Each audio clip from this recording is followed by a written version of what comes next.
Good evening, friends. Hope, as always, that you are having the most excellent day.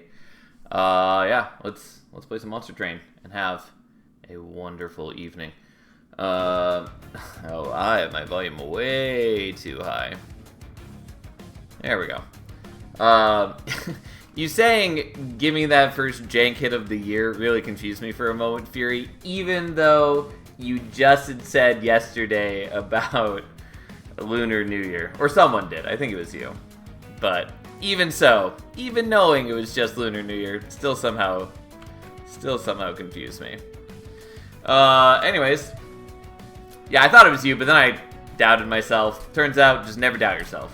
Always double down. Anyways, let's pick a clan combo and let's get started for the day. I should probably do one of the Awoken champions, even though no one likes the Awoken champions.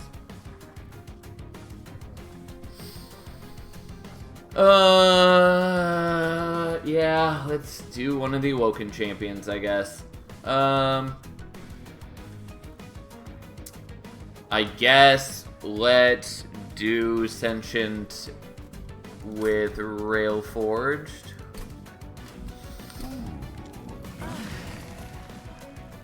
I found a way to get around the magnetic relay nerf back, kinda. What specifically do you have in mind? Sir, you already have 21. Hit me again, Sal said to always double down. You know what? Absolutely true. How you doing, by the way, Prototype? Also good to see you, Joe. I do really prefer Salvage, but I think we'll do Smith again. It's not, like, bad for us here. Also, fuck Malika's Pyre. Bonk is fine. Restoration Detonation exists. I did already. It involves Abyssal Prism, another unit. Yeah. If you're talking about you are able to return champion to hand because you play the magnetic relay on another unit and then it returns all units to hand, yes. Not intended. I would expect that to get fixed at some point. I mean, who knows if when they'll get around to it, but it is definitely not intended. Abyssal Prism is, unsurprisingly, it is a magnet for bugs. There are so many things that can go wrong with it.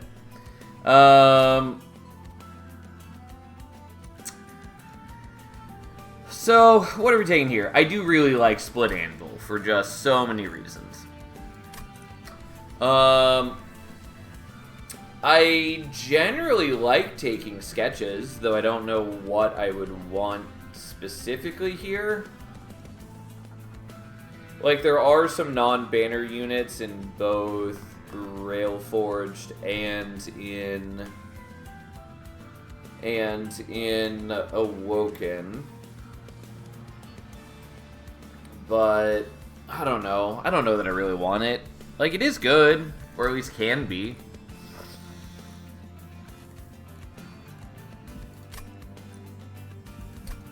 But I do like Split Anvil.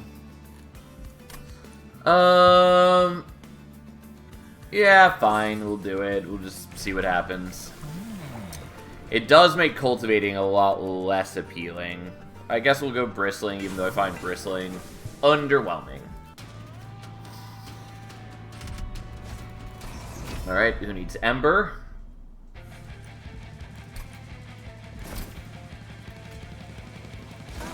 Yeah, so I will note that cultivating with the Animus of Will Start would have been a lot more impressive on the whole. Oh, yeah, and I can't even hold you... Well, okay. We're going to do this, see what happens. Yeah, I didn't want to draw the Animus, was the thing.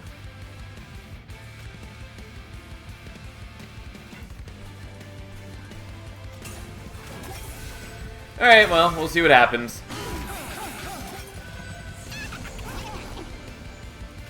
Give me that sweet, sweet chunk of forge points.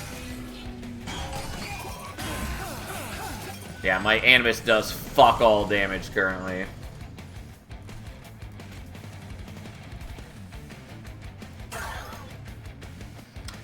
By killing that, he ends up going down to exactly 35, which means that we will kill him in one hit with the fire, which is why we did that.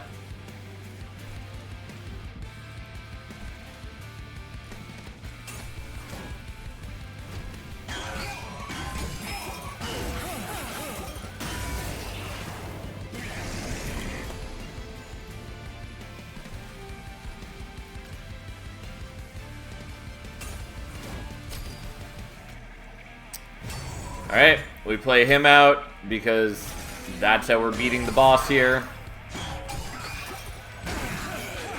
Because my bottom floor is not doing very much damage. Had I built up more regen, we could have done some like reasonable stuff on bottom floor, but it just, you know, wasn't doing a whole ton for us.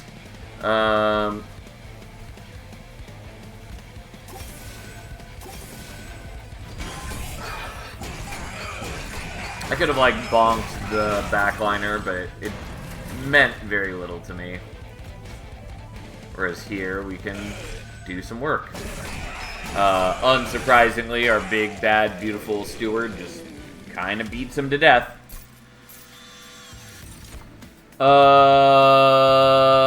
Okay. So, there's some interesting options here. Restoring Retreat with Intrinsic, beyond just being a good card in general, is particularly notable with sketches, because we're always going to be getting at least one unit on mid-floor, so long as I have, you know, enough units for that to occur.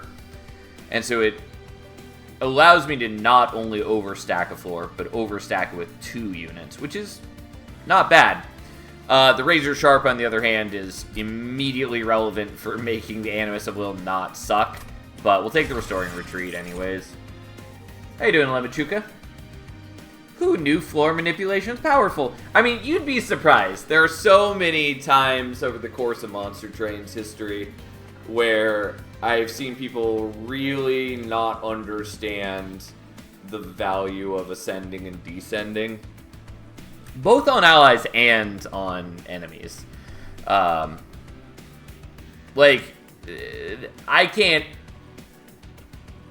I cannot count the amount of times that I've had conversations with people calling, like, Hidden Passage just, like, a useless dead card. Obviously, that's gotten less common as time has gone on. But yeah, Hidden Passage, just the very simple, straight-up Ascend card. Like, it's a good card. It's got a lot of uses, very solid. There are some better cards, of course, but on the whole, it's a card I, especially in Monster Train 1, a little less so in Monster Train 2 for reasons. But even in Monster Train 2, I'm pretty happy to take it. But Monster Train 1 in particular, like, very easy to justify taking.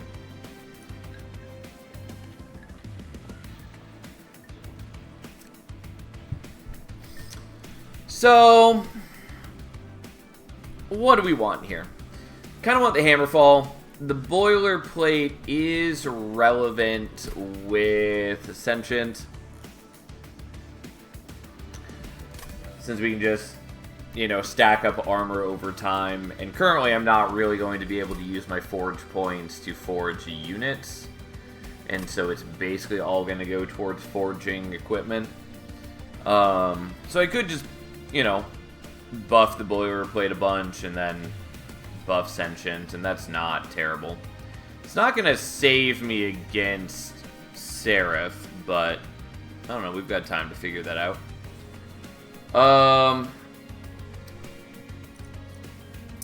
I do think I probably want the Hammerfall just because I really need some semblance of a buff card since I skipped on Razor Sharp Edge. Also, I already have like 2 healing cards and stuff. I think we're going to the right. Also, the plate can't be screwed with by Malika. Bonus. Yeah, fair point.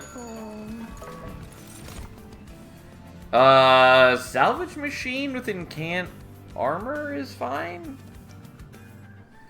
Forge Steward is not at all pertinent to our needs.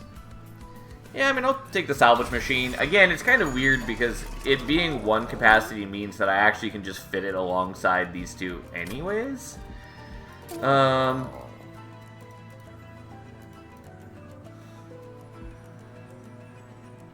I don't really have a use for its ability currently, but still. And I don't want the quick. I want the enemies to attack into my spikes first, for the most part.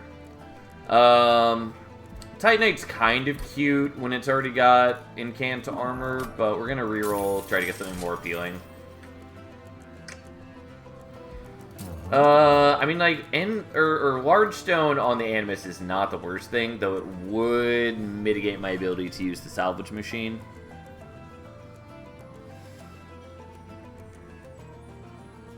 But it does help make her actually relevant and gets rid of some of our worst matchups.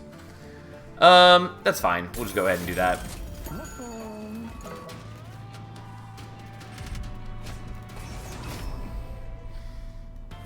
It's just that, like, I'm very much lacking in power in a number of ways, so we may as well just make that less an issue.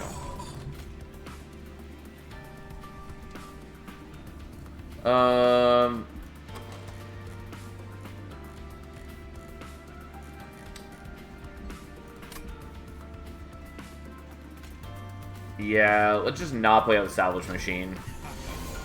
Okay. So, let's get you down there. I am strong enough to kill all these things, so we'll get rid of the calcified ember, and then we'll just buff her up. And then, yada yada yada, here we go.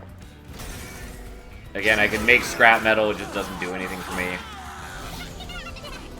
There is, of course, the forging as well. God, you actually take so much damage.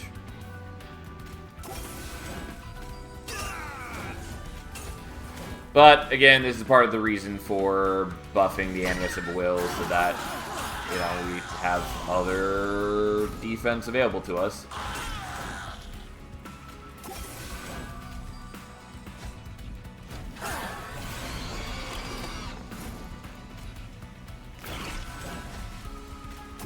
Alright, well, here we go. We just kind of murdered them. Again, we have, like, no buffing, basically, but just having a big, thick Animus and a couple of friends behind is doing some work for us. Alright. Ta-da!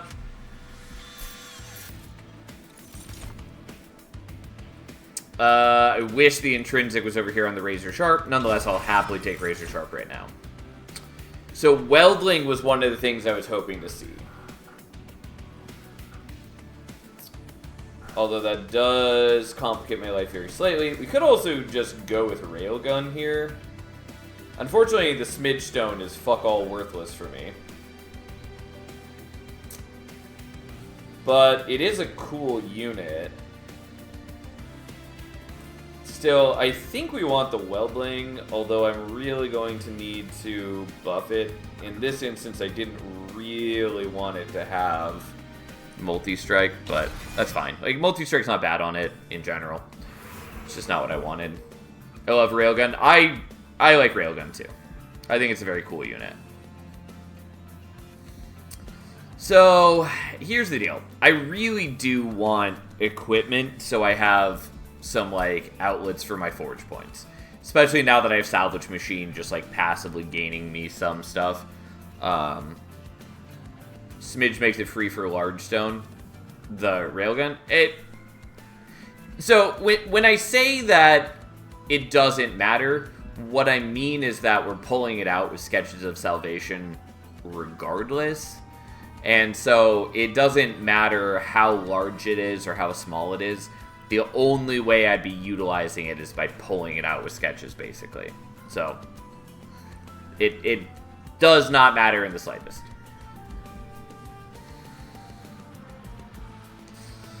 Anyways, going here would give me an outlet for forging, which I really like. On the other hand, I would like to get, like, Large Stone for the Weldling. And either Multi-Strike or Smidge Stone for Animus would also be pretty appealing.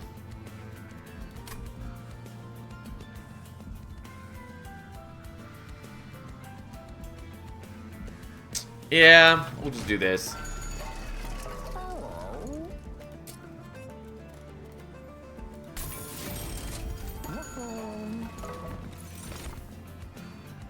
Nope. Don't love those.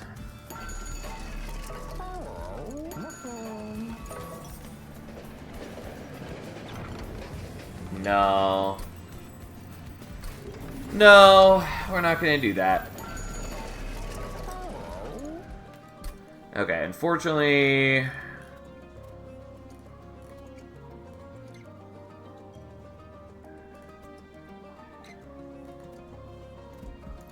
So we've got 4 deployment ember.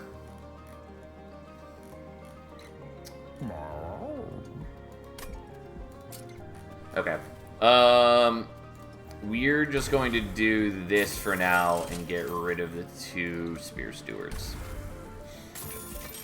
It's not exactly how I want to do it, but it ultimately is quite useful for me.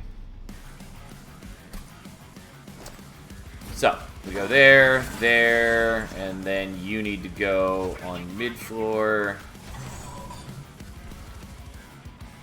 I suppose I could have reversed positions, which is actually probably what I should be doing. Something to consider for the future. For the moment, I still need to do it this way. Anyways, we get our big, thick weldling. You now are part of the team. We're actually going to buff your attack rather than the Animus right now. Ta-da! And thus we get 18 armor return so far. Not bad. Plus we'll just go ahead and heal.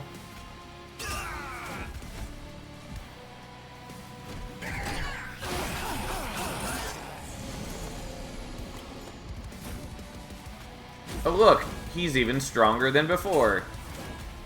How exciting. So, this is why we took Weldling.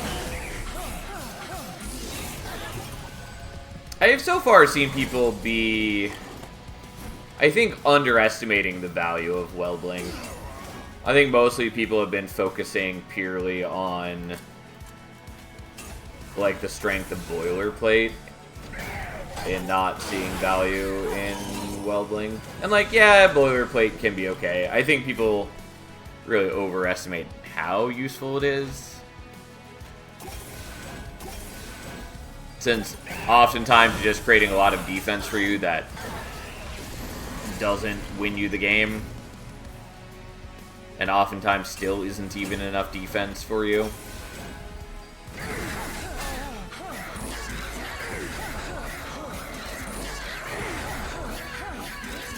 Though it can be certainly ridiculous with how it works with dualism. And there we go.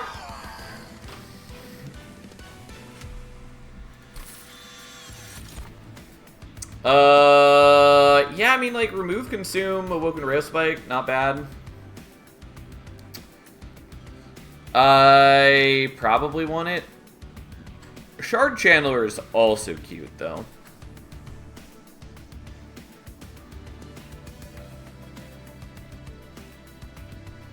Because I could use that to double the damage of Sentient Spikes.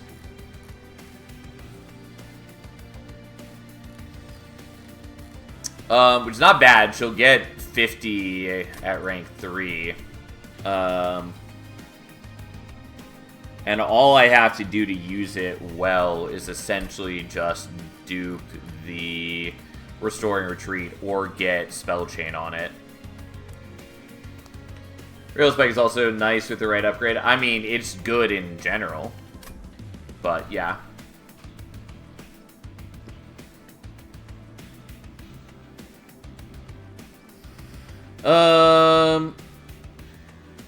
I mean, I do kind of want Shard Channeler. I don't know that doubling my spike output is really actually that important to me, but I feel like I should do it anyways.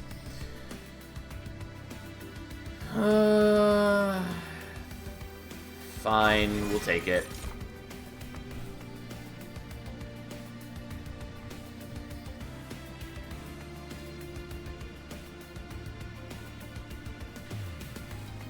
I mean, I could take the Husk Hermit or the Shattered Shell. The thing is, with the Husk Hermit, it would allow me to play, like, Sentient, Husk Hermit, Salvage Machine all on bottom floor. and then just like descend the Animus and send, you know, one of my support units. I'd have to get rid of at least one of the shield stewards, but that's fine. Again, the big problem is I just like don't have meaningful buffs for my units. If I get like Herzl's Hammer, this starts becoming a lot better, but as is, like, I'm constructing a lot of ways to like get tons of hits that I just don't actually really need.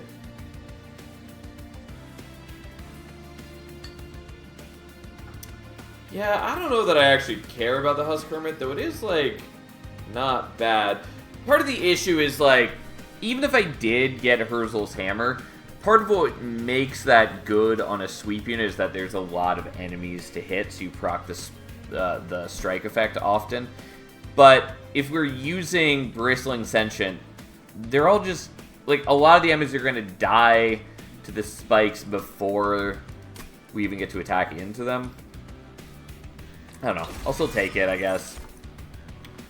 I'm going to take draw, actually, for now. Okay. Okay.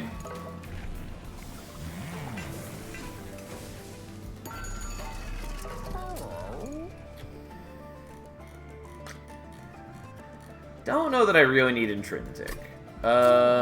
Remove consume, also not helpful.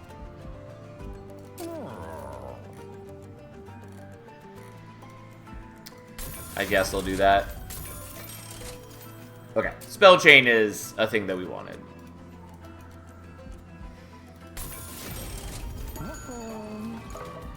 Oh, and I need to get rid of one of you guys. It's not, like, incredibly important right now, but still good to do in general. Yeah, pretty sure we just want more Razor Sharps for the moment. Because I lack buffs.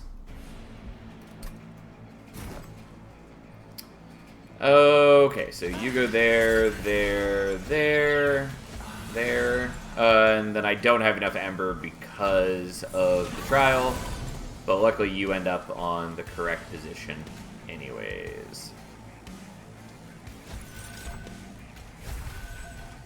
Fortunately, I can't play out the Calcified Ember, but well.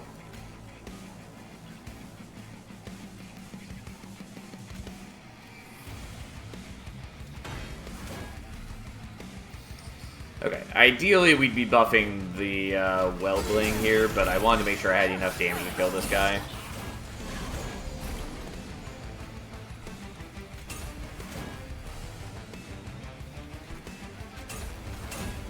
Unfortunately, building up my forge points basically doesn't matter, but still.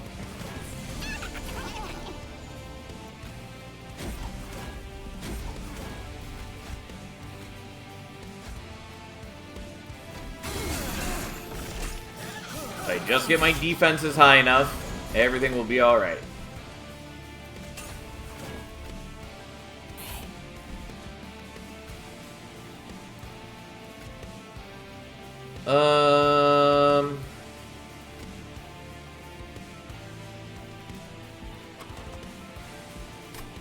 Yeah, I'll take the 1 damage. It's just I want to make sure that we have enough, as much defense as I can get, since I think we're going to be somewhat weakened to Kel.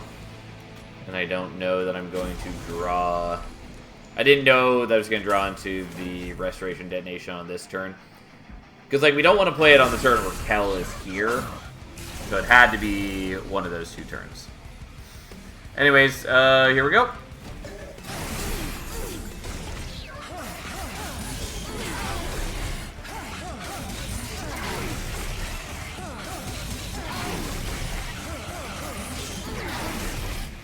Ta-da! And there we go.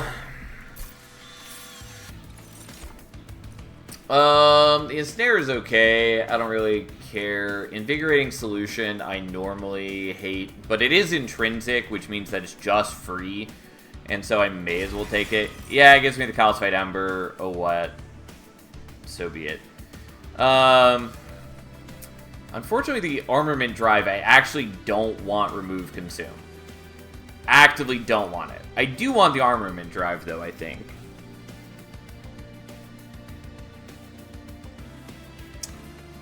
Unfortunately, it pisses me off a little bit, but we'll take it.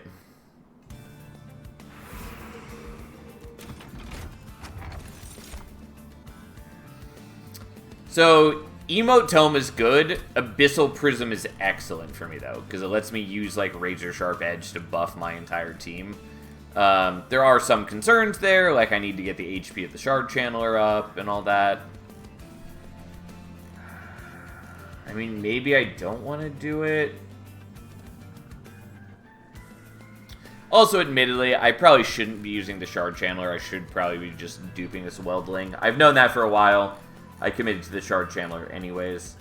Emote Tome is also cute. It also speeds up the Titan fight. Not that I really care about that. It also just, in general, is quite good.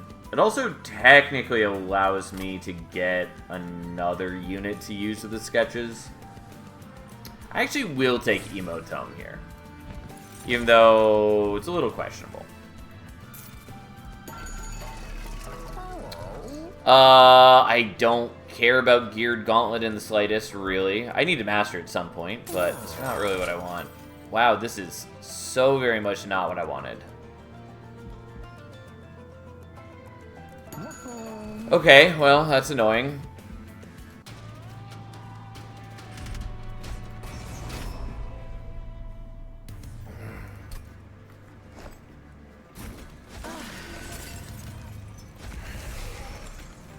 Well, those are room cards. I mean, they're not even bad room cards. They're just very much not the cards I wanted.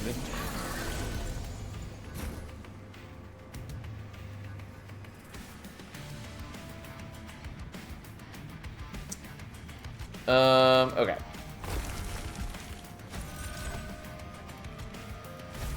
And then we can even bring you down here as well.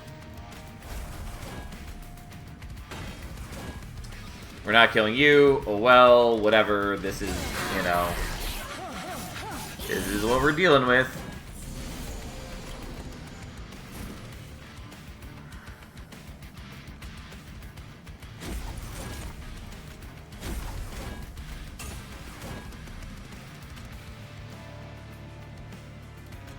Okay, I would like to get rid of the Calcified Ember, but we're going to do this and this.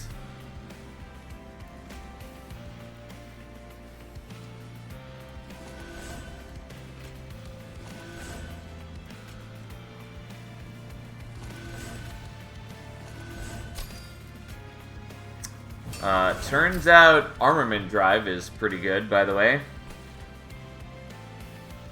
How you doing, Glacier? Anyways, yeah, we're gonna take damage from you, whatever, it's fine. I haven't really been taking damage, I can afford it. Even if it does fill me with a great, unknowable, unyielding despair.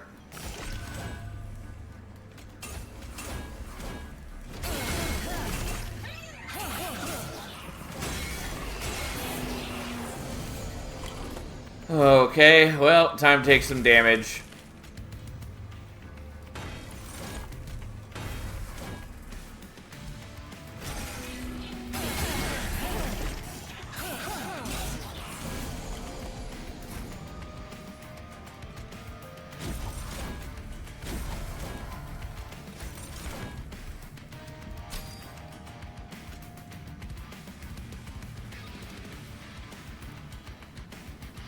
Yeah, let's give that to you, and then you can have that, and here we go.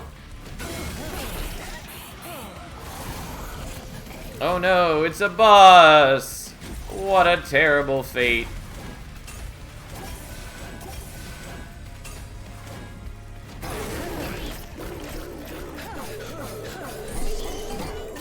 Well, our deck is sort of coming together.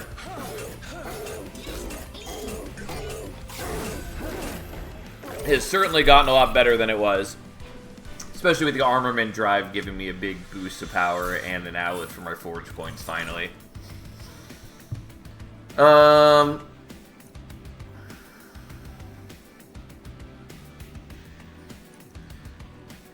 I don't know. I keep forgetting that Pyre Shards got buffed to 10 spikes. Pyre Shards double down. I was thinking about it. You know what? Fine. Even though it gives me another Calcified Ember.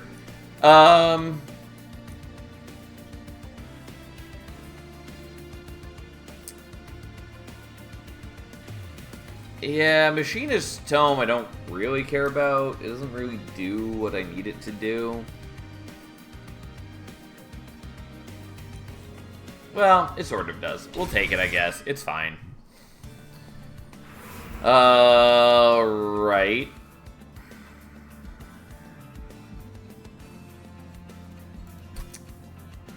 So we're gonna go to the next Merchant of Steel. Because I definitely want that dupe. So I guess we're probably going here. Like, there are some good things I can do, for sure. Also, the healing is not unwarranted. So, Intrinsic... I already sort of have problems with how many cards I'm drawing in deployment.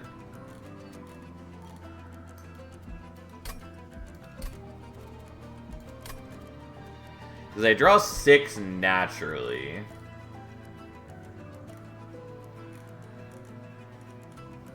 And I go up to 9 with the Restoring Retreat.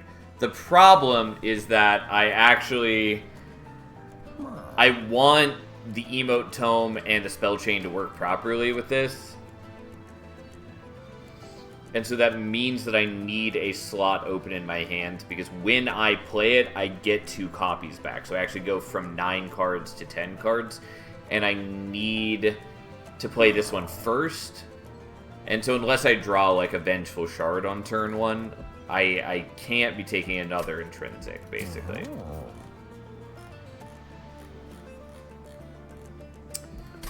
Which is fine. A little bit of a shame, but that's fine. I'll just -2 that, because it's cheap for me to do. Okay. So, let's Spell Chain you. I might want to hold over the Hammerfall. I think we just want to hold over the other Razor Sharp.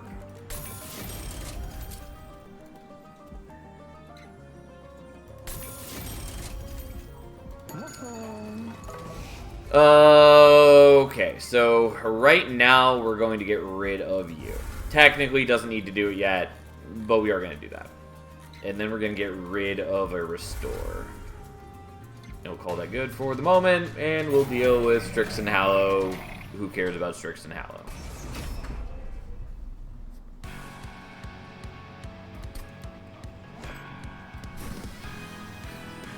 Okay, so you're there, there,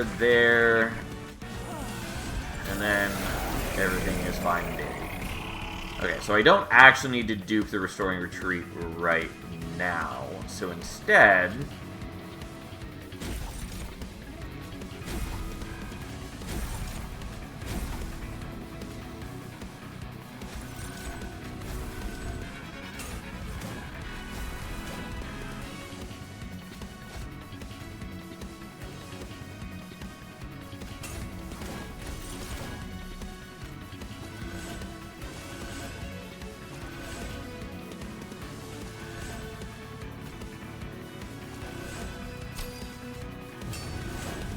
This is why I do sort of wish that the Armament Drive was consumed, because now if I played in the future, I would get 0 benefit of it. The only way I would have gotten benefit from it in the future is if I hadn't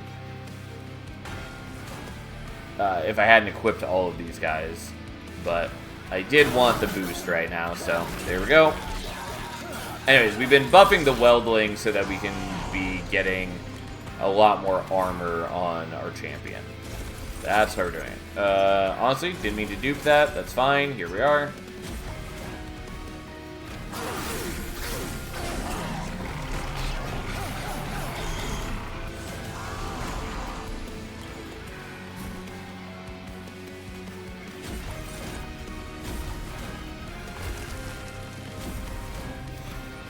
Alright, so now she can't lose more than 15 armor from any given strike. So, that's a thing. And we are coincidentally and conveniently generating a fair bit of armor. Hello, Sal. How's the cat? She's doing alright. How you doing, Splat?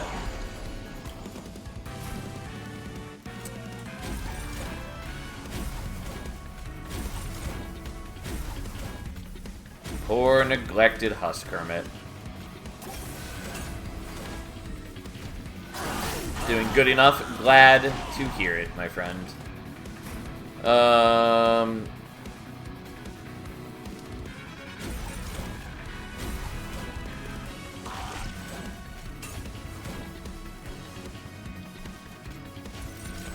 No, just for the sake of it, let's have you join us down here so we can kill you. Also, because it prevents the loop from occurring, so Hallow ends up not quite as strong. Not that I really care about that. You may have noticed that we are in a commanding position.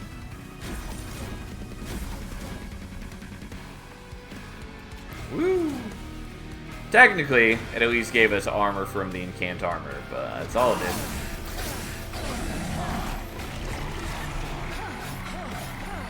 Ta-da! There we go. We are fairly strong. Again, things like the Husk Hermit aren't really doing anything for us, but they're giving us a bulk if we need it later, and I will take that Herzl's Hammer.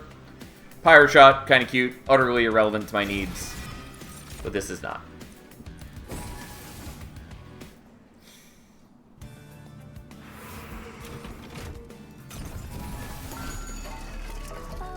I'm probably taking that multi-strike.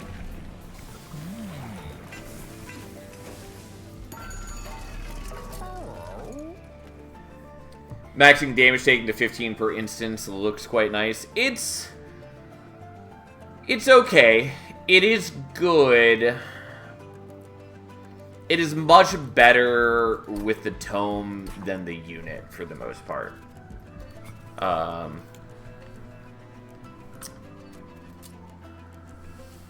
Like, yeah, it can be good, but again, it's generally better when you're able to apply it to a unit you actually care about, rather than Steel Steward, which is a bit of an ask, because it has, like, garbage offense and defense. Well, not defense.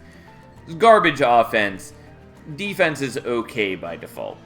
Cost 2, though, is 3 capacity. It's a lot to dedicate to, and something I think people don't often enough like evaluate when talking about units is that it's not a very dupable unit.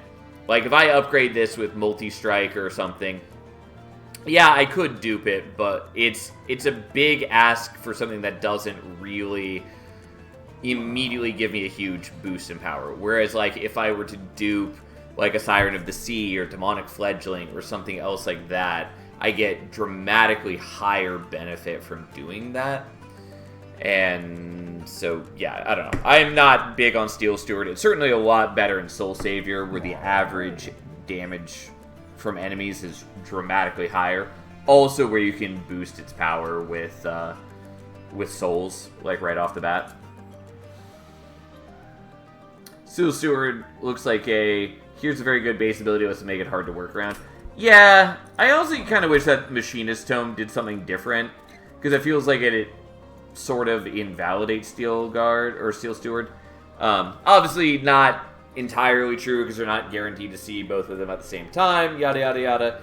But it does seem a little bit weird that like you've just taken a unit's entire gimmick and you could just give it to anybody else instead.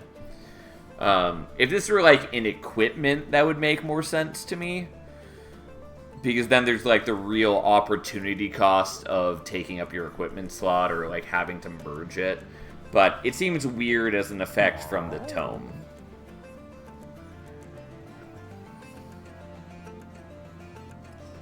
It wants to be charging the smidge tax like Spore Launcher, but it's not worthy.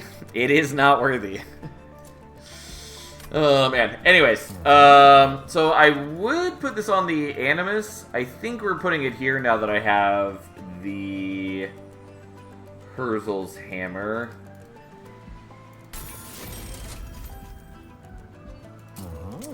could do this. Might do that. Don't think it matters. Also, Herzl's hammer is bugged right now and gives too much armor if something has dualism, which is interesting. More specifically,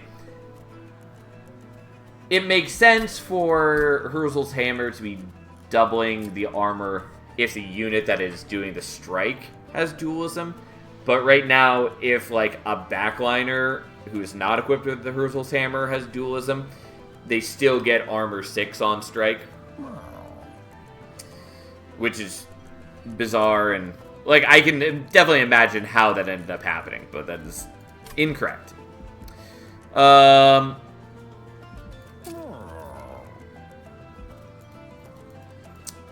What would I want on you?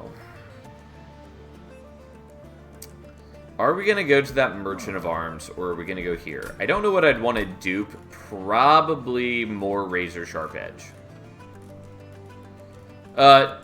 Yeah, I was going to say, never mind, we're going to dupe the Weldling, but that's not true. I'm duping the Weldling right here, because I forgot for a second that there's already a dupe here. I might go to the Merchant of Arms. Basically, what I'm trying to figure out is whether I actually care about re-rolling here. Because I don't really need Smidge Stone on Animus anymore. Might just take the attack. The obvious, like, other thing would have been to give it multi-strike, but we just chose to do that on the Husk Hermit instead. No longer. So, like, it's no longer an option for the Animus. I don't want Quick. Don't care about Smidge Stone. I could take another Large Stone, I guess. I don't think I really want that.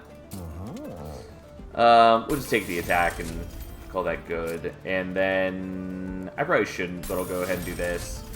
And we're going to do this just so you have some HP. I actually probably should have re-rolled just for the plus 20 on that, but it's not that big a deal. We may still have problems into Seraph. So we'll see what we can do. Like, I'm just not fully protecting my backline as much as I'd like. But it is what it is.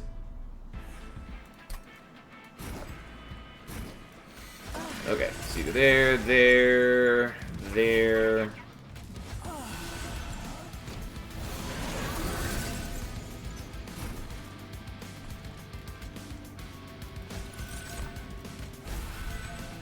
And then, thanks to Emotome, we have the full squad here.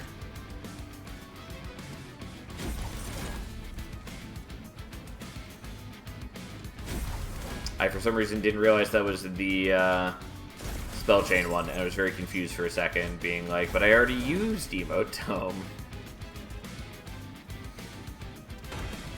Okay, we'll just buff you so we get more armor, even though the Husk Hermit and the Animus are better users of the buff right now.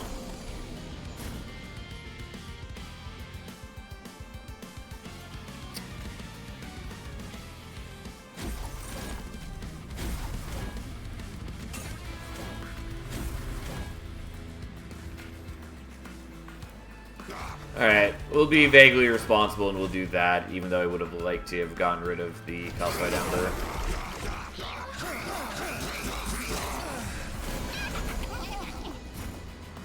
Ember. Okay, so.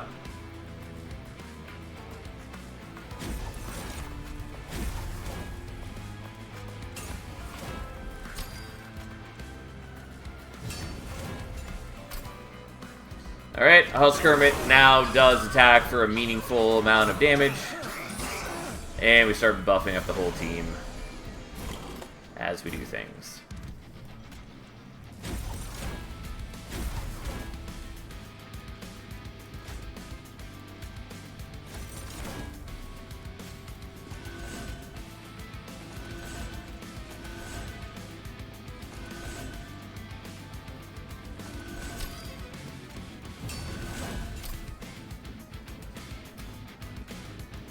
Alright, well.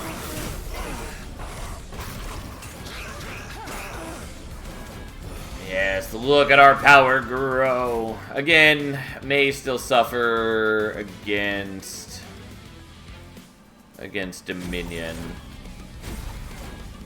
Like, normally, with the Restoring Retreat, I might set up on mid-floor and just deal with the fact that I'm getting the Scourges, because then we could, like, constantly move Dominion out of the way and whatever, but I can't do that because I have to be on bottom floor for this to work with sketches. How you doing, Tom? Good to see you.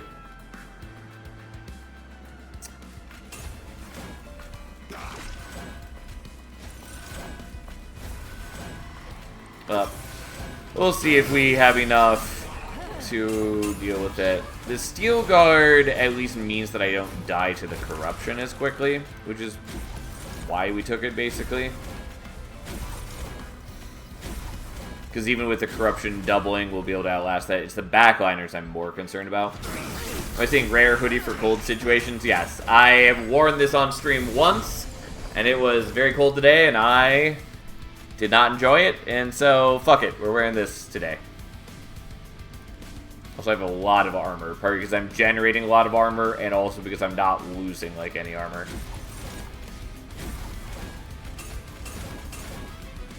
Also, I feel bad that, like, we have no use for the scrap metal, sadly. There's not that many things in Clan that smelt. It's definitely more meant to be used, would have. Solution is to kill Sarah first. I mean, that is the hopeful plan. I felt like I've seen it once, but also felt like it's very rare. Yeah, literally I've only worn it on stream once. Awakening Ticket is not what we want. Bramble Ash is cute, but I, don't care. It's not an amazing card. It's fine. Don't let anyone tell you otherwise. But also, I cannot take another intrinsic card. Fast, not just first. Also, fair point. Okay, so Trap Shoot is actually one of the solutions. Kind of.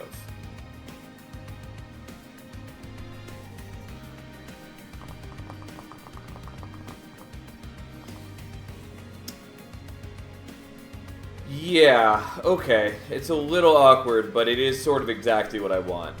Unfortunately, that means that I need to make that deployable rather than Herzl's Hammer, and I do want Herzl's Hammer deployable, but oh well.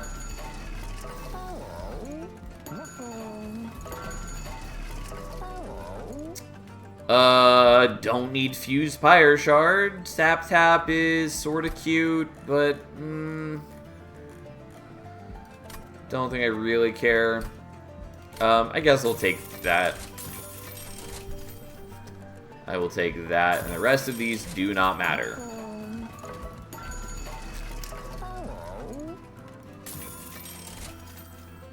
Yeah, I'll take another Herzl's Hammer. And then I have to make that deployable. So, here we go.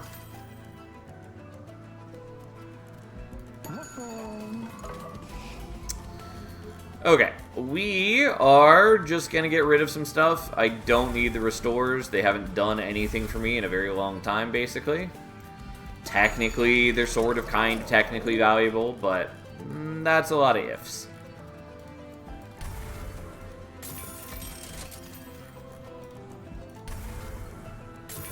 I've got 780 attack Pyre with Fused Pyre Shard ones. I mean, it can do some very strong work for you, but is not pertinent to my needs. Okay, so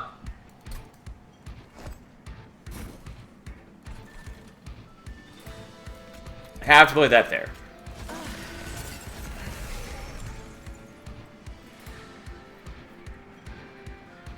I think I'd rather abandon the salvage machine.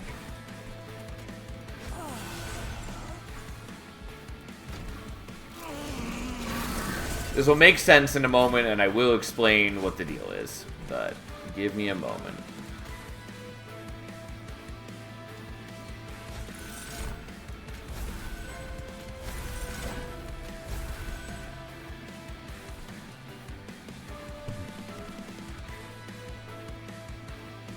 Yeah, it's a little bit disappointing because Pyre still cannot harm Entropy and Savagery. Well, yeah, not without Pyre Shot, but yes. Okay.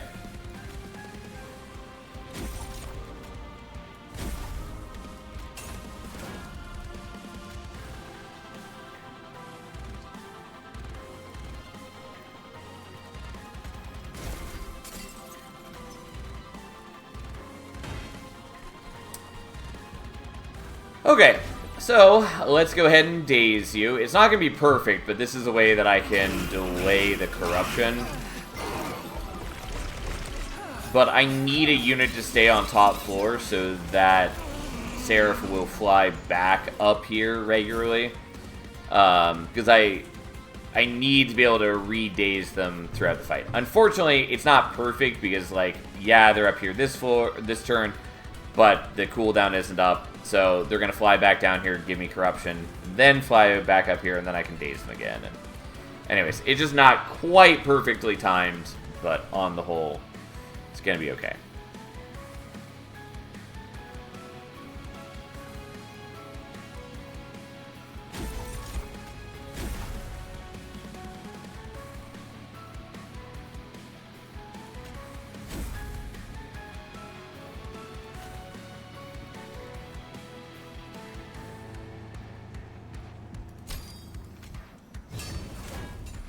Not a lot of forge points, but it's some forge points. And then we'll still just do this and do the rest of you as well. Because why not? Well, Makatome is practically a solution for the front unit, though. Yeah, that is why we took it, as we discussed earlier. But I don't want to be building up a ton of corruption on the backliners as well. I think, on the whole, we'll be okay regardless. But still not tons what I wanted.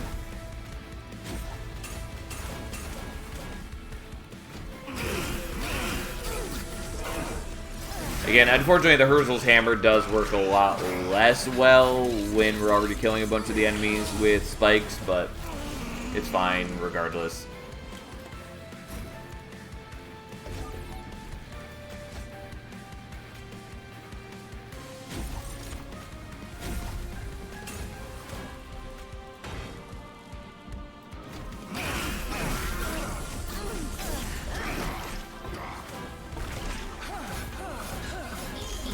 And yeah, having two Herzl's Hammers on our floor does generate a lot of offense for us. So there's some cute things we can do in a moment. Namely, we're going to Restoring Retreat you now, which heals you a little bit, but also means that we're dealing damage to you.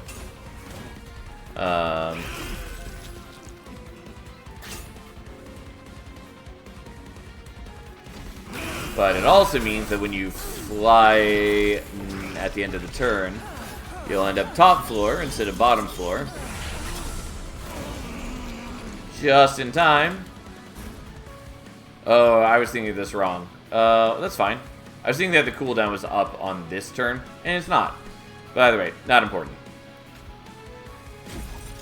Because we also drew the Restoring Retreat, so we can just move you to mid-floor. Meh, whatever. I don't strongly care.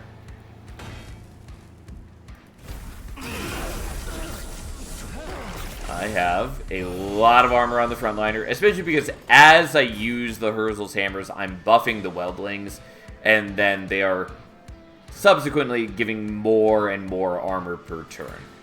Also, we're just straight up killing him this turn, unsurprisingly. Also, I meant to dupe the Spell Chain one. Does not actually matter.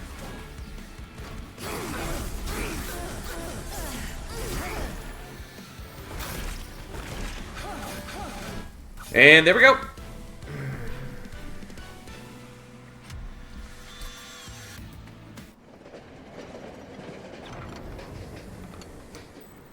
Now, I will have Sap to contend with in this fight. I don't really care. We should be okay.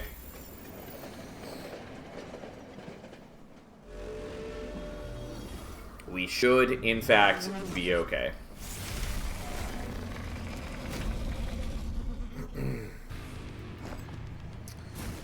I don't use Trap Shoot all that often, but I do think it's a cool card.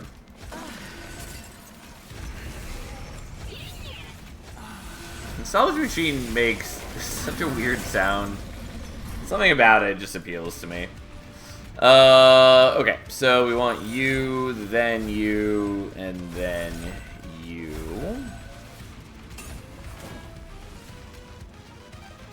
Sadly, we're not duping that, but also I don't care.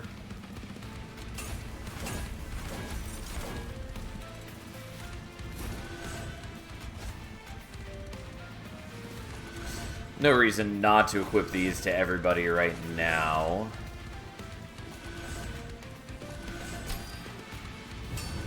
Since I don't have any of the Herzl's hammers equipped. And then we buff the sweep dude because it is relevant right now.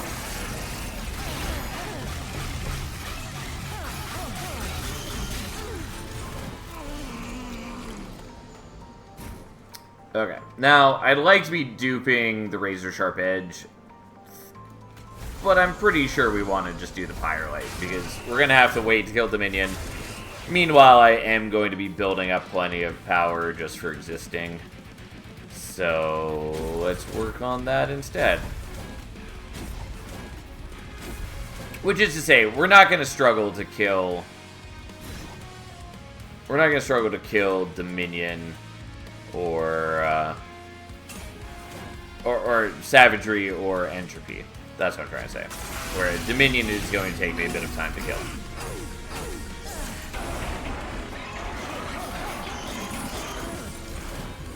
Unfortunately, the sap does affect me pretty badly. Oh well, that's life. Again, I could just take the damage. I don't actually have to be playing these out.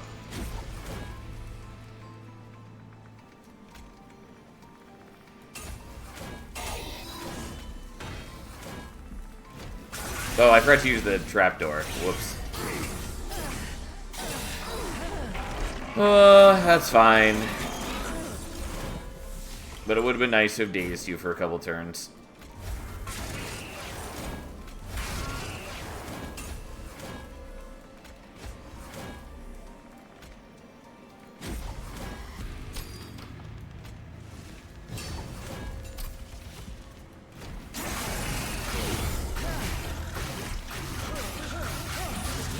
We are definitely overcoming the sap.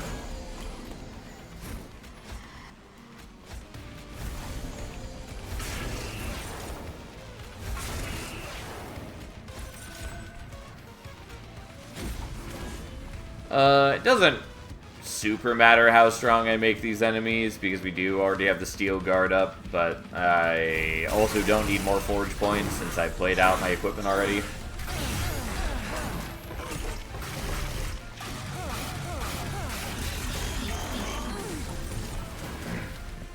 Still sad that I didn't daze him when I should have, but whatever.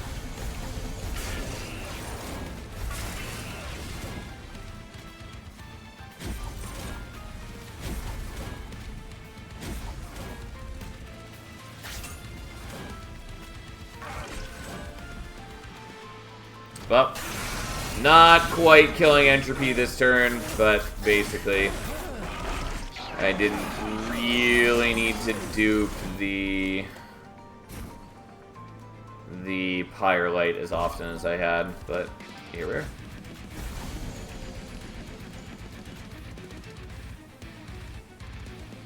You know what? I can just get the kill right here. So we'll just do that. Double hammer is disgusting. Yes. It is, in fact, very good. I would not be surprised if Herzl's hammer got nerfed at some point. It probably is warranted. It's just a lot of stats. And, like, obviously I'm using it with a triple striking sweeper and another triple striking unit, but even so, it's just a lot of power. And it's very good. Would have been more funny to race chart them to death if that works. It does not still work.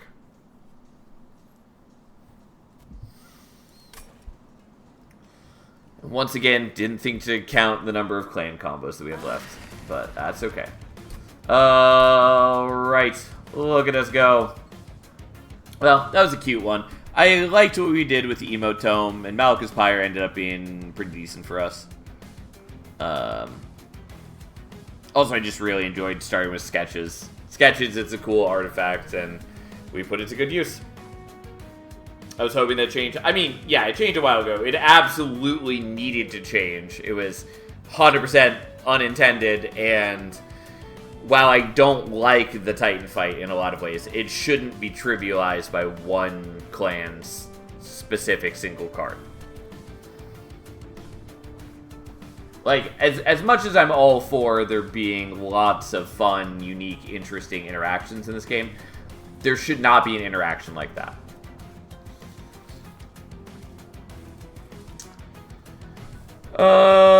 Okay, what are we playing next? I should probably play something with Wormkin, since we just played Railforged. I kind of want to do Herzl, though, because I feel like it's been a while since we played Herzl. Also, I believe they fixed Enduring Steel 2 and 3 so that the permanent attack does correctly work now. Maybe we do Hellhorned. But I don't know.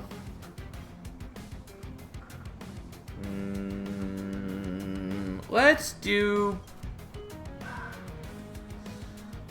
yeah, fine. Let's do Pyreborn. Actually, no. Let's just do Hellhorned.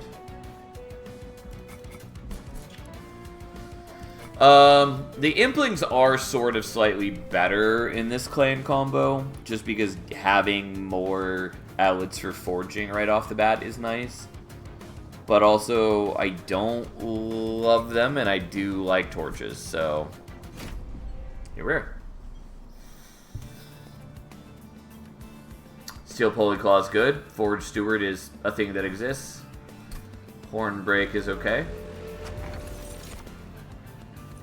Yep, we'll take Golden Idol.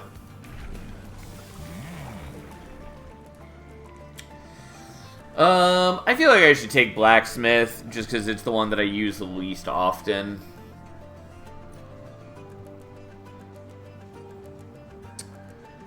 Sure. I just think it's kind of the most bland one. It's not terribly interactive, especially because, like, even more so than other champions that have, like, a strike trigger, or even just units that have a strike trigger, or all of that. Like, he has burst, and so he's so front-loaded where you play him out, he runs through all of his attacks, and generates a bunch of forge points, and that's basically what he does. That's his power right there. Technically, yes, there's a little bit more to it than that, in that you can give him more burst by equipping him, but still don't love it, especially because equipping is fairly rare, kind of. It would make more sense in a clan where you can generate equipment more often. And, like, yeah, there is a way to generate equipment in Railforge, but outside of Hef, which obviously you can't have at the same time as Herzl, except with, like, mutators.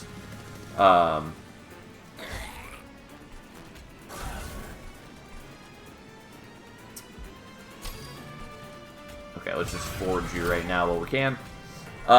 Anyways, outside of that, it's only Armament Drive to actually generate equipment.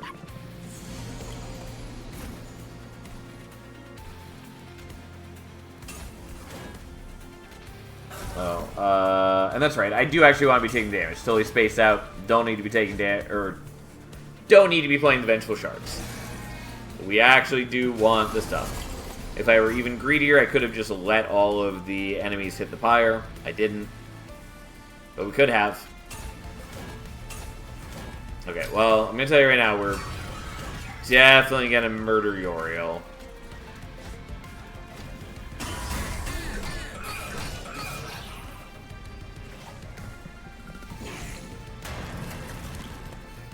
That's why when I saw Pyresmith, my eyes lit up. I'm not sure what you mean by that.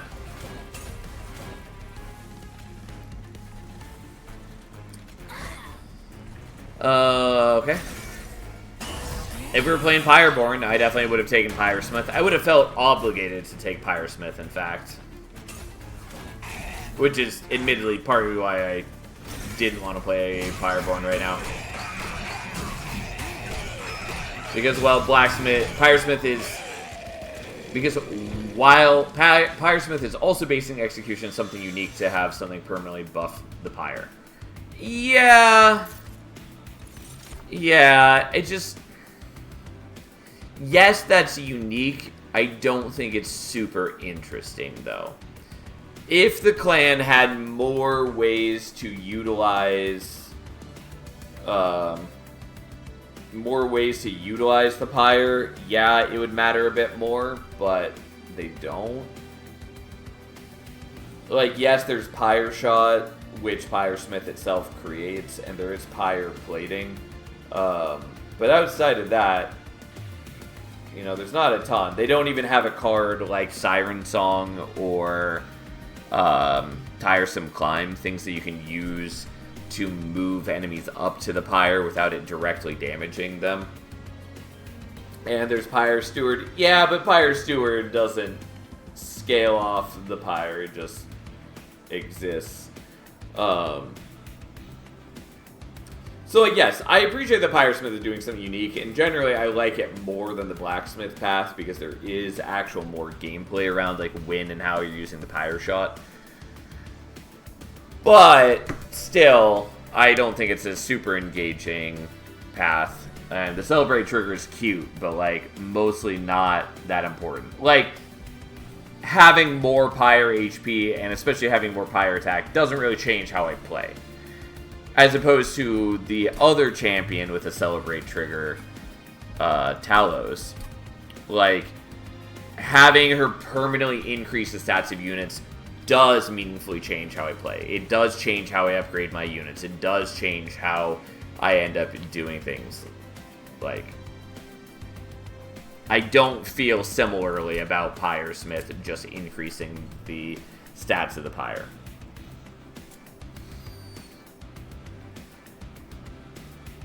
There was that one Mirror Room Herzl run. Yeah, for sure. There was. Which, admittedly, you can't do as well anymore now that Magnetic Relay can't hit champions. There are still ways to do that, mind you. And even just making 2 Herzls, even if you're not making, like, 7 Herzls, is still good. Especially since at rank 3, Pyresmith has a cooldown of 2. And so by having 2 of them, you can alternate the cooldowns. Pyresmith is the best path because it makes the Titan fight shorter. Oof. Hit me right in the heart.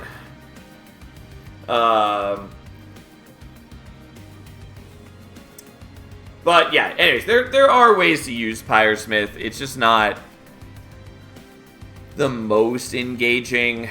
If the clan as a whole were a bit different and had like more things that cared about the Pyre, it would matter more. If there were more things that like sacrifice Pyre HP for an effect, it would matter more because then like you'd have a higher pool to pull from. If this were in Pyreborn where you have like cooldown reduction options, also would be more meaningful. But yeah. But anyways, as far as the Mirror Room goes, there are still ways to use that well, like namely giving him Endless, though that primarily means you'd have to be getting Endless from Remnant. But if you give him Endless, then you can just like kill him every turn somehow, and then replay him in the Mirror Room and just keep making copies. There's a lot of hoops to jump through. Like, you still need to generate more capacity in the Mirror Room so that you have space to play him out, which means having like 2 steel pulley claws on other floors so you can like keep pulling them out every turn or something. Or at least 1 steel pulley claw. Anyways, point is, Weldling, not bad for us. I do think we're probably taking Boilerplate here.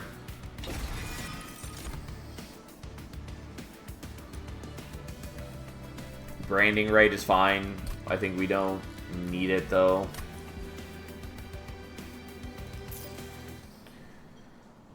Okay.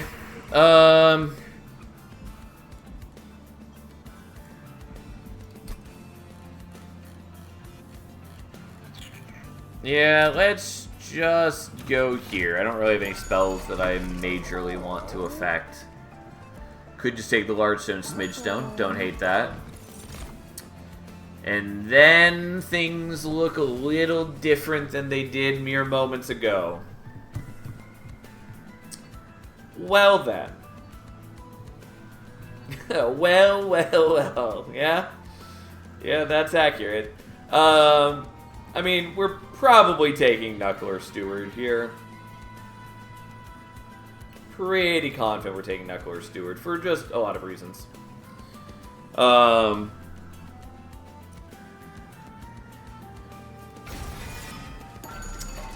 Now...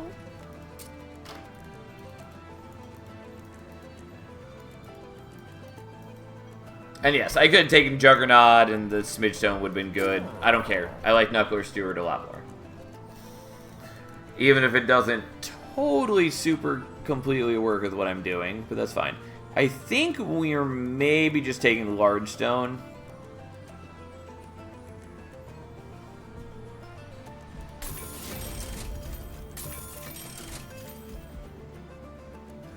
Quick does not help me. Endless doesn't totally help me. I could Endless the Forge Steward. Don't really want Endless the Forge Steward. Extra attack on you is okay, but I just don't think I care.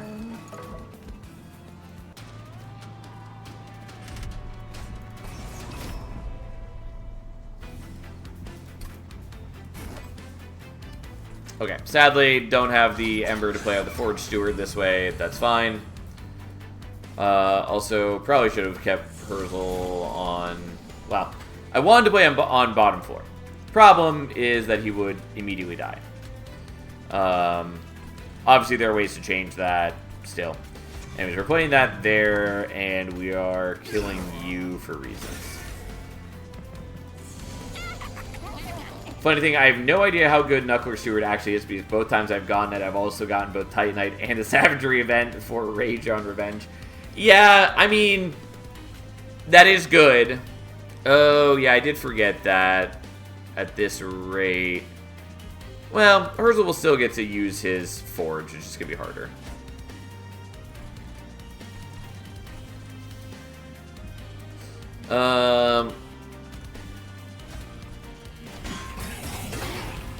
Yeah, that's fine. You're right. But yeah, I would overall call Knuckler Steward quite good.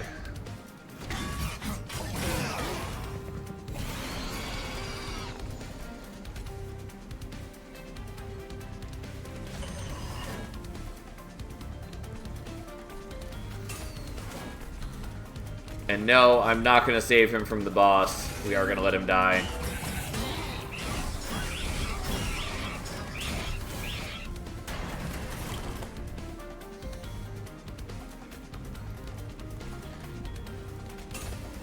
Okay.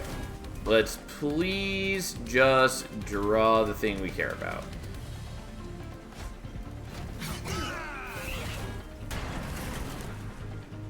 Did not draw the boiler plate. Well, should have done things differently, but that's okay.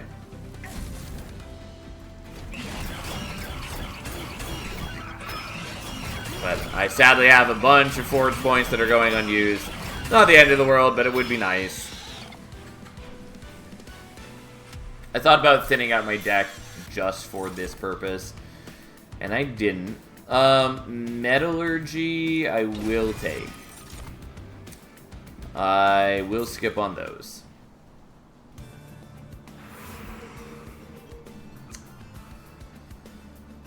I think we're going Merchant of Arms for a number of reasons. Also, wrong order, and if this is the... Okay. Well, speaking of... Okay. Fine. It does cause me some grief in other ways, but we'll get over that. So what I really want is weapons cache. Kind of. Kind of.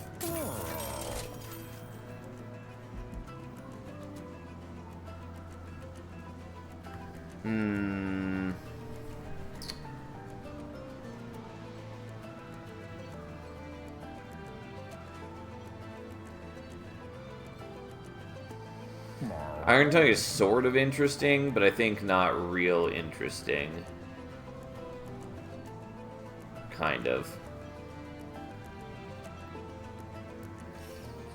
Hall of Mirrors, sort of interesting.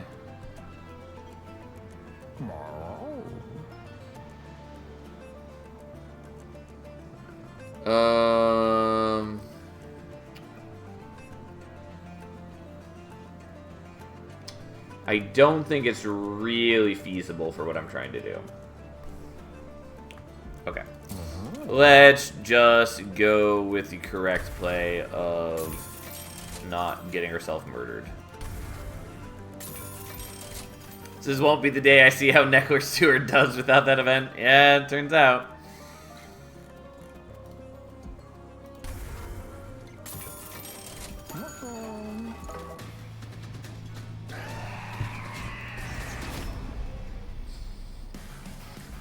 Okay.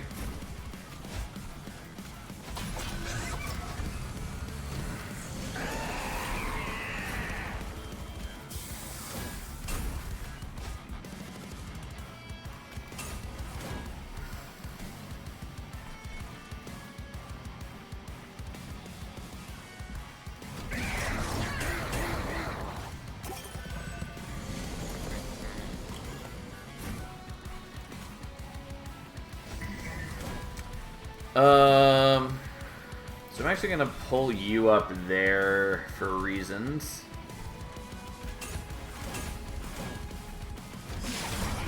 Because he doesn't quite kill, which then means Herzl gets to strike, and we also take less damage by pulling up the Flagellant now. Yada yada yada, here we are.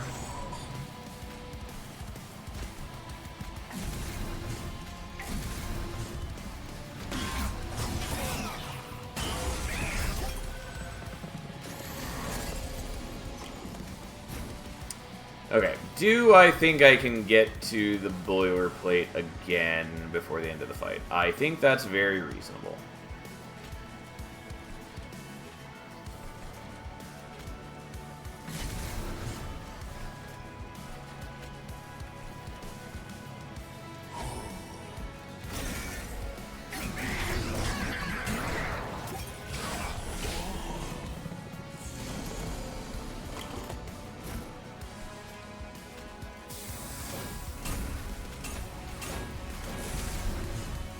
Unfortunately, we don't have dualism on our guy, so he's not getting double rage on revenge, but that's okay.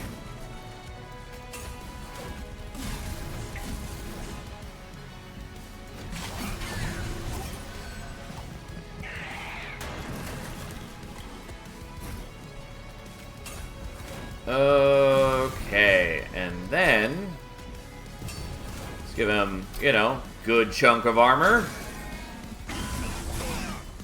As he continues just punching every enemy to death. And there we go. Also, if it wasn't clear, the torches are quite good for us. We are hitting him every time with torches because it means that we are both giving him extra burst, but we're also giving him extra permanent rage, which is not bad for such a minimal cost. I mean, Assembly Room is cute. We're definitely not taking Anvil Breaker here. Assembly Room we don't need, per se, and it does actually sort of make us weaker, kind of. It's cute, though.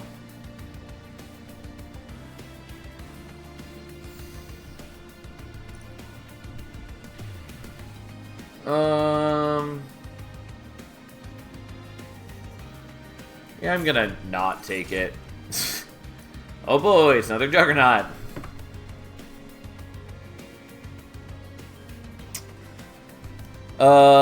Pretty sure I'm not going to take the Juggernaut.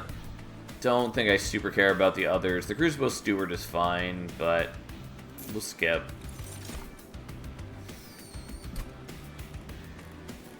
I'm going to take the Ember for now. I do really want draw. The game wants to take Penumbra quite badly. It does feel like that. Okay. I don't know. I kind of want to go here. I don't really have a great reason for it. Going to the left, I'd basically just be like reducing cost on or putting spell chain on the torches, I guess. Which is not bad. I just kind of want to see what I would be offered at the Merchant of Trinkets. But let's go to the left.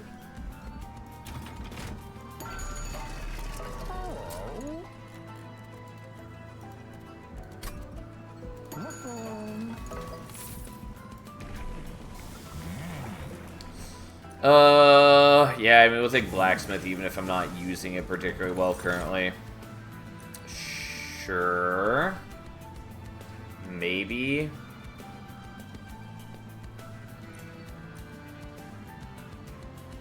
Yeah, that's okay. We're not going to get the best use out of it currently, but that's okay.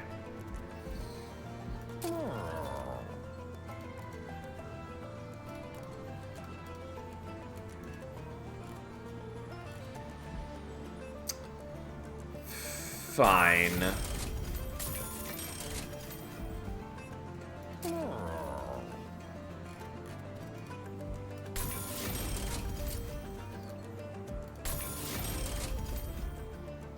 Unfortunately, I won't be able to dupe the Metallurgy, but that's fine. We don't really need to. I was hoping for Spell Chain.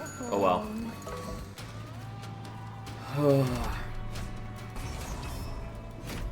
Worst case will be a burst proc on Herzl. Yeah. I have plans. It's just a little awkward getting there.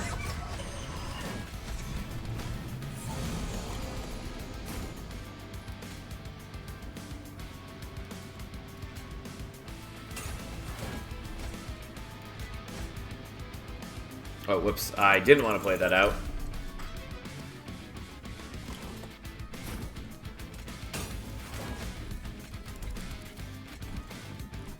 I'm actually going to wait on that.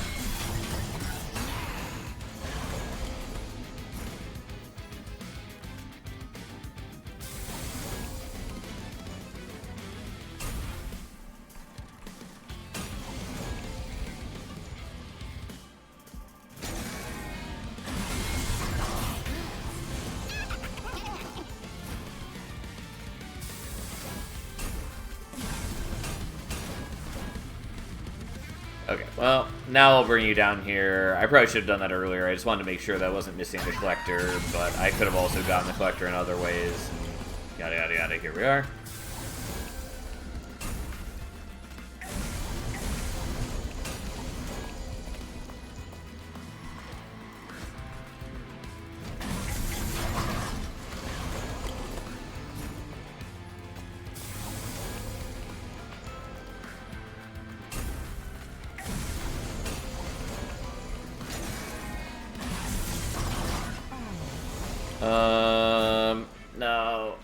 No.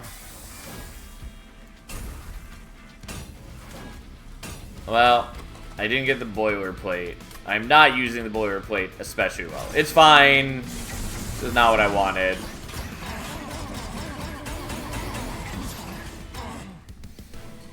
Just not quite what I wanted. Should have left one of them on a higher floor. Or played out the other thing. The Machinist Tome I do actively want.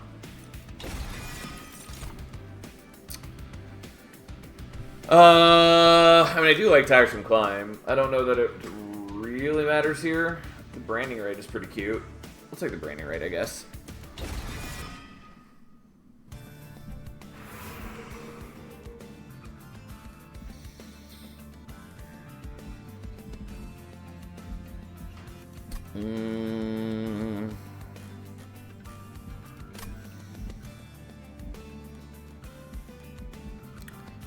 might go to the Merchant of Magic here.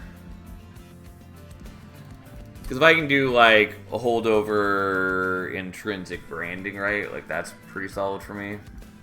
Or just a variety of other things. Sure, let's see what we're offered, I guess. Okay.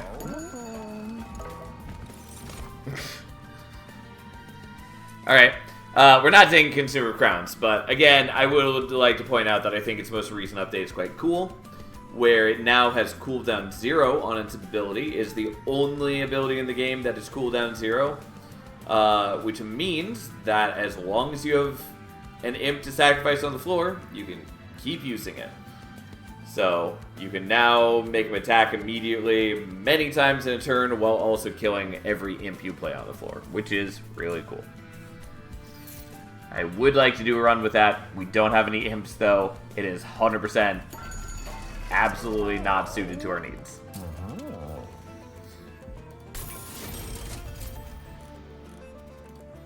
Oh, I also maybe should have done intrinsic on the Machinist Tome, but this is fine. Yeah, I'm fine with that.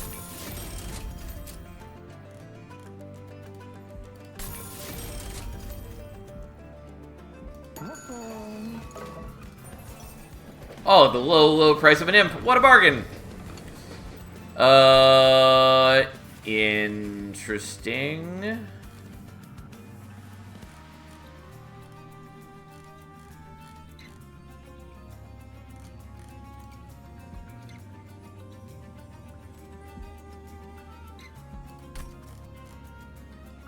So, like, I could take the large mystery box and constantly be giving me fuel to use the metallurgy. It's honestly not, like, the worst play available. But I also mostly don't care.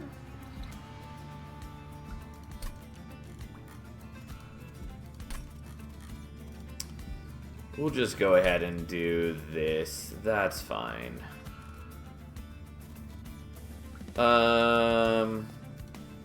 Yeah. We'll just make the torch box.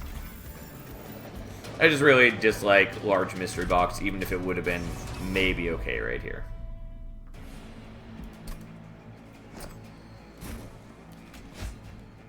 Okay, so I don't have any pressure to be setting up on bottom floor this time.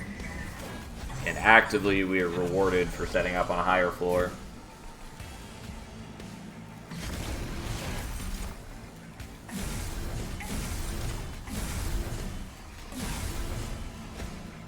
Oh, I'm sorry. I did actually want to do this slightly differently.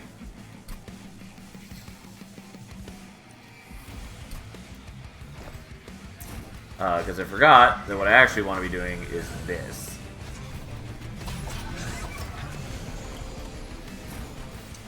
All the rest of this remains the same, though. It's just I want to actually be getting all of Herzl's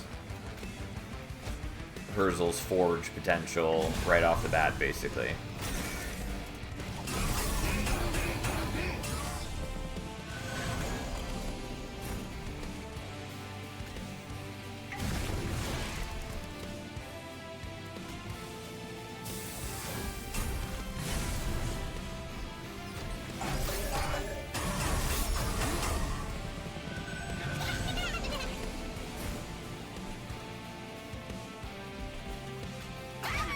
Okay, we'll just do that.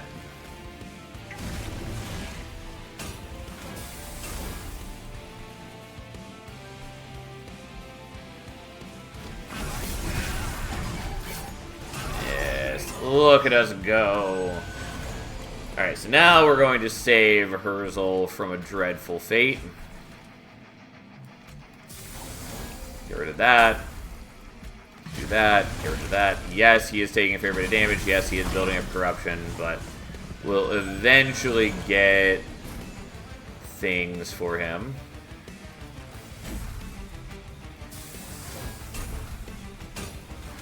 In the meantime, we are giving him a fair bit of armor, and we are building up our forge points.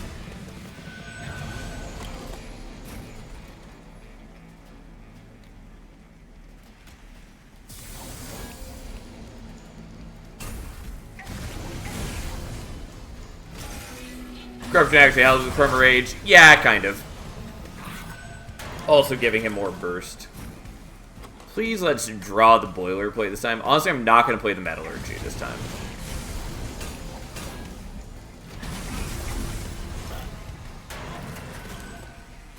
Okay, so we're already winning. So, what I'm going to do is I'm going to do this in the proper order, either way.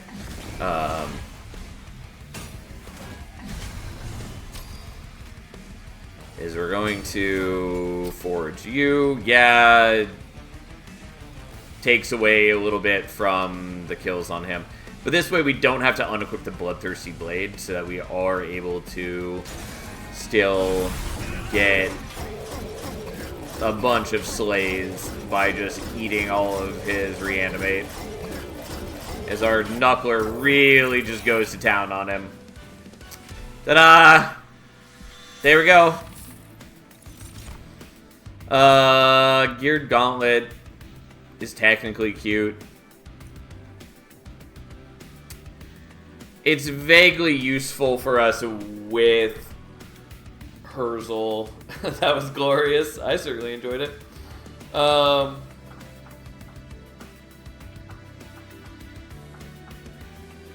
don't know, like, I could do Geared Gauntlet with Herzl. It's legitimately not the worst thing I could be doing.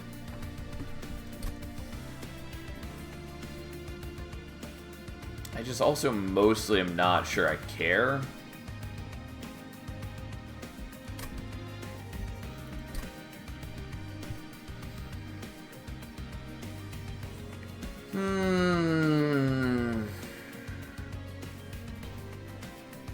What up, all? How's the night going? It's going all right. We just had our Knuckler Steward beat a boss to death with 30 plus burst. And so it didn't matter that the boss had 20 reanimate.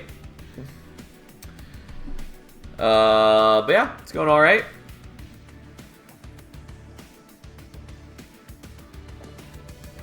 I do kind of want to take Geared Gauntlet, even though I think legitimately I don't really care. I will still take it, I guess. March of Shield's not bad for us, but we'll skip. And I think we're going here. And by that I mean we're just committing to it anyways. I'm not using X cost cards, sadly. Breath of Heaven sucks, and Pyre Piping just makes me angry. Sure. Unfortunately, he doesn't have a summon trigger. I guess we'll take Deepwood Oil just for a little bit of armor. I can help with Herzl not stealing kills. Yeah, kind of. It also is a way for us to just get a bunch of... I mean, I don't want to do that now, so sure, I guess we do that. Could have used Pyre Piping. Oh well. I mean, I still wouldn't really care, but... Hey. Anyways, yeah, it can do some okay stuff for us.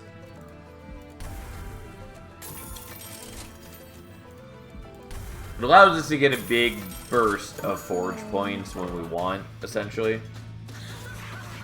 This could also have been a Juggernaut Transcendent Bashes run. Yes, it also could have been. There's a lot of different things we could have done.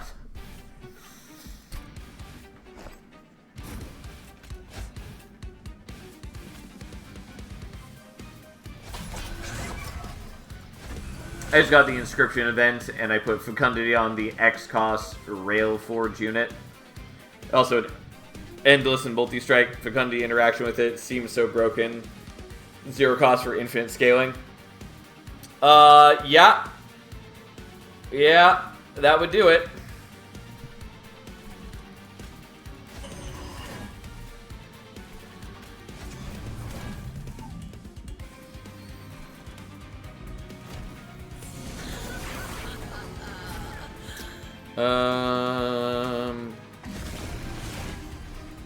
Yeah, I guess we want the Steel Pulley Claw.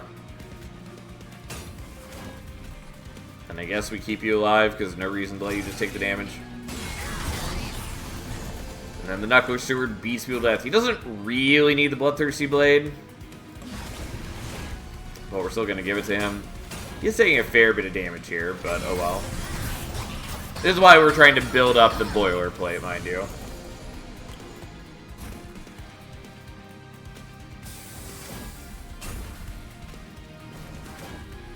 Well, he suddenly has a lot of burst.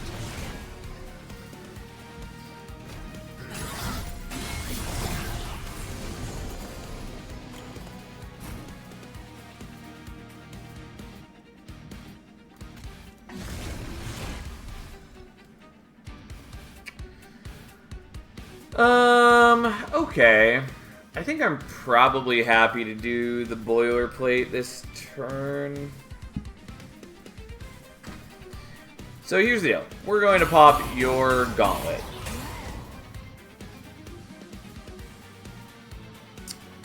My worry is that I think Kale's going to die soon if I don't just do this.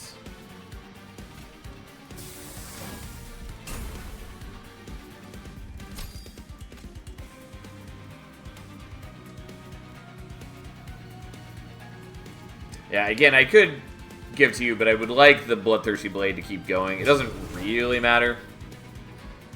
And obviously I could have equipped that to Herzl, but we didn't. Just for reasons.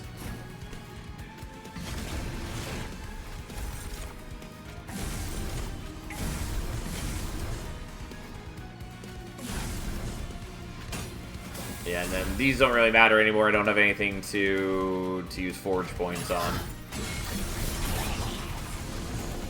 As our mighty, beautiful Knuckler Steward just goes on a rampage. Alright, could pop Herzl, but we're not going to. Anyways, there he goes.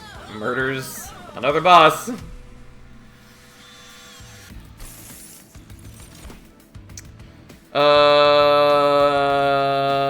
Yeah, Last Stand is sort of cute. Sure.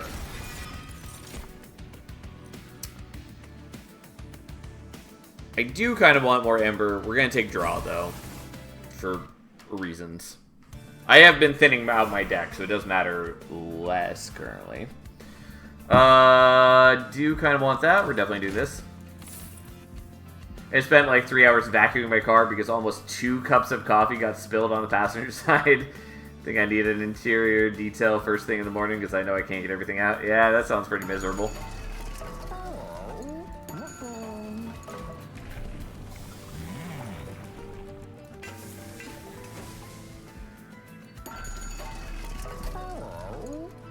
Okay.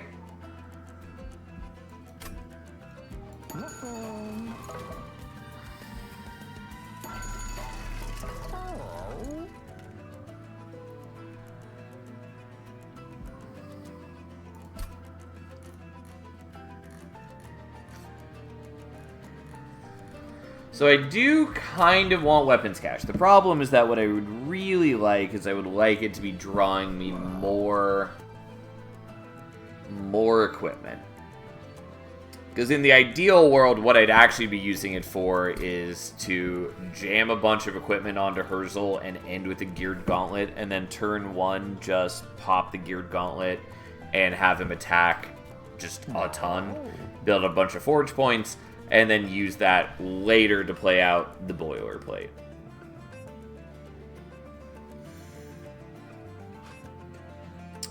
The problem is that, as is, I can only fit Herzl and 1 other unit on the floor.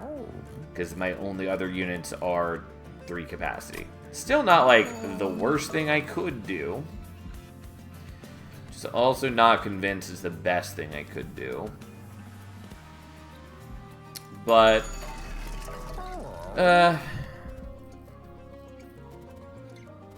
fine.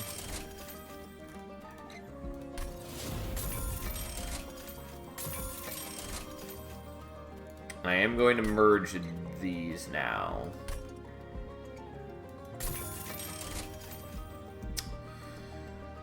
Right. Okay, I can sort of get around my problem if I go the other Merchant of Arms.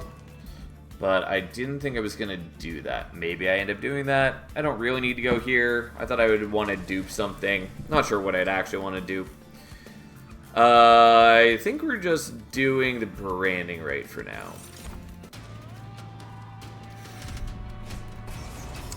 You son of a bitch. Also, the Mind Ember return is annoying, but oh well.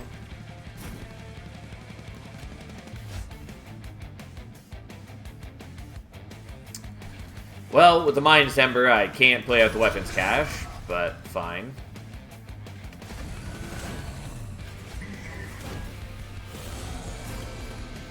I did remove...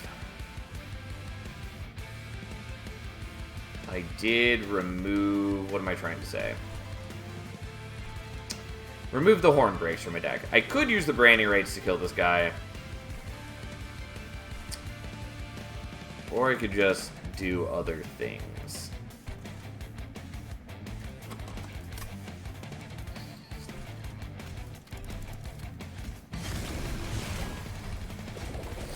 Alright, well, we're not going to get the revenge proc there, but that's okay. We just need to get rid of him was the big thing.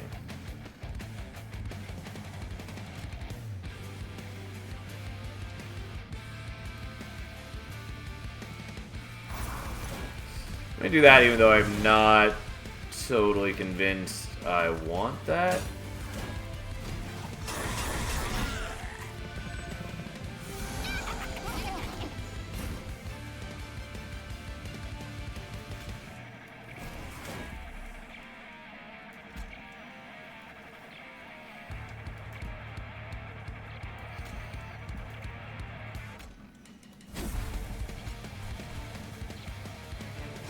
Okay, it's gonna look a little weird, but we're gonna do that so that we can pop and just have him generate 41 forge points. Not 41 all on his own, but you get the point.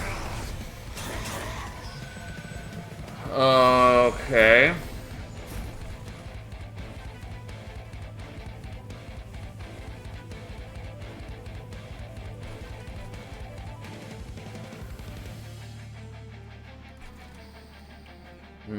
The problem is I don't really want to buff these enemies to hurt me so badly. So, let's not let them do that. And instead, let's do that. So next turn, we don't have to worry about it. Sadly, we're not using the small gift box. Although I could use it to kill you, I guess. Just feels like a waste. Yeah, let's not, I guess.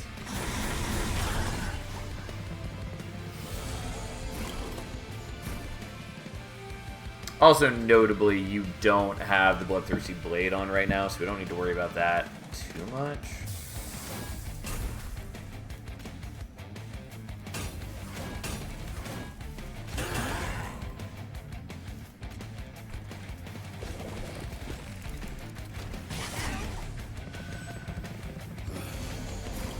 Just need to make sure that we are playing the thing before the boss fight. Or before the end of the fight is all I'm trying to say. Alright.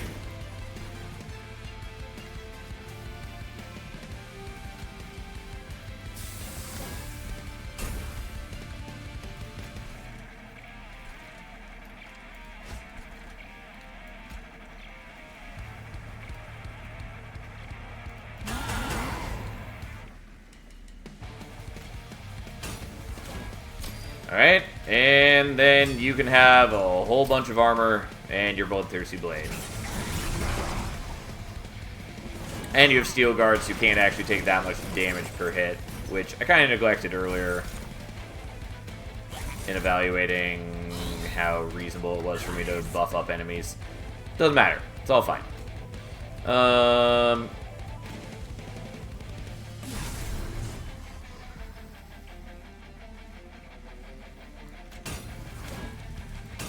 None of this matters. I would play that out, but I do actually want the gold from Fira's. So, that's fine. Yeah, there's no benefit to doing anything except for hurting our dude, so let's hurt our dude a little bit. And Herzl's not going to take any kills because he can't attack at all. And then our mighty hero just beats them all to death and gains extra power while doing it, both from the kills and from attacking into the spikes. Yeah, we're not going to take those. Tiresome Climb is cute, but we're just not going to worry about it.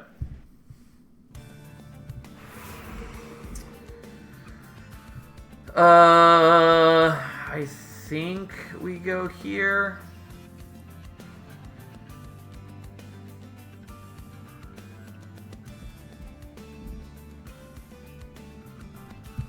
Maybe.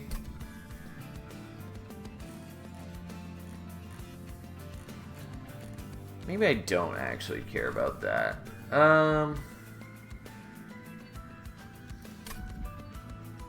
Yeah, fine. We'll just go here anyways. We'll figure it out. Yeah, I think this is still broken with boilerplate. It might not be. Let's find out.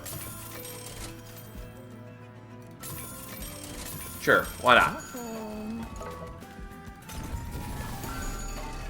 Okay, now this is going to look silly, but we're going to make this deployable.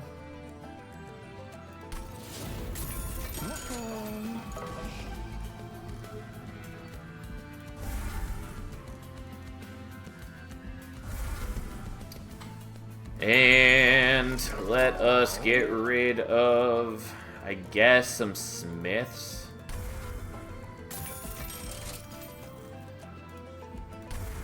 I just want to draw into things I care about sooner, basically. I suppose I probably could have gotten rid of the steward as well, because I don't have enough to play him since I have to devote one to the Savage Shackles, which means that I only have enough for exactly everything else. But that does mean we can start Herzl with 12 attacks.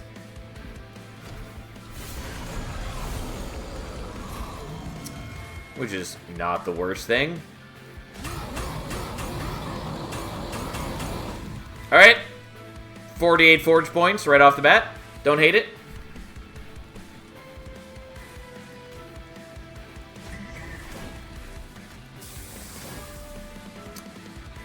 The last stand is cute, but I actually don't need it, so we're just going to eat it for forge points here.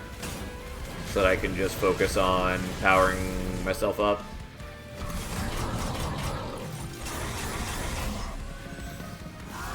And, like, with Herzl's Anvil, we are getting a dramatically higher number of things.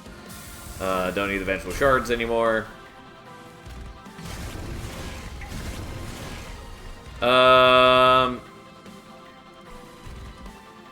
Yeah, I think we probably just want to do the equipment now. Even though we could make it way stronger if we let it go further.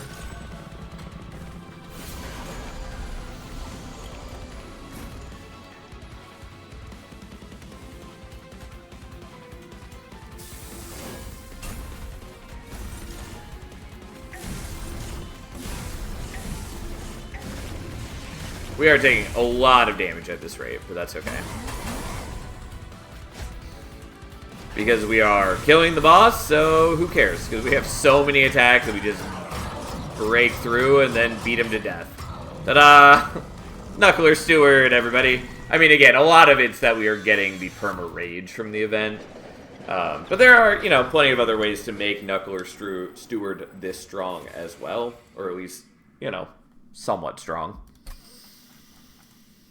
It also doesn't hurt that we have torches as our other starting card, so we have an easy way to ping him for effectively minimal damage while still getting the revenge proc.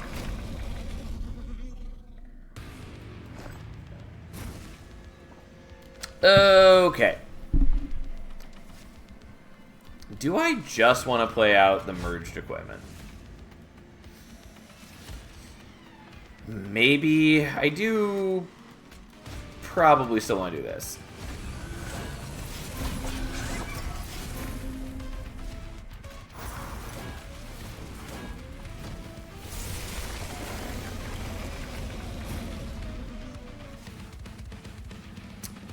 Well, here we are.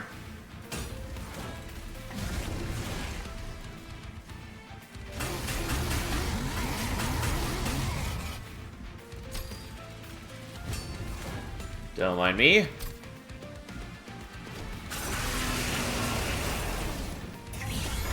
I've used Magnetic Relay with Blacksmith and Foundry Line to get Knucklers to heavy damage numbers. Yep.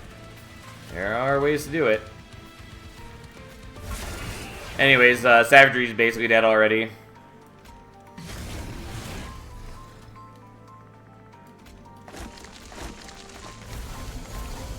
Oh, Hef, not Herzl. Gotcha. You said Metalsmith, and it's Metal Worker Hef and Blacksmith Herzl, so I thought you meant Blacksmith Herzl, not Metal Worker Hef.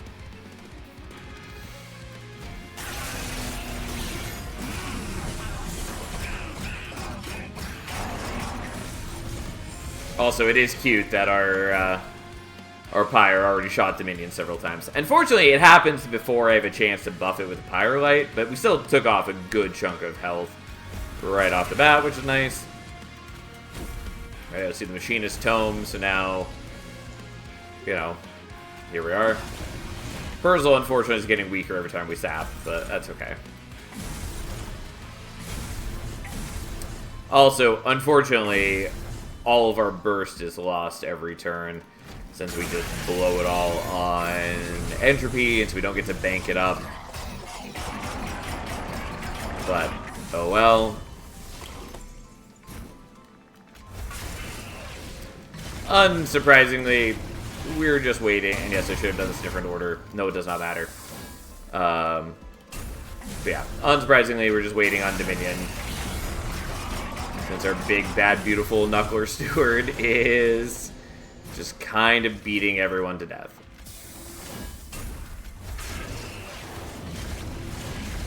Oh no, we're making the enemy stronger. What a terrible fate.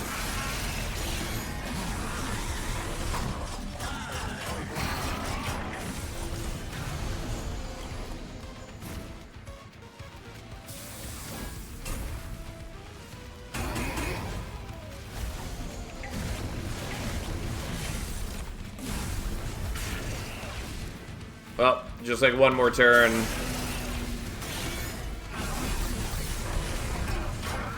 And in the meantime, he'll knuckle them all good and dead. Waiting on Dominion? What a surprise! Yeah, who would have known? Oh, there we go. Ta-da! What a run. Anyways, that was cute. I enjoyed that quite a bit. I really like Knuckler Steward's design. I just think it's a relatively simple idea, and it's just executed well. It's just so cool. And, like, there's still enough nuance that there's, like, fun ways to use it, and it's not, like, an auto-win on its own. But, yeah. Also, we finally mastered Geared Gauntlet. Not the last card we need to master. Out of curiosity, what cards do we need to master still? Yeah, I'm not surprised by most of these. Like, Card Collapse is not bad, but I haven't been using it. Disassemble, likewise, very good in the right circumstance.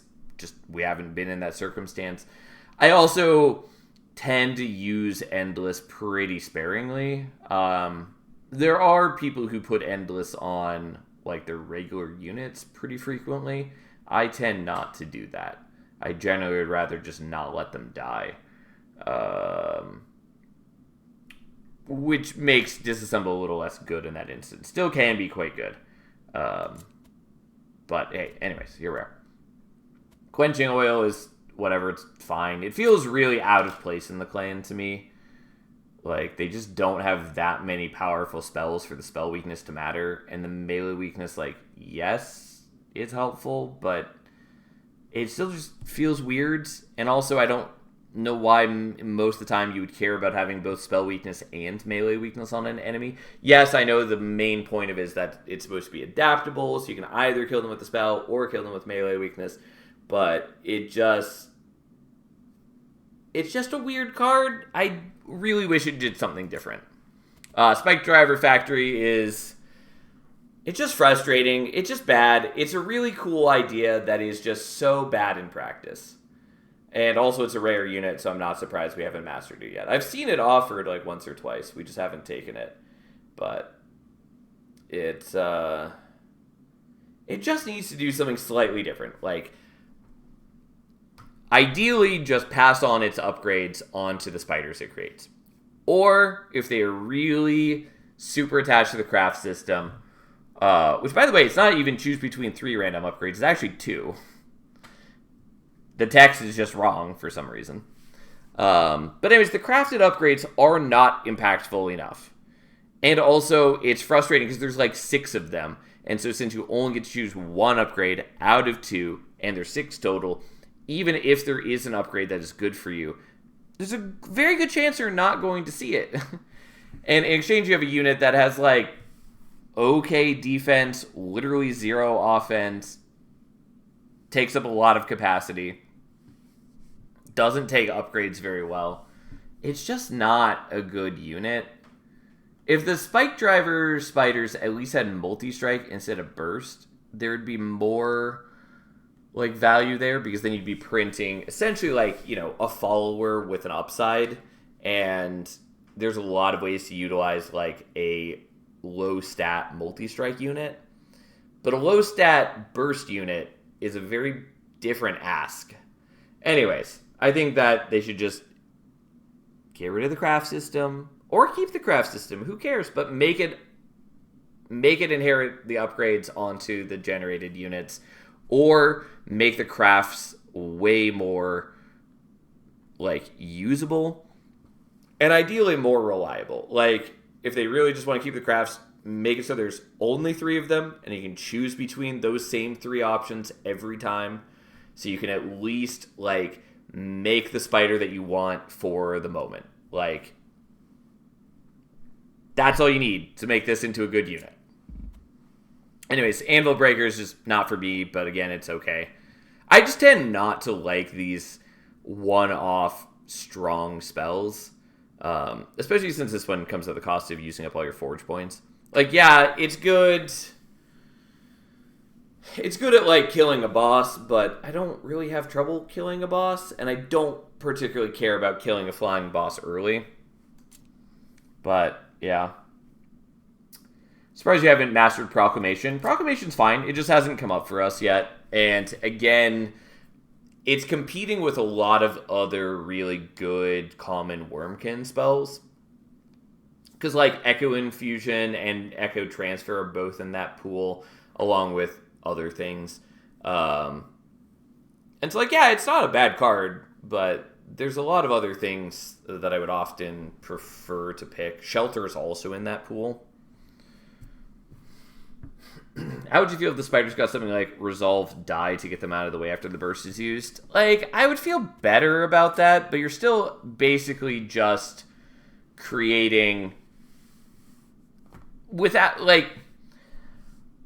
taking into account forge points, just evaluating this on its own, you're basically still just creating, like, a 1/1 that attacks 3 times, or maybe gets plus 10 or, like, plus 14 from the crafting, and so you're doing, like, 40 to 50 damage or whatever. Like, for a unit that's taking 3 capacity, doesn't have incredible defense, has 0 offense on its own, and only gets to use this ability once every 2 turns, that's still pretty bad. Like, yes, the spiders give you an outlet for Forge, but there's also, like, a lot of other good, better uses for Forge.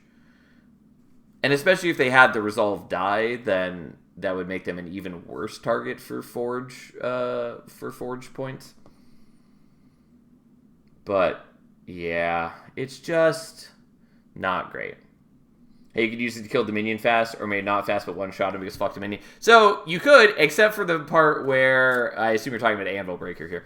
The problem is that Dominion starts with 4 spell shields for some ungodly reason. So even if you want to use this to one-shot Dominion, you still have to burn through the spell shields, which is doable, but it feels really dumb. So, yeah. I just thought of the perfect buff. Just make the spiders cost 3 so you can smelt them. Oh, gee, what a wonderful thing. I use the factory decent effect sometimes as a blocker, and at key times I'll use forge points on it. Yeah, like, there are ways you can use the spike driver factory, but like, there's just so many better things you could be doing than that generally. And for a rare unit, this should be something impactful, and it should be something cool. And it's currently neither. Like, I don't want the best use of the spiders to be that I'm getting a chump blocker every 2 turns. Like, there are way better ways to do that. Like, you can just put Endless on a basic spider instead. Yes, it's not great, but not useless. It's pretty useless. Like, yes, you can invent a use case for it, but there's basically no situation in which this is better than other things at that same job. And, like, that's the problem. Is like, it needs to fill a purpose, and it doesn't. But anyways, as for the other cards, Force Contamination is good, but again, it just hasn't been super pertinent for us. There are definitely times I could have taken this and chose not to. But again, you see this with Banished as well. I tend not to take the melee weakness things even when they're relatively strong, because I am generally more concerned about actually scaling up my team over the course of a fight. And I'm generally a lot less concerned about things that give me just like a 1-turn spike of power, which is mostly what melee weakness is doing for you. Yes, there are good ways to use this, particularly in Wormkin, with either Bog Deep Cocoon or with Martial Lord Echo, right? Since you also get a Bog Deep Cocoon. Comboing with the Trample is very powerful. But yeah. And then Glug Cider, we've only been offered once and just hasn't been pertinent. And Power of Knowledge is fine. I like the idea of it, but in practice, I find it not that useful. Soul Savior run when? I don't know. I could do that now, but I could also just do normal runs. I don't know, fine. For you, we'll do Soul Savior. I keep putting it off. Again, it's not that I dislike it. I just want to do the crowns. Alright, let's lose a run. Which is say we're doing all random, because what is life without random? We're staying on Tangle for now. I really do want to move up to Overgrowth, but I know that I have not played enough to level up my souls to warrant that.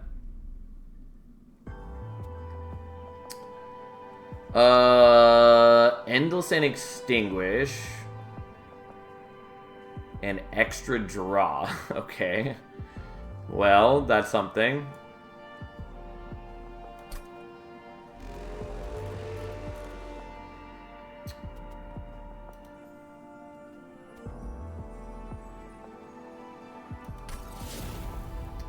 Not wildly helpful for me. Most Train streamers don't like to do Soul Savior runs. I don't know why. So, I can imagine a lot of reasons why they wouldn't want to do Soul Savior runs. Both, like, number one, obviously it's just not going to be for everyone. Number two, like, you know, they just might like the normal mode more. Like, that's what it is for me mostly. It's just that I like the normal mode so much, and I have a ton of crowns to be working on right now, that I like working on that more than playing Soul Savior. I still am having a lot of fun with Soul Savior. It's just that I have to choose which one I want to spend my time on, and, you know, they both take time. I can also imagine that since it being it's very different from the normal mode, and I don't know, like, they might not feel as comfortable playing it yet. Like, I know a lot of streamers enjoy being able to talk authoritatively and knowledgeably about a game, and I'm sure a lot of players can't really talk about Soul Savior with that same expertise yet. I don't know. But overall, I think it's a fun mode.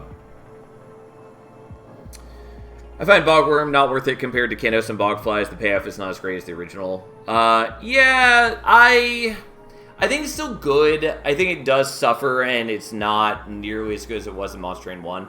I do think it probably deserves to have its base stats and or its scaling increased.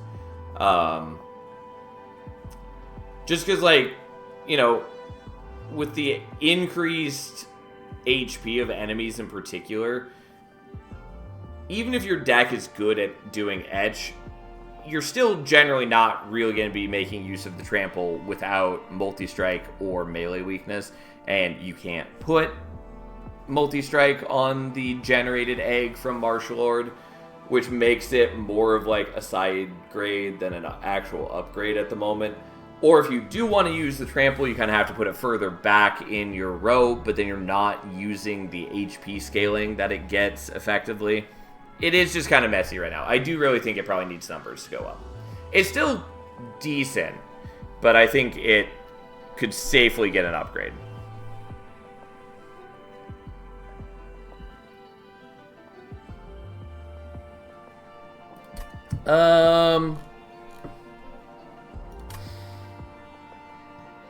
So these are both awkward. Shattered Halo, I probably don't want, though there are some interesting picks we could get. Namely,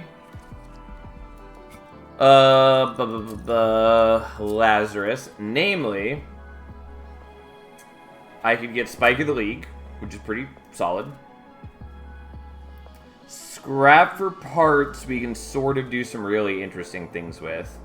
I actually maybe want to just do this for scrap for parts.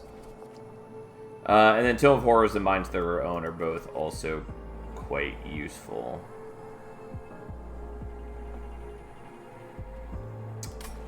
And anyways, normally I'd be pretty happy with sketches, but especially when I have a soul that gives me endless, that makes life a lot more awkward. You know what? Fuck it. We're taking Shattered Halo. Hopefully we get scrap for parts.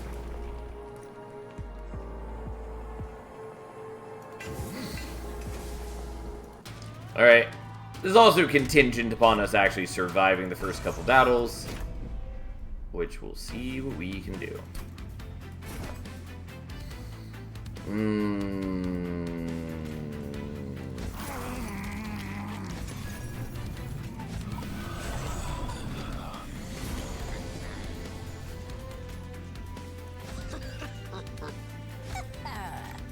Unfortunately, I can't do the golden touch now, but okay. Oh yeah, I don't actually really want the quick with you.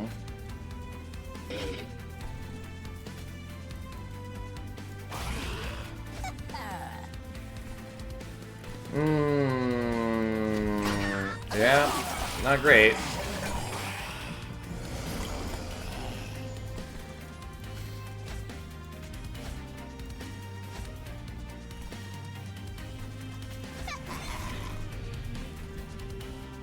I kind of wish you were dying, but you're not.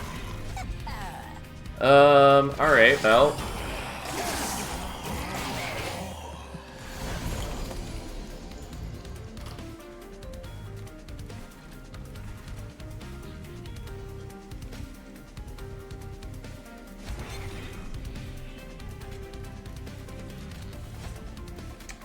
I really wanted to do other things here, like use the golden touch, but we're not doing that, I guess. I just think I need the lifesteal, so here we are.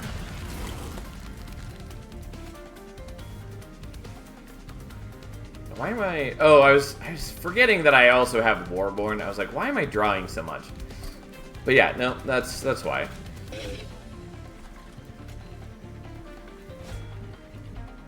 Unfortunately, the lifesteal doesn't really help with Rail. And I can't golden touch meaningfully here, which is sad, but like I had to do these things so I could actually win the battle. And so there we go. Okay, let the shenanigans begin. Yeah, that's not what we wanted, but we will take the combustion suit.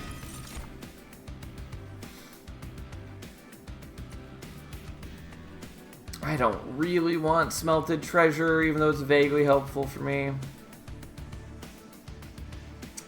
do I want Tome of Contracts?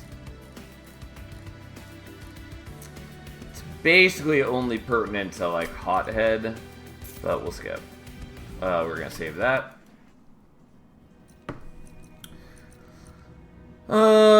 Burst, Titan Skin, Malaise. Add 4 Titty Scourge cards to the deck. Well, go fuck yourself.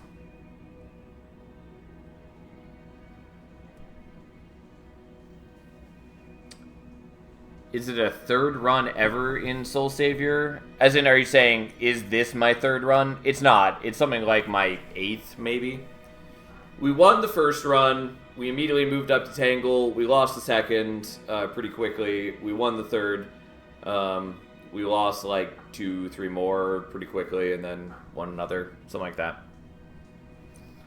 The curse is just harassment. Yeah, especially because they copy themselves if you don't play them. Like, that's pretty annoying.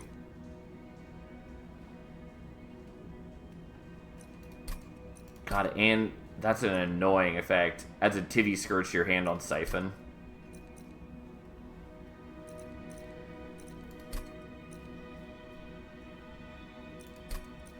I'm not worried about the Titan Skin. We're going to have enough damage output if I survive that long. That's not an issue.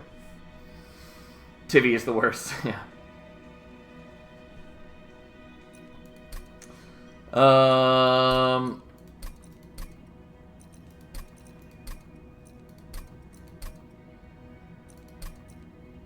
Okay, we probably...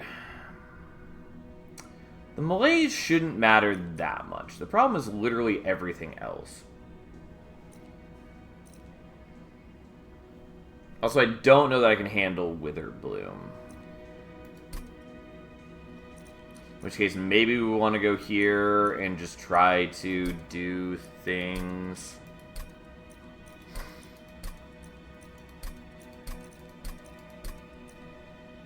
That Ace reminds me of the Soul Master from Hollow Knight. That's fair. I see it. God, the one thing I do hate about this mode is that you don't get guaranteed increases in resources. And I know that choosing your souls is meant to mitigate that to some degree. And that if I weren't just doing all random, I'd have some control over that, but I don't. I don't know. The problem is, like, I really want a unit upgrade. Also, increasing Grail to level 2 or 3 would also be a huge increase in power. Because, like, not only does he gain more HP, which is pretty helpful, but also, like, the scaling on his ability just massively increases, which is hugely important. So I do think we probably just want to do Thaddeus first, and then maybe Lilith second. I don't know that I can handle... I just don't know that I can handle that. Also, we might want to give the Endless to you instead. And then, like, pair you with Grail, and if you die, then I can immediately play you out, and you'll have a ton of attack still. I think that's the case. Yeah, Soul Savior seems less receptive to all random. Soul usefulness varies pretty wildly. I mean, yes. I know that I shouldn't be playing all random. It's not what the mode is meant for. Doesn't mean I don't want to do it, though. Honestly, duping the combustion suit is not the worst. I do kind of want to go to the left here, though, and just build up some golds. On the other hand, getting rid of some of the whelps is also pretty decent. Sure.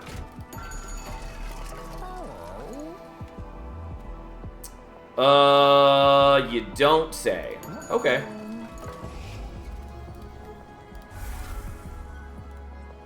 Oh, actually, I want to get rid of you.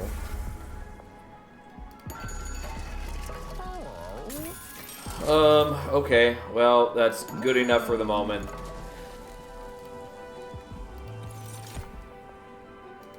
It's a bit awkward, but it is helpful.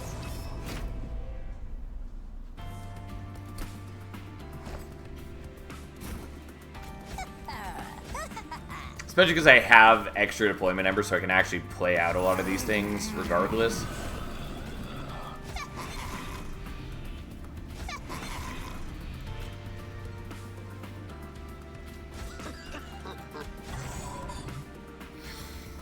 Okay, so I've sort of massively thinned my deck, especially since I also get a bunch of draw. And then we're just going to be more powerful as time goes on. Yeah, you're going to be fairly strong, but oh well.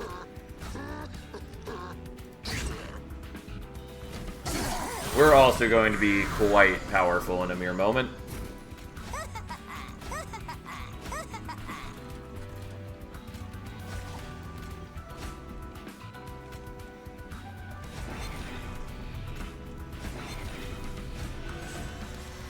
Not quite killing you, though. Perhaps I shouldn't have had you in front.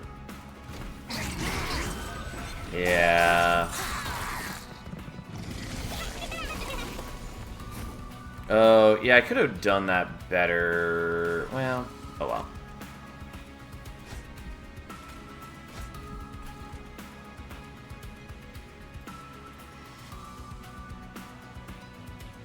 I mean, I can afford to take some damage. That's not the end of the world. But I could also do this slightly differently.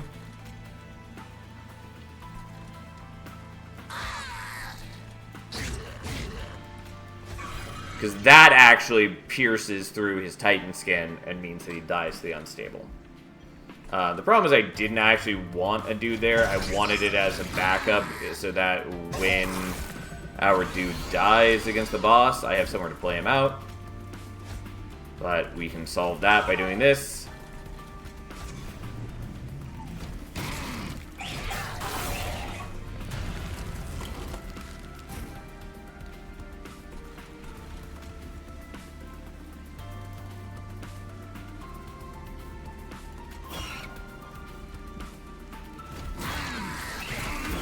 Yeah, the problem is you have 25 attack, and that means that that's not gonna work.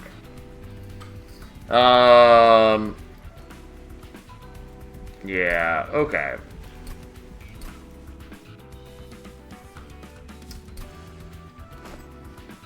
I don't know that we can make this work just because life is somewhat awful for us. The problem is, like, I need basically these guys here.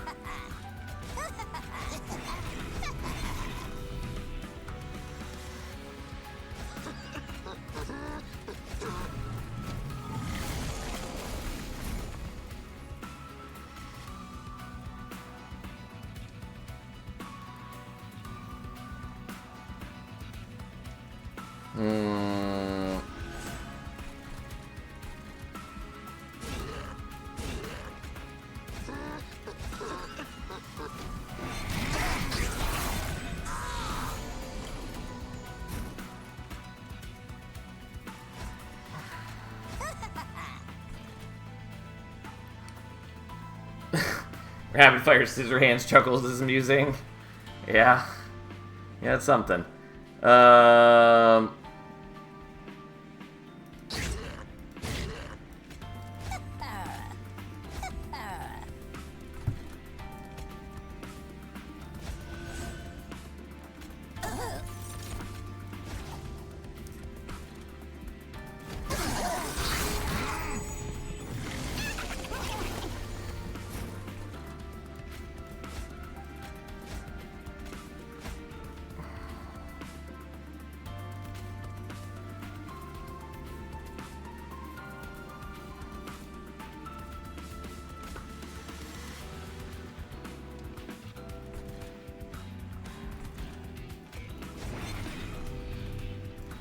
Now, do I want to give the Vampire's Tooth to you? I wish I knew how much damage the boss came out at. Because I know he's getting a bunch of attack from other things. I think we just want to do that, and then we'll block there, even though you have trample, because you're a jerk. And we're not getting you, which is a huge problem, but whatever. We'll see what we can do. Yeah, you just get a bunch of attack regardless. Which is not great. But we can at least buy ourselves a little bit of time.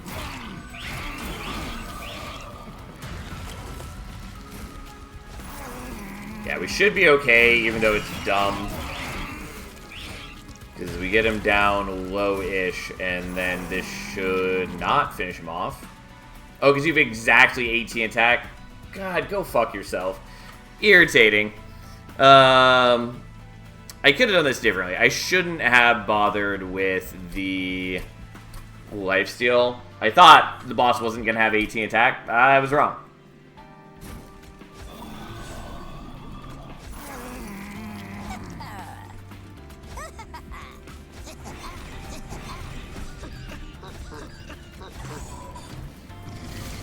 Okay.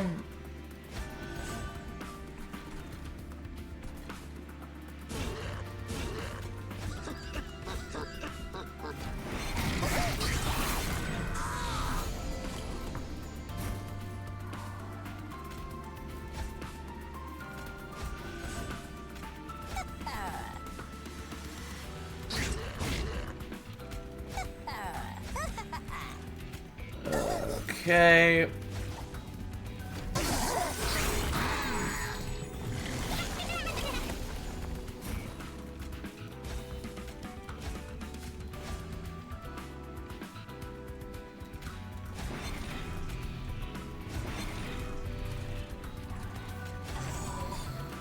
Yeah, he takes some damage, whatever.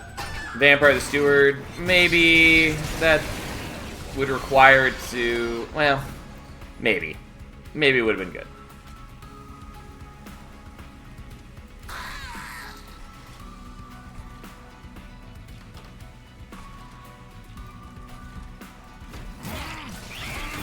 I need all of my Ember next turn to play out our buddy, so here we go.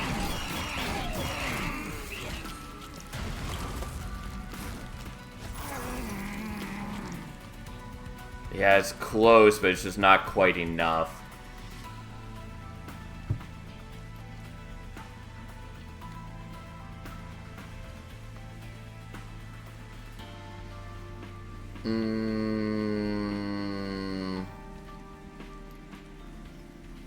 Yeah, you and your stupid Resolve gain Titan skin. If you're just a little stronger. Alright, well, let's do this slightly differently. I think I can win this. We are getting into a little bit cheesiness, but that's okay. We are heavily disadvantaging ourselves. We'll suck it up.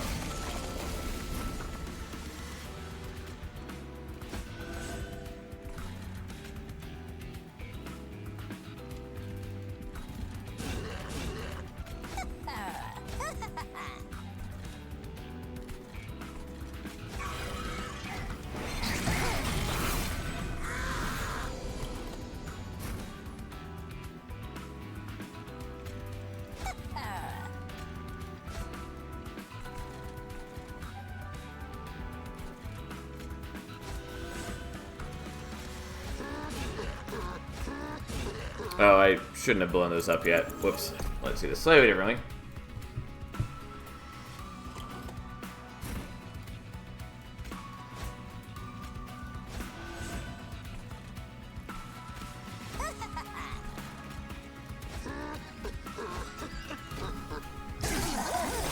Okay. Goodbye, all my units. Yada, yada, yada. Here we are.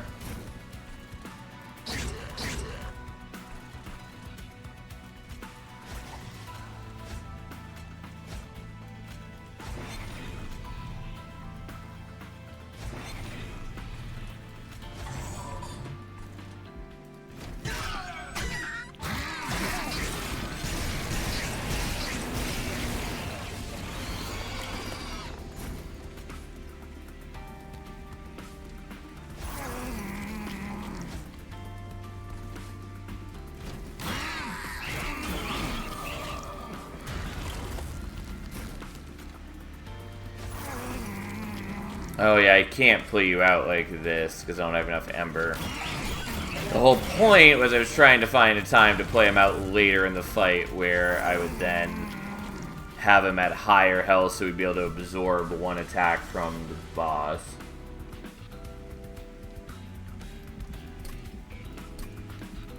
I think Alpha Second would have been better, maybe. I thought for some reason that it wouldn't be, or that it was effectively the same.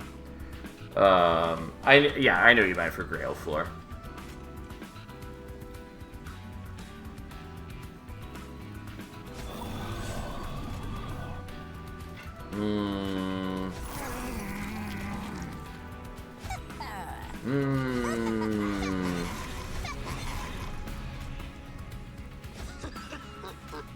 I mean, yeah, like, maybe we do just give the Vampire Tooth to that guy.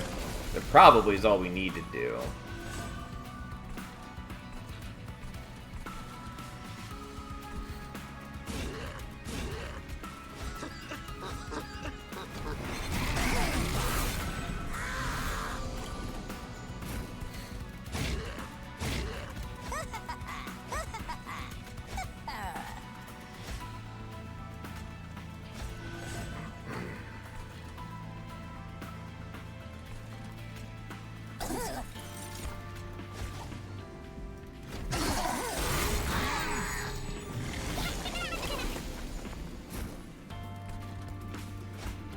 Because, like, we are killing everything here, it's just that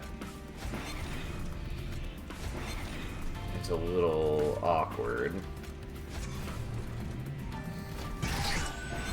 Like, he does die, he loses his equipment, which is a little sad, but whatever, fine.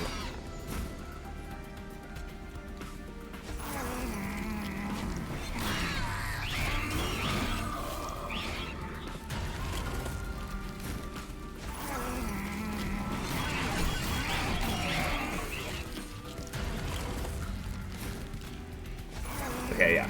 Turns out, enough lifesteal is fine. I kind of neglected the fact that he was gaining 15 attack from the Vampire Tooth, and for some reason, I was thinking that he wasn't going to be healing as much as he is, but yeah, he is enough that he's staying alive multiple rounds, which is all that we need. For a moment, I was like, why do we have so many, you know, rare things? Turns out, for obvious reasons. Yeah, we're taking scrap for parts. I actually really want to reanimate too, but we're taking scrap for parts because I'm a madman and this is what we're doing. Fine. I should have probably waited to loot it, but hey. I don't care about the healing. Artifact is nice. I think we just want the gold. Boy, do I want multi-strike.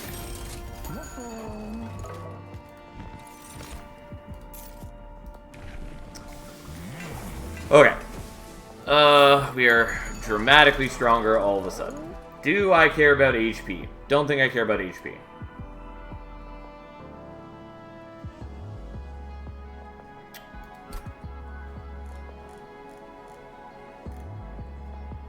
I think we're just not taking another upgrade on him currently. I will put an upgrade on you as a failsafe. And then we're just going to remove some things. That's all we're doing here.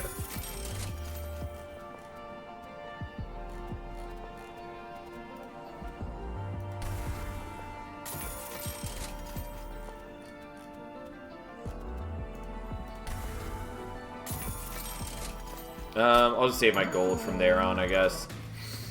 Okay. We are at least dramatically stronger now.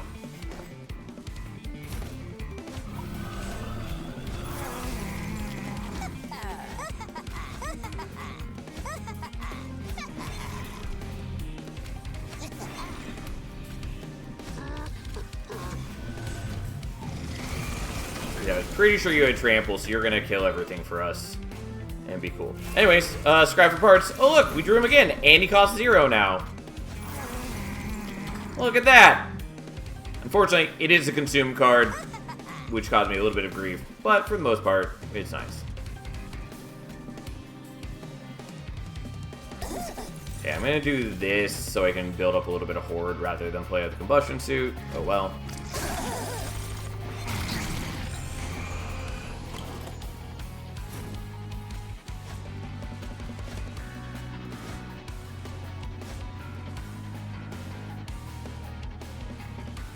So many things in Soul Savior have trample. Yeah, it's a thing.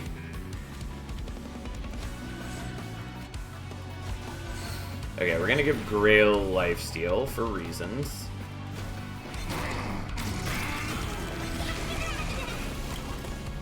Hey look, he costs 0. How convenient that I no longer have to expend so much Ember for that.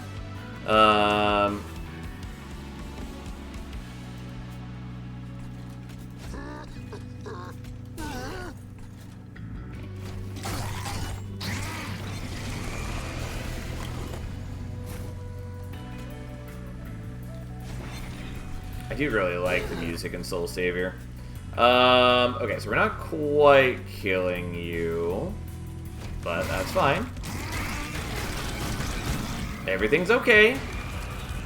You might not know it, but everything is in fact okay. And we even get one more horde this way. Yeah, turns out things are a lot better when we get to use scrap for parts. Also, with Grail being stronger. These are not helpful. I mean, the multi-trade kind of is, but it's not really helpful. Not what we need.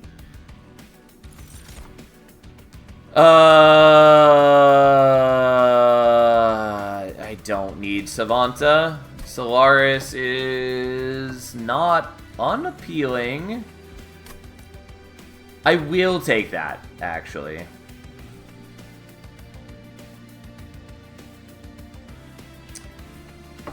Hulking Mass as a tank for later is a good idea, in my opinion. Yeah, maybe, but I think we'll be okay without it. Kind of. Yeah, we're just going to take Solaris. For reasons. We are going to save this. I actually don't want just the minor things. So I do want a Merchant of Magic. Kind of just wanted to do this. I've yet to see how we fare versus Life Mother with the current deck. We're working on it.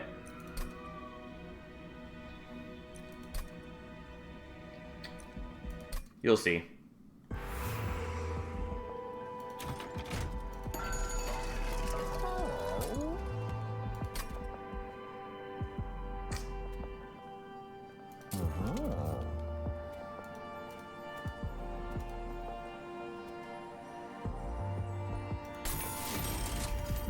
Still throws me off with, yeah,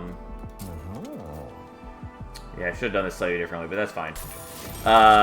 Still throws me off with things being a different cost than they are normally. Zone of Silence is cute. I can't look at the map. Why would I be able to look at the map? I think there was a Merchant of Arms later in here, which makes me kind of want to take Zone of Silence. I think it mostly just isn't going to matter for us, though.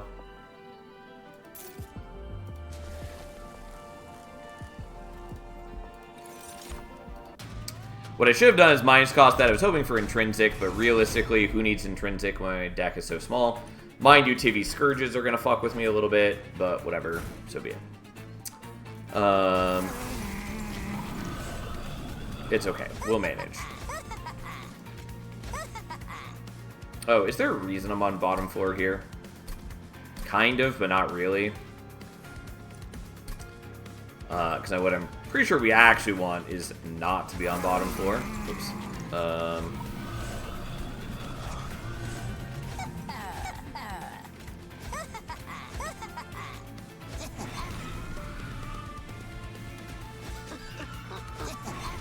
Okay. Oh, you give them haste. I did not realize, but we'll see what we can do.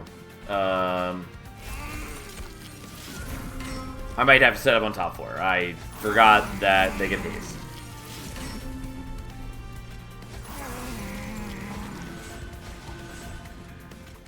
Which does overall make sense, but not helpful with my current needs. Anyways, with the Scrapper parts, I am now substantially less reliant upon the graft units.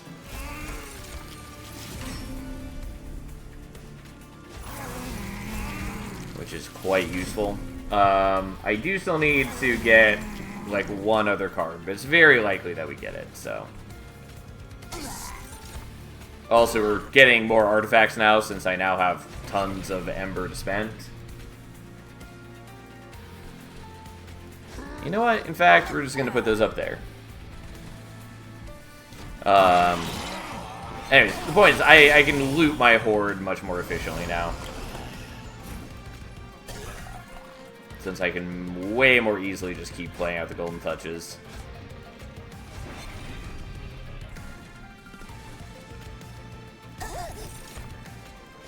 So you're wrong order, but whatever.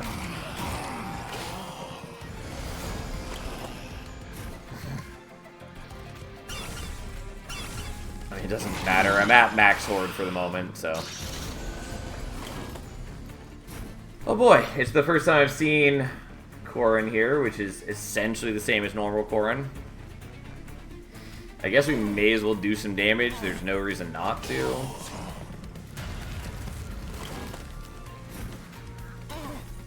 Okay, yeah. Did it preview the correct boss? Honestly, I don't know. I was thinking about other things. Okay, we explode you to get you out of the way, and then you come down and you just absolutely murder. And we're good.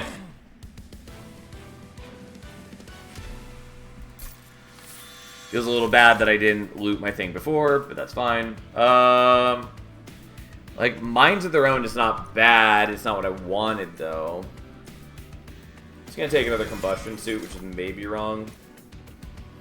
I should maybe take the smelted treasure, but it's not really what I need.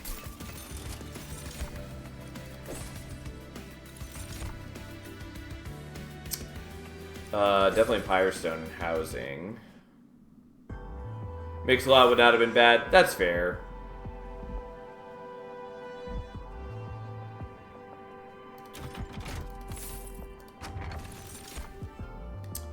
Gain 1 upgrade slot, 10 HP permanently, or starter cards, gain Ember and draw. Not actually what I need. I mean, I could do Sarge with the Shield Steward, I guess, maybe.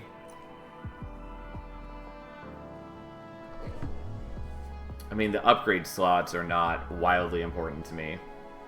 Kind of.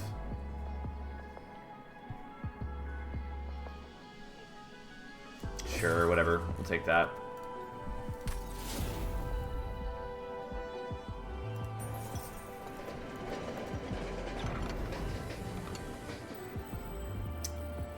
Don't think I want to copy 5 times, but I do think I probably want another scrap for parts.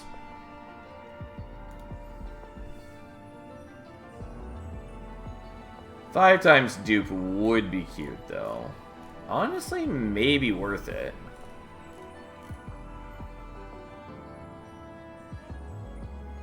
Just because I get so much extra Ember on turn 1.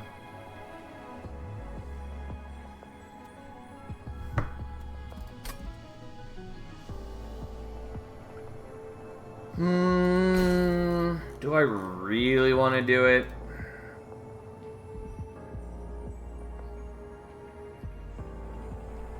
Fine. Is it the right choice? Probably not. But it is quite powerful for us on the whole.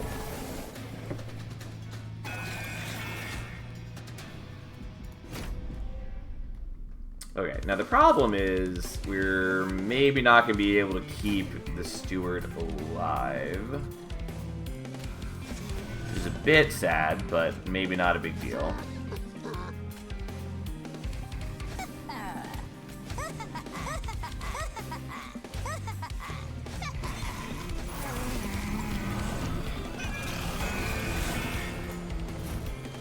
Oh yeah, and you give haste.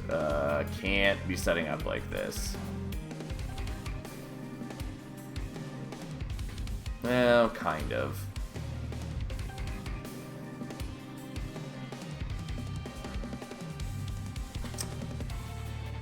Yeah, alright, we can't be setting up like that.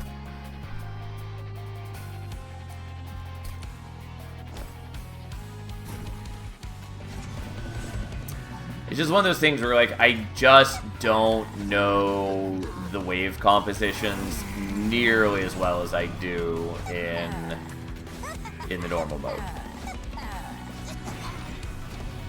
And it will just take me more time to figure that out.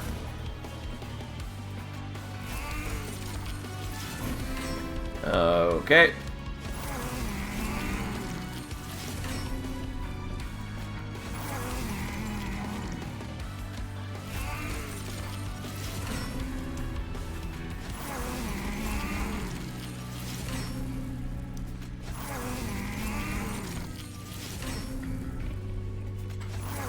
I am not looking forward to having the Tibi Scourges, but we'll figure it out. Like, we'll still be in okay shape for it. It's just not great.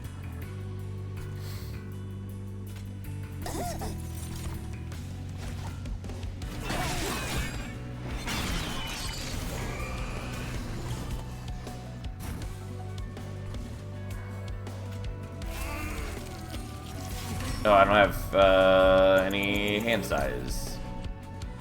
Let's not do it like that, because I don't want to waste the spell chain. It's almost like the spell chain is wildly important to me.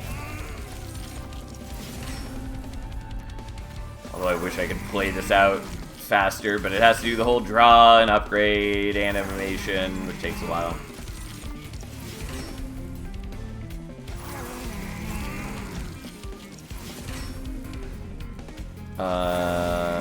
Honestly, I think we want you in front, kind of.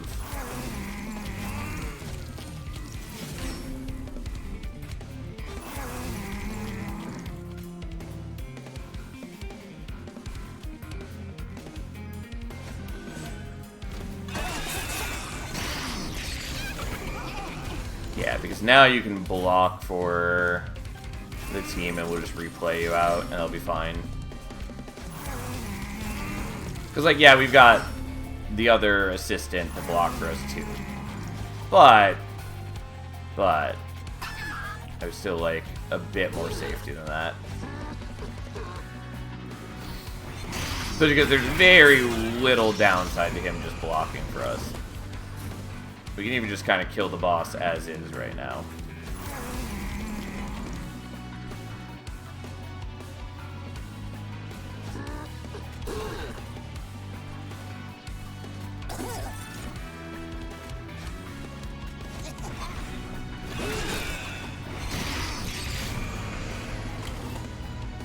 Alright, and then let's just get a little bit more horde. Unfortunately, not getting to, you know, not getting to max, but not a big deal.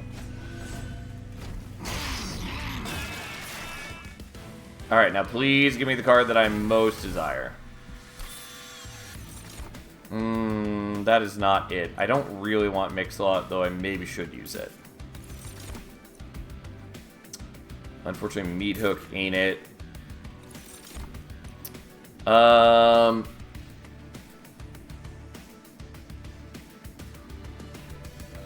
Okay.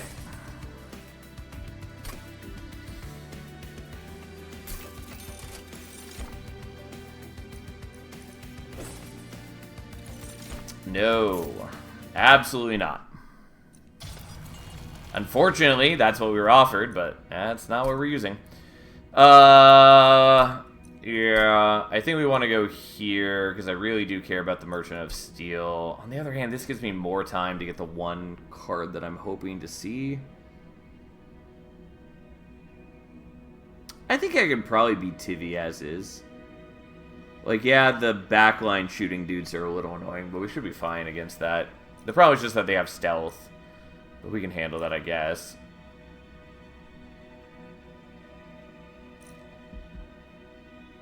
Sure. I don't care about healing, don't care about banner. Let's see what's on offer. Yeah, Shadow Sheath is not that helpful for me. Manifold Mirror. I don't have any rooms. We do have a Merchant of Arms coming up. I guess I'll take it. What are you hoping to see? I'm hoping to see Spike of the Legion.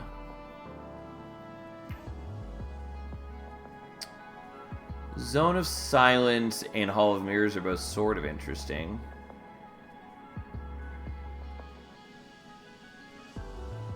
So Hall of Mirrors would be interesting. Well, it's a bit of a problem. I don't think we want it. It'd be more interesting if I got a capacity upgrade from the enhanced shop, but we don't know if that's going to happen. I don't know how much I actually need Zone of Silence. It doesn't, like, stop the boss. But I'll take it, I guess.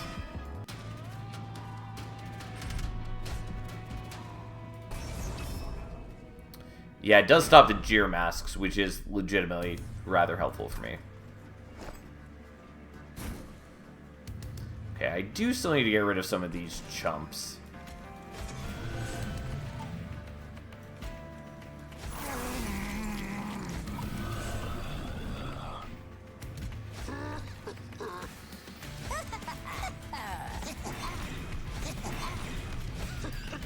Okay. Mother's Jeer Mask. Apply Daze 2, melee weakness 1 to the attacker. Well, don't love that, but luckily we don't have to worry about that now, do we?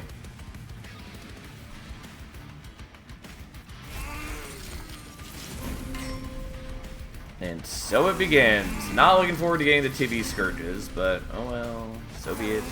That's life. Also, eventually we'll get to upgrade Grail again, which I look forward to.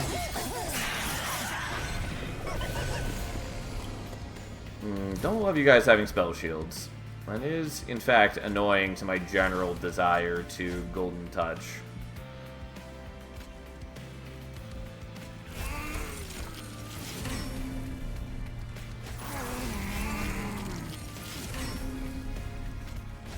Okay. At least the Scrap for Parts is doing some solid work for us. Like, again, this is the major reason why I took Shattered Halo.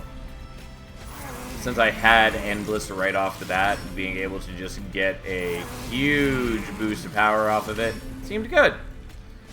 Let's not do that one.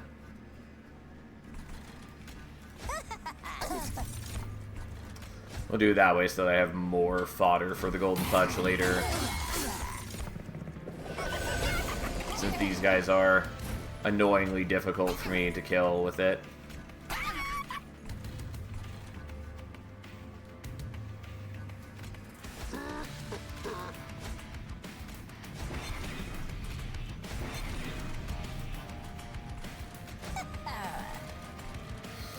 Alright, unsurprisingly, our dude just beats them to death. That's just kind of what he does.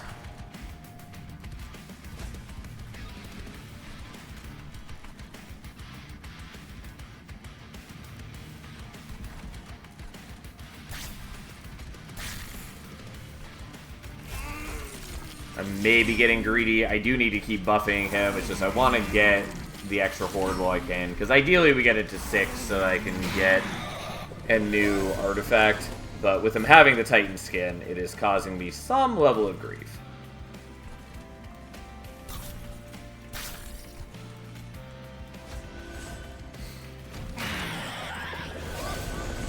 I will say, real glad that I have Daze to these enemies, though.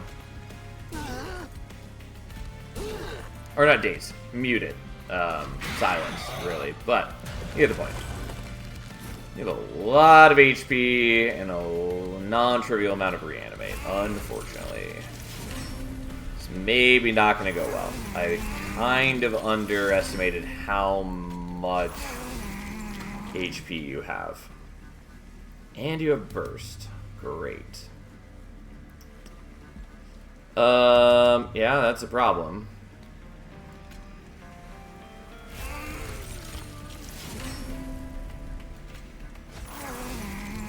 I think that's actually less. Maybe it's the same.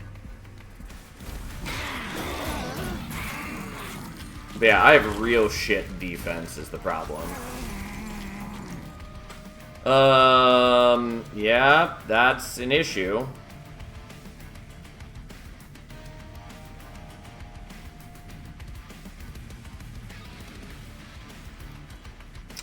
Okay, maybe that's not going to work so well. Yeah, him having the reanimate is a problem. If I can get him down to where he's using the reanimate, though, I do have countermeasures.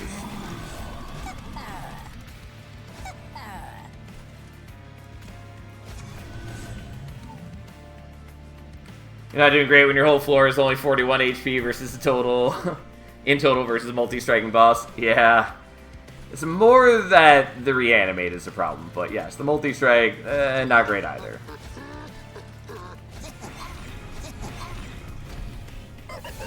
Especially since, like, I don't have enough HP to, like, weather it with lifesteal either. Like, I just don't have a lot going for me here.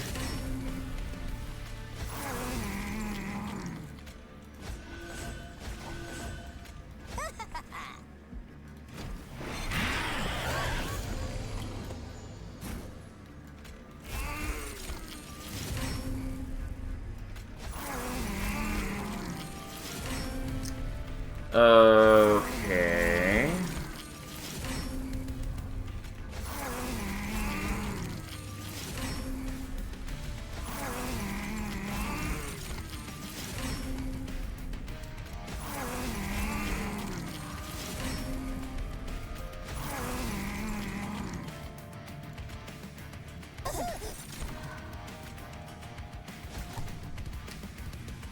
Alright. Well, we're doing what we can.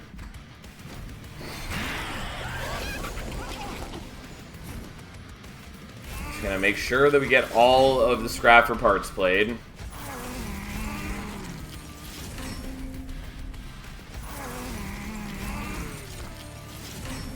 Even if it means I'm not doing a ton of horde. Like, I just do, for sure, need to be getting him as strong as I can.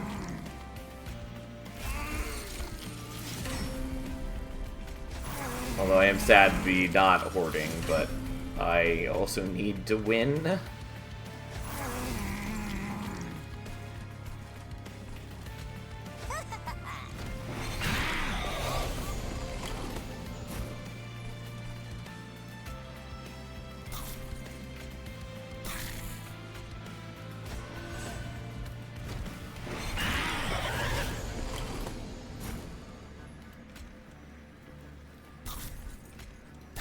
The assistants exist to be egged from now on, basically. Okay, so we're doing a chunk of damage to you. Unfortunately, less than I would wish, but that's okay. So we're freeing up some space there and getting some extra attack.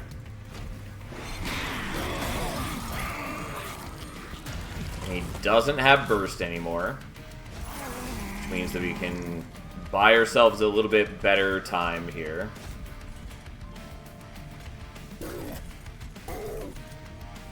Okay. Oh, you have Titan skin. Fuck.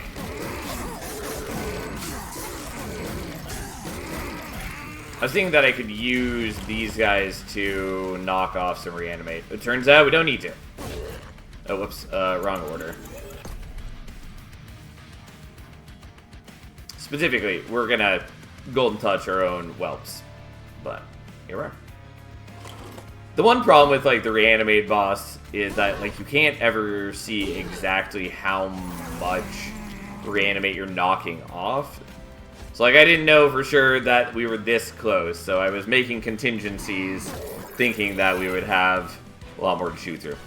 Regardless, here we are. It's fine. Awkward. And yes, we'll happily take Spike of the League. Just pump it right into my veins.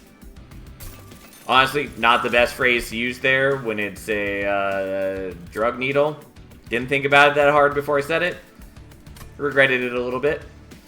Unfortunately, the shell doesn't really help. Flaming Talons will take, I guess. Sure.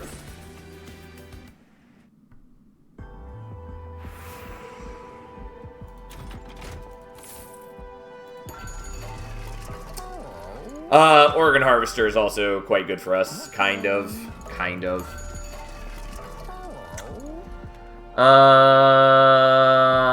Yeah. I mean, I've got tons of gold.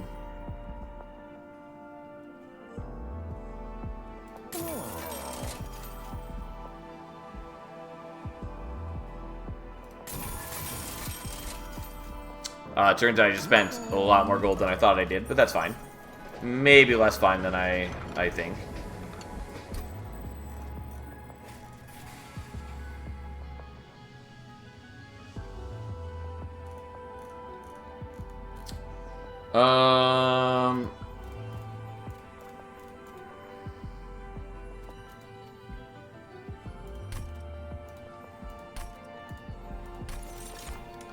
I guess we're doing that.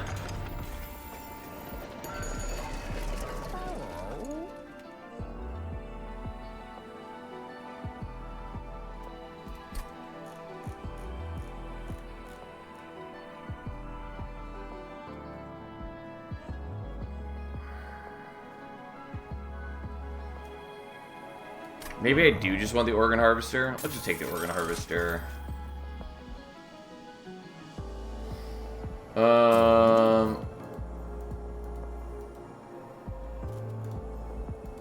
Also, I almost forgot that I wanted to do that. Although I do need to have less units. I have too many deployable things. Whatever. I don't know. Fuck it. We'll figure it out. Not entirely sure what my game plan is here. Unfortunately, the organ harvester doesn't super do what we need it to do.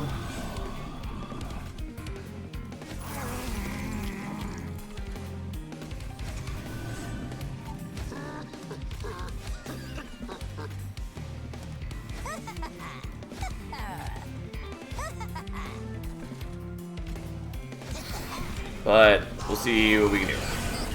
The main problem being just I can't equip the organ harvester until I'm done using scrapper parts. And, like, that's sort of a big ask. But let's see what we can do. Like, unless I want to equip it to Grail, which I sort of can do, I just don't really want to for a lot of reasons. Or I need to be generating enough attack on the test subject alpha that we don't need to use the organ harvester, but that's currently not the case.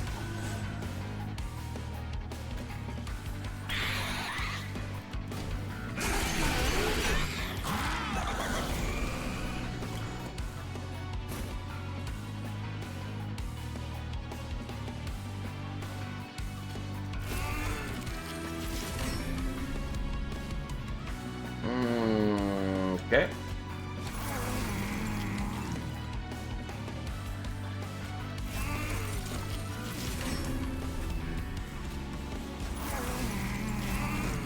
At least I'm going to generate a lot of gold with the Avarice. Or at least a reasonable amount of gold. You draw your whole deck every turn anyway, no problem in equipping the Organ Harvester when you finish scaling. I mean, that's the plan. It is going to be a little more awkward after this fight, since we'll have Tivi's Scourges. And yes, I did fuck that up a little bit. I think it's fine. So we're not going to, like, redo the turn. But yeah, I think we'll be okay. We'll be a little more awkward in the Life Mother fight, but I think we'll still be okay by then. Oh, and I can't play you out because I didn't realize I ran out of Ember. Oh well. Oh, I could start burning Pyre HP. I don't think that matters, though I do kind of want to use the Golden Touch. Okay.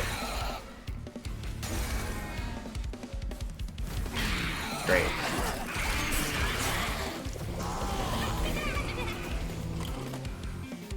Unfortunately, they're silenced. Can't do anything about that. And you're a jerk.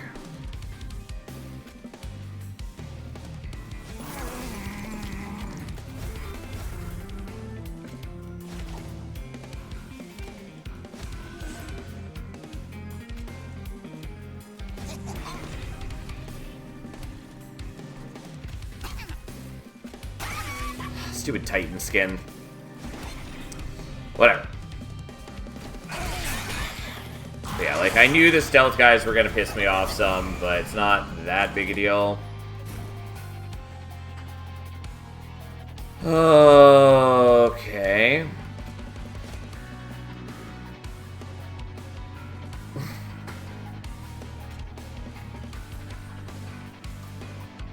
I should probably just equip the Organ Harvester now.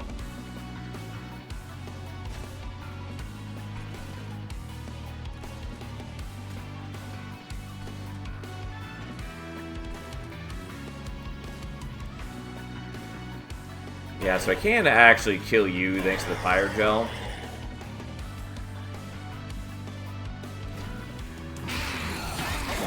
Oh, it feels so bad. Goddamn Tivy. You son of a bitch.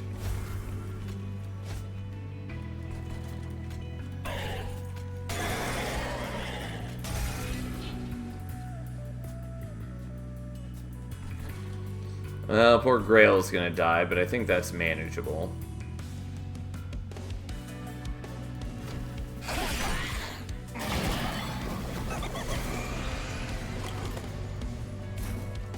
Okay, so you are getting the kill already.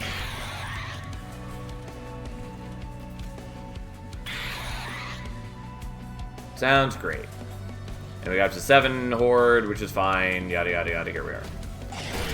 Okay. Also, I didn't get, like, an insane amount of gold, but I got a fair chunk of gold from the Avarice, and then yada, yada, yada. Here we are. Nope. Nope.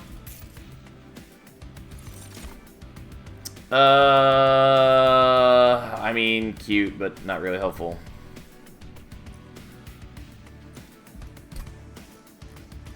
No, we're gonna not take those.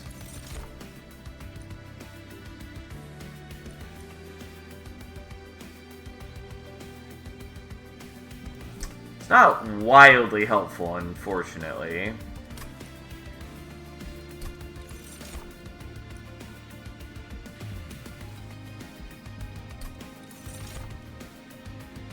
Yeah, that's worth taking.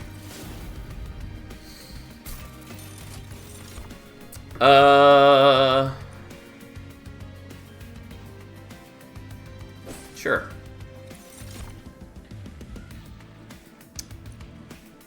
I kind of want to take just to make sure it's not in the pool for me to see later, but I also don't give a shit in the slightest. So, here we are. And yes, I'm aware that we haven't used Dipper still. That's fine. I just want the gold. You're good, Zealot, but you're not pertinent to my current needs. Okay. And then, I'm glad they fixed this, so now you can actually choose between the two, rather than having it just randomly assign you one. We're taking It Hungers, partly just because it gives me more HP.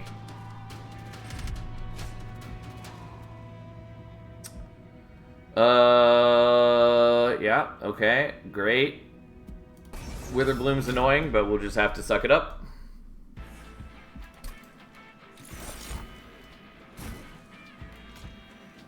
Oh yeah, we also don't have to deal with Witherbloom in the slightest. Already forgot that we took care of this problem. I do want him to get to Celebrate proc, so that's why he gets to go there.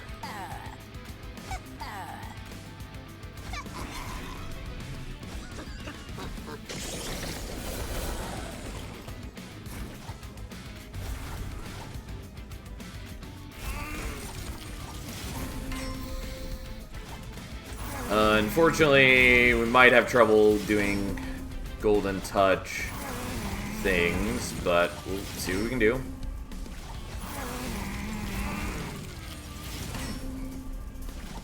Honestly, I should probably just get rid of the combustion suits so that I don't have to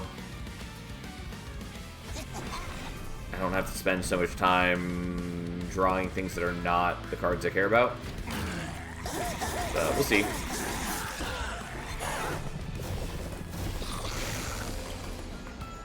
Yeah, also all these grafts just eat up slots in my hand. Which is sort of okay. We're still quite strong as is, but it's a little sad.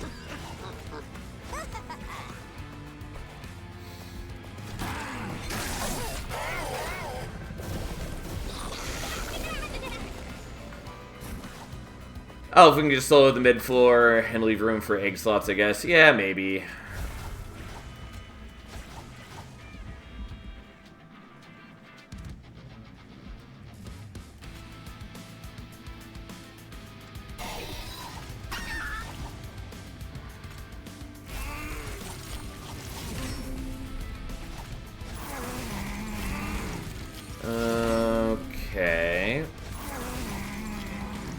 Now, I could do a lot more if I burn some HP, but I don't think I need to. I do need to remember to not leave you in front at some point, though.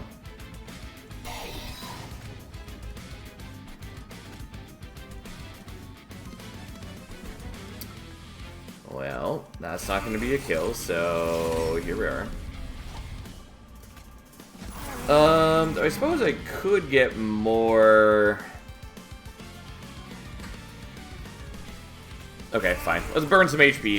It's not like my HP really matters. Most enemies are so strong that if I leak in the slightest, I just die. There we go.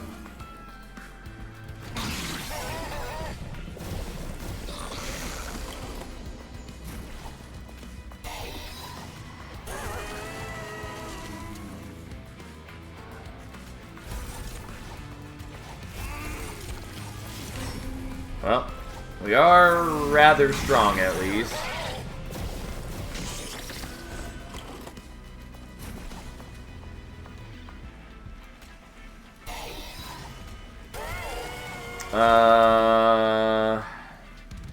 Yeah, let's pay some HP for that, and let's just play out the Spike of the League next turn. Well, how about next turn? Yeah, unsurprisingly, we're okay, although I do want you to survive so you get the Celebrate proc.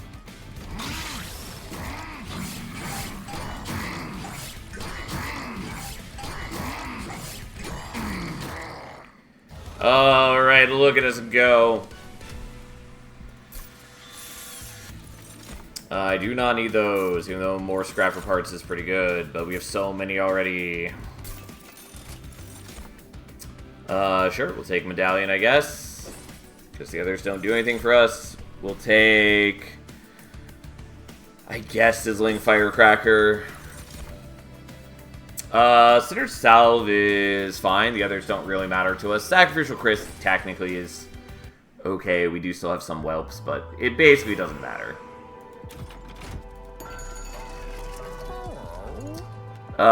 Dualism, Rage, Regen, and Spikes. Interesting.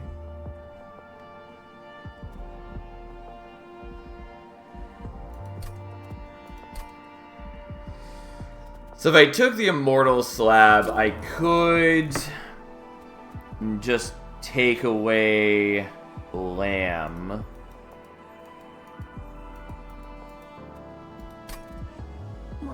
I don't really care about the -1, but it would allow me to swap on Dipper if I wanted. I don't think I really care about that. Endless Steward is good. It might be okay.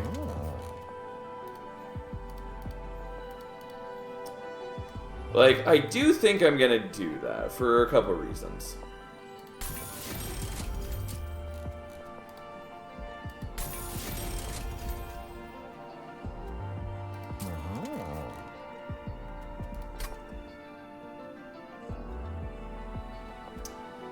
This is my last shop, isn't it?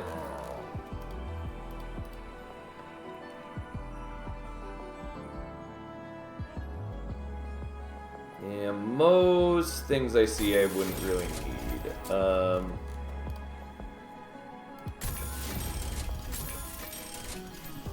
Okay. Yeah, that's not really what I wanted to see. But we're definitely giving you the Reanimate.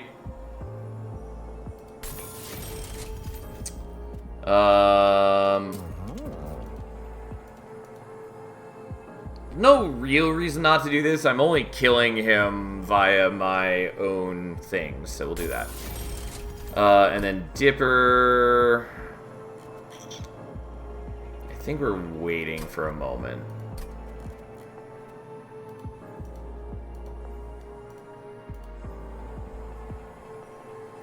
Because I do think I just want you to gain more HP. Because I think I can do this fight, no problem. Also, I forgot to look here first. Oh well, that's fine.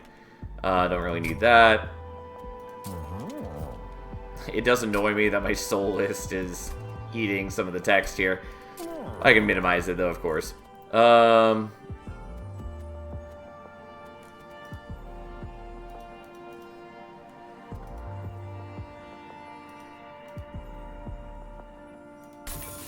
Sure.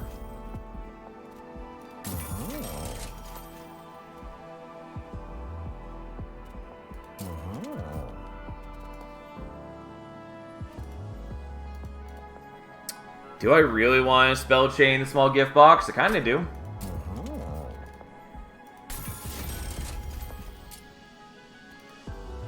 I think it's maybe overkill, but let's just go ahead and not take chances.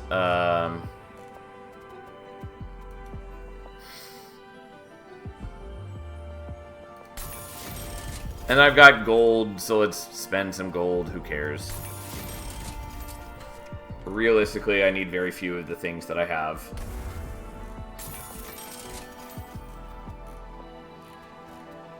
Okay, so how many deployable things do I actually have now?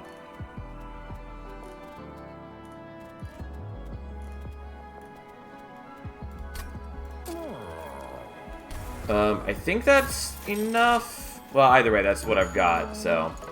Well, I still have removals. For good measure, we're going to do this. I don't think we wildly need this, but we're still doing it.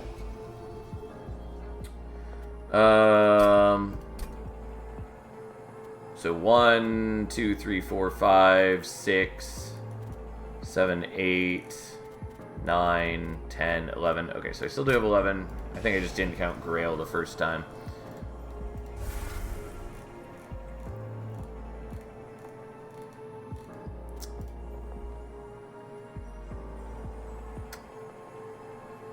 Yeah, that's fine. We'll get rid of one of those. I don't think it really matters. Pretty confident we can beat her as is, so we'll wait to swap the... We'll wait to swap the soul. We'll do that in a little bit.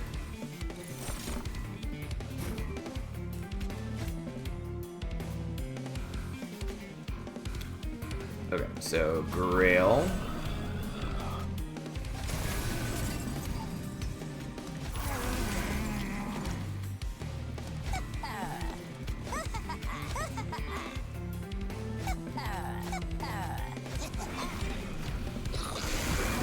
Alright, how exciting. Get rid of you.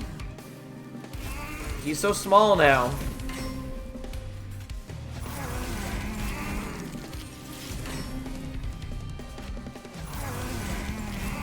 Yes, look at our power grow.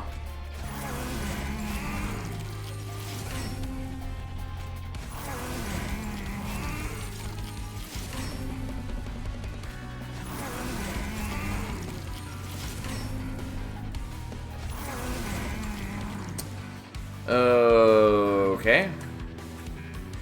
Could sack you as well, but I guess I'm not gonna bother.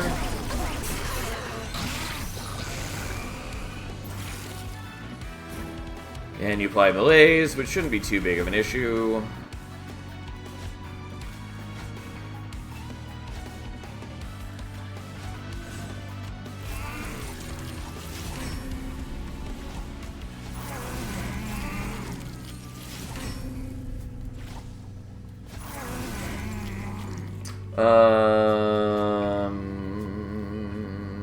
Sure.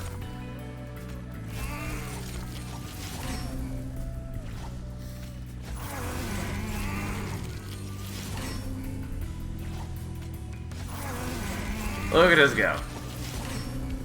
I really wish I could speed this up, but unfortunately this is the fastest it can go at. Okay, and then we just open the other box. I'm not going to play out the other ones because I don't need to burn my HP on that.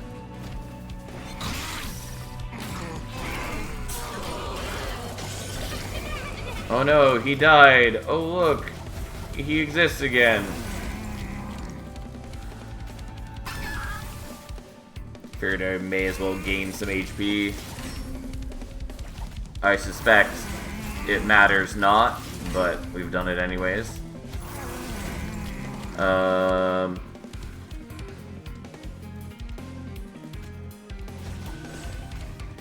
we go. Now we're starting to kill that guy.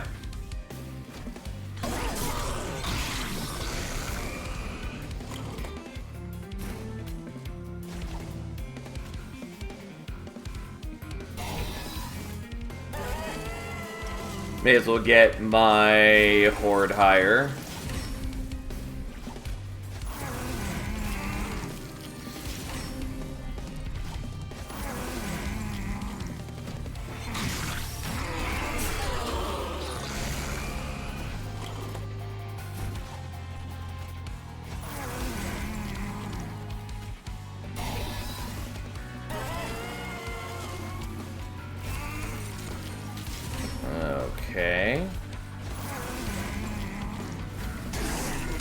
Only 841 to swing. Yep, just a measly amount.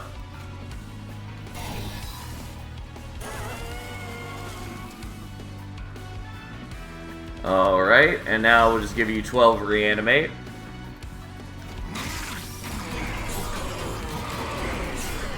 Ta-da! Yes, look at us go. I'm gonna skip those. I'm gonna skip those. Random floor is +5 capacity. End of combat. The front friendly unit on that floor gains +1 capacity, +10 attack, and +35 HP. I assume when it says end of combat, it means each turn. I keep reading Showtime as being a permanent increase in stats, and that's clearly not what it's actually doing. Either way, I don't want it to actively not what I need. Gas to Bud is whatever, who cares.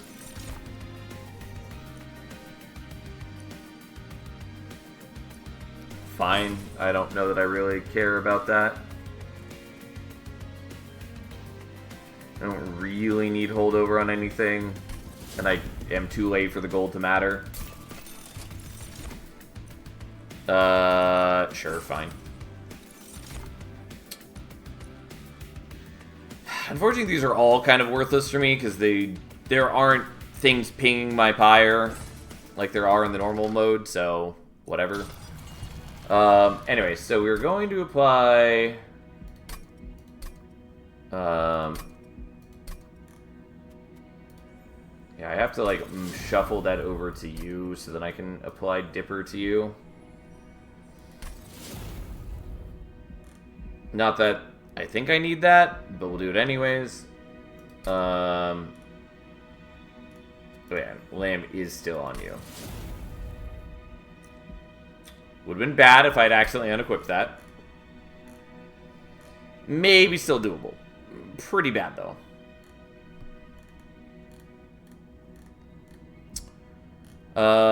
Yeah, I think we're fine.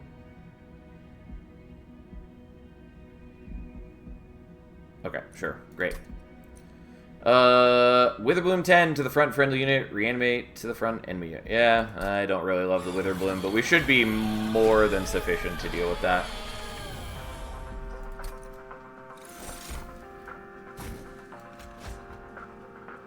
Okay, so Grail comes out. And then look, he gets Reanimate and a bunch of other shit.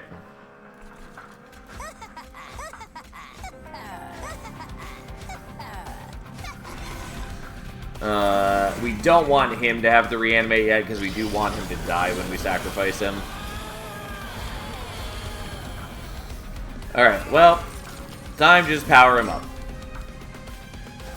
Perhaps even at the cost of our own HP. Although you're a jerk, and we just have to live with that. But that's fine. Even if Grail starts taking hits, he does have Reanimate, and we can always infuse a bunch more Reanimate into him. And frankly, if he dies, it's not that big a deal.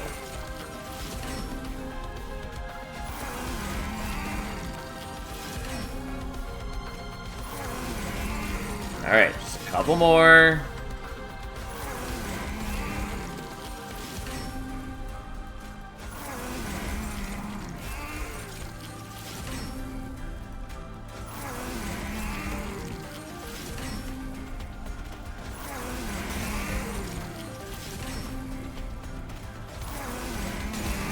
Oh, yeah.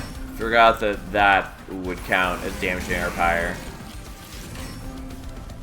It's a little iffy what does and doesn't count as damaging the pyre for the regards of Magma Core. Which is a little bit weird, but whatever, fine.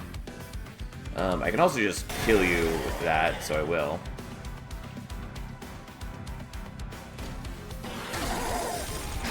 Well, there goes my draw for this coming turn, I guess. Overall, not bad for me.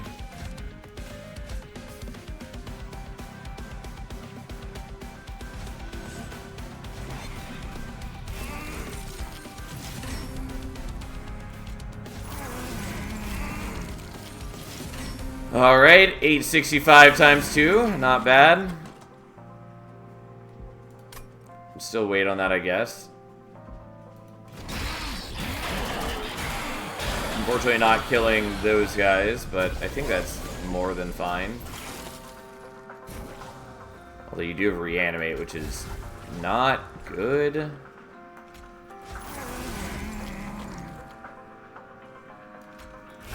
I think it's not a major concern, but it's not good.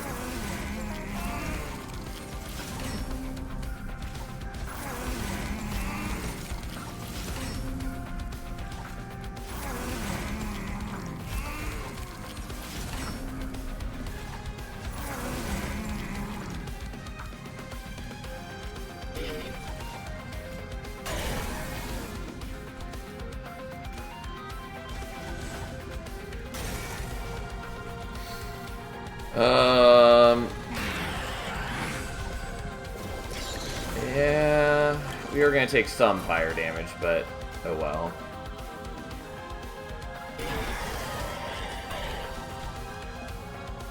That's okay, I suppose.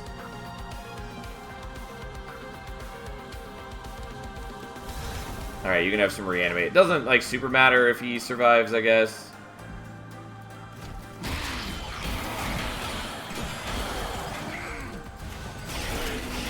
Ow. Oh well. She's unfortunately giving herself reanimate.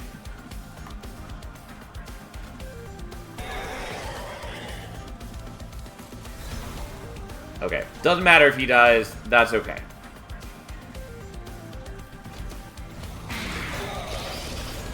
Because, since he's endless and he has Dipper, he just comes back. And he gives us more reanimate and more everything else.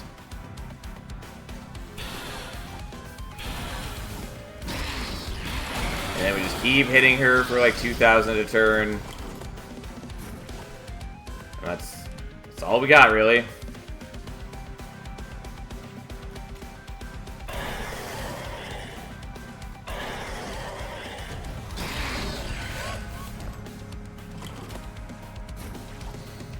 Alright.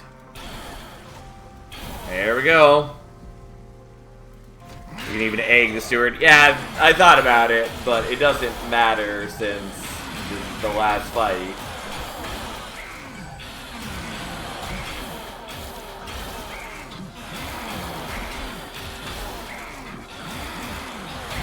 Alright, then we just have to chew through her reanimate, and we have spikes, and we do damage, and we gain reanimate whenever we attack into her, and we already have a ton of reanimate. There we go. Alright, it was a long run, as Soul Savior runs have proven to be. But it was pretty fun. I enjoyed what we did. It was certainly rockier at the start, but once I actually, like, got the cards I was hoping to see off of Shattered Halo, it really came together. Yes. Alright, have a nice night, Fury.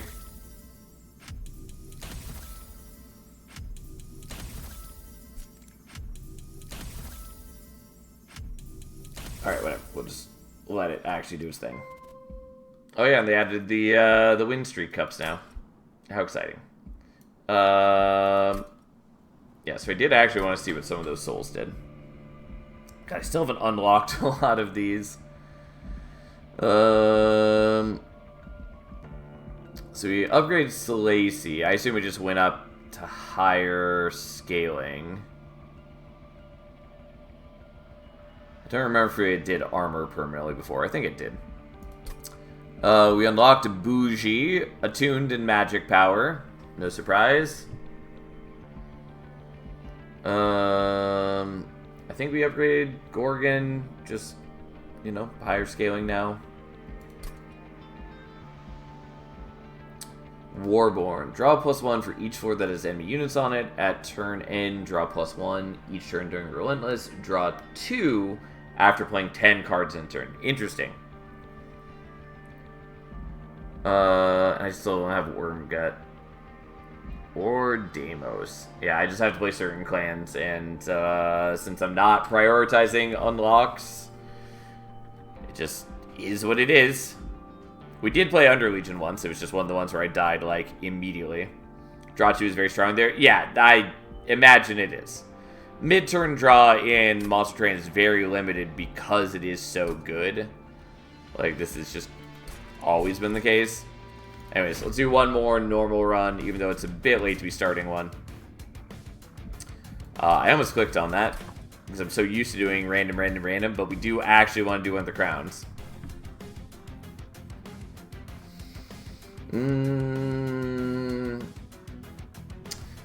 I did just play a Lazarus champion. I was going to say, I feel like I should do Lazarus, since that is, I think, the only clan that we don't have a single win of the new crowns on. But we're not going to worry about that. Let's do Wormkin.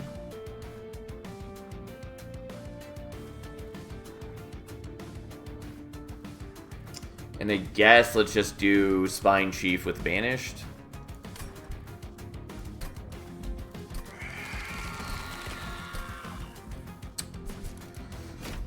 Okay, let's see what we get.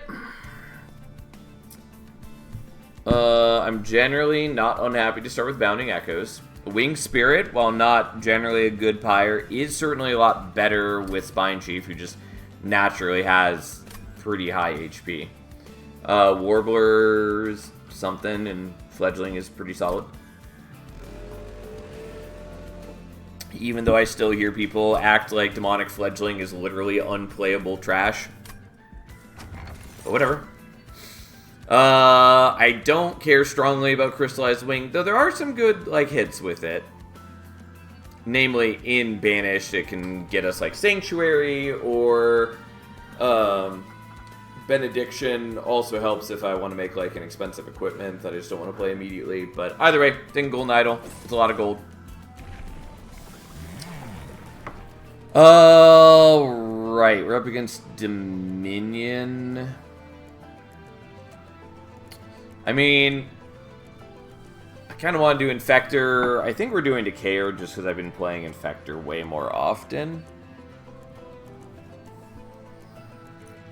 So, we'll go Decayer, I guess.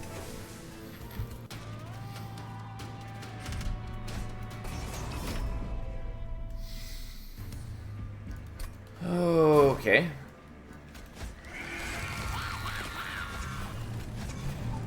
It's always nice to have a banner unit that can actually fit alongside Spine Chief.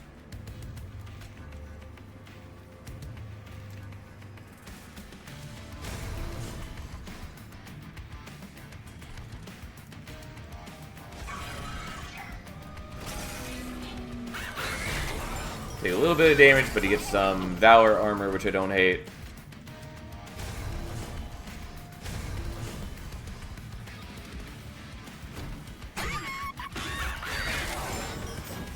Well, he is low on HP now.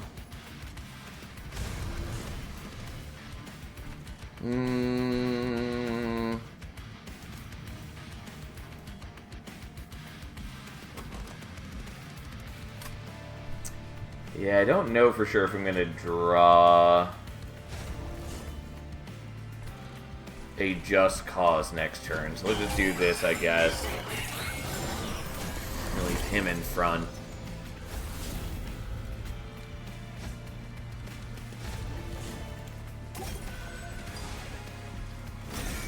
Alright, well, we take some damage.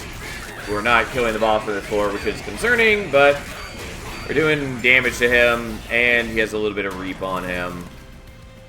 And there we go. Ta-da! Not too bad. Took a little bit of damage. Wouldn't have had so much trouble if I didn't have the trial on, but it was causing us grief. I kind of want the Echo Snare. Hosting Kin is also decent. Might just want the Hosting Kin. I do like the idea of Echo Snare, though. We'll just take that, I guess. It would be way better if it were infused. Rising Rage is not bad, but we're not going to worry about it.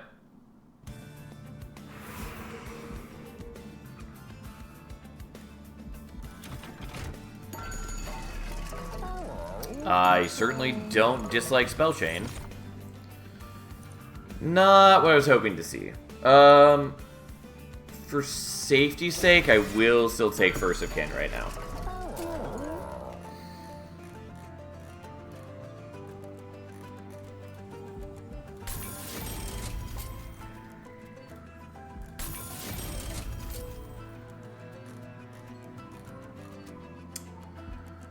I kind of want a Permafrost Bounding Echoes. Yeah, I guess I will. It's unclear at the moment whether that's going to matter or not is the problem. I haven't seen a good Bogfly's egg run with pimped out equipment yet. Yeah, it's harder to do because as cool as it sounds, one of the things one thing that made Bogfly so good in Monster Train 1, or Bog Chrysalis specifically, was that there were a lot of like scaling and fusions that you could give it, and so then you could split that scaling and fusion into 2 new units and also like double your upgrades and all that. And there's like very few scaling equipments, and none of them are Wormkin specific. And so it's harder to do something like that.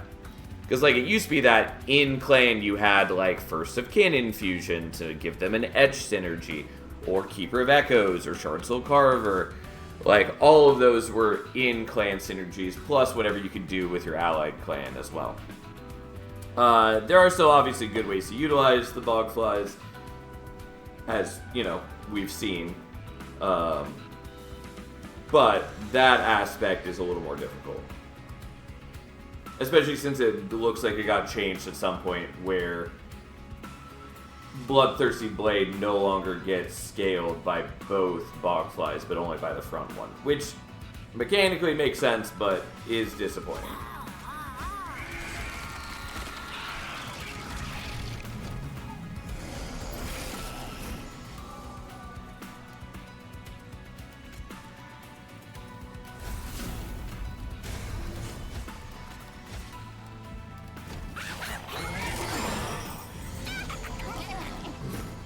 So by the end of the stream, it is so cold that you're not only using Warm Hoodie, but Warm Cat as well.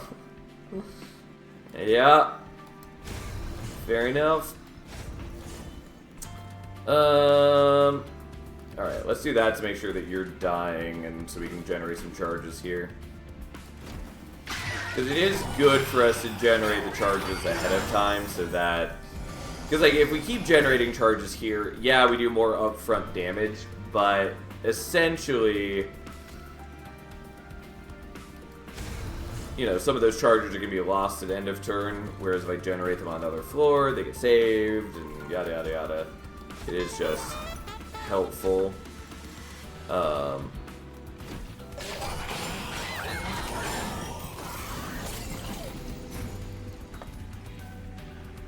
Well, unhelpful time to not get a Just Cause, but fair enough. Should still be good, because like her First of Kin is at full health, and we'll just kind of beat him to death. I was really counting on getting a Just Cause that turn, though. Oh, whoops. Yeah, I don't really need to, probably, but just in case. I should have done this with the other Bounding Echoes as well. Just make sure that I'm playing it on the floor with the guy who has the edge trigger.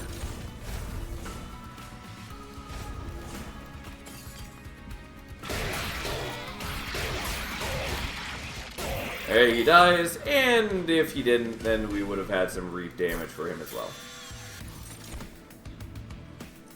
Yeah, I want this Echo Snare is what I want. Although it still saddens me that it costs 1 instead of 0. But alas.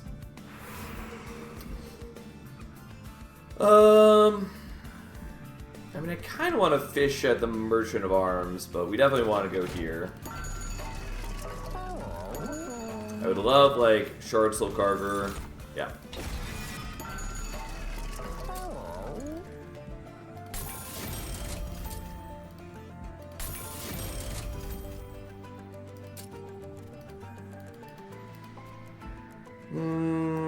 Yeah, I don't to worry about most of those things now.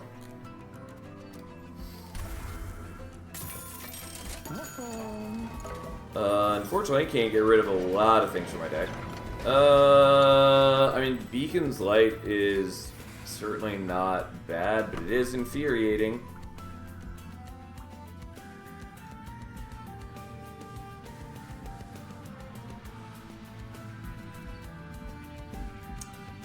Fine, I'll take Beacon's Light, even if it's gonna drive me crazy against the Titans.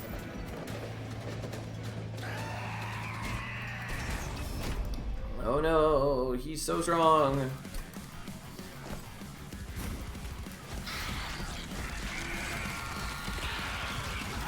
Okay, we're not really gonna worry about powering up my Demonic Fledgling, sadly. We will play this here though.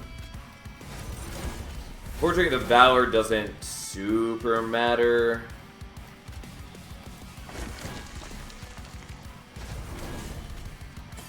Because, you know, I am building up armor from, you know, just his Inspire trigger. Like, it's fine, it's just that unless my Valor gets to a substantial amount, it's not going to be doing me anything. Which is fine, I'm not really building around the Valor. Also, I should have played that on First of Kin's floor, as I keep forgetting.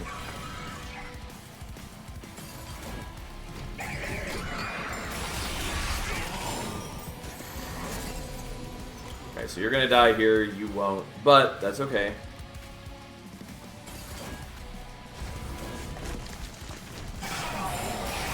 Because then you will just die on top floor.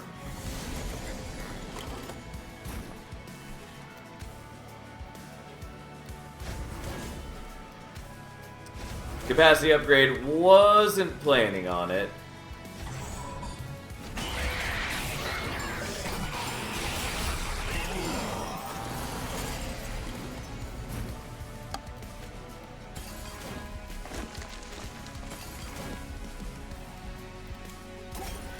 Not that I need to do that, but I just want my First of Kin to be nice and healthy.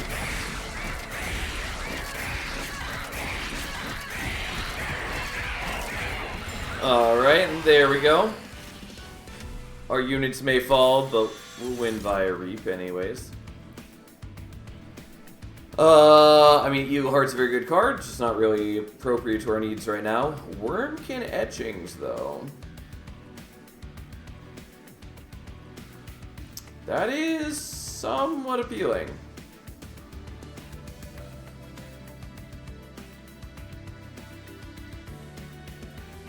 Echoes of the Past is pretty good. The problem is that I don't want to be draining my charges. Like, in general, it's an okay card. The scaling's a little bit low on it, but it still has a lot of use cases. Especially if you're trying to scale up something that has sweep, for instance. But, yeah, that's not what I want. What I want is other things. What I want is just to increase my charge as much as possible. We're going to do this. We're going to skip that. We're going to take Ember for now. I do want Draw for the next one, probably. And I kind of want to fish here for, like, Bog Slime. We definitely want to go for the Merchant of Magic, though.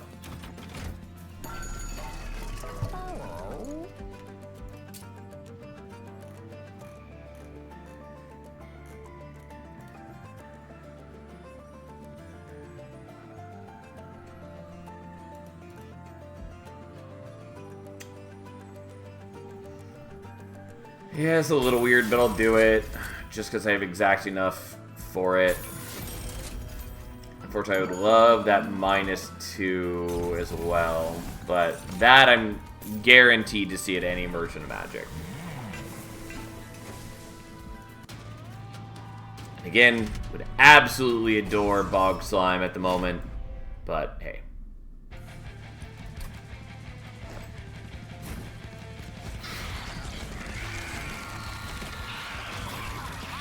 Unfortunately, can't play you anywhere.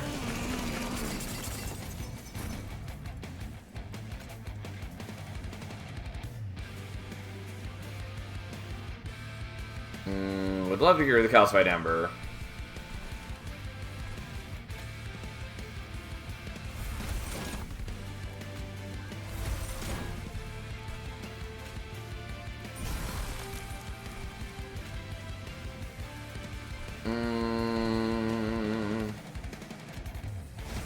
Alright, we'll just do it like this, I guess. I don't love you getting corruption, but on the whole, it's not the worst thing.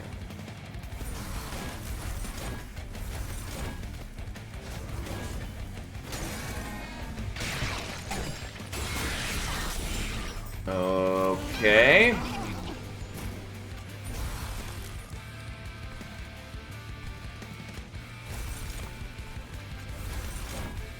Look at us go. I guess I'll play you out. It would be nice to generate more charges elsewhere, or even on bottom floor to help keep him alive, but we'll see what we can do.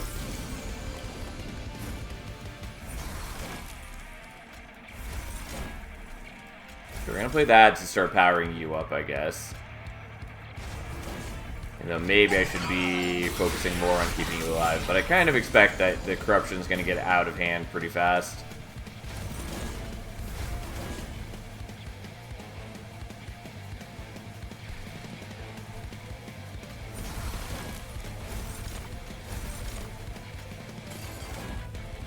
So I feel like it's maybe warranted to be powering up the first of Can while we can.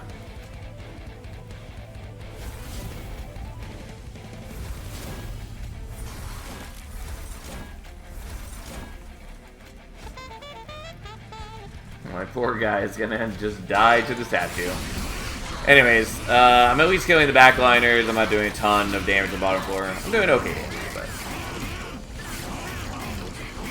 do wish it were more. I have so much HP that doesn't matter because he kills me before it matters. Well, reduce my attack to 0, I should say.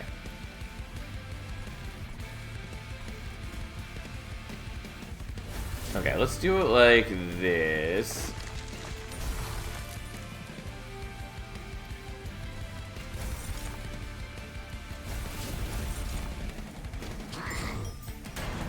And so now we have a big ton of attack, and we are winning.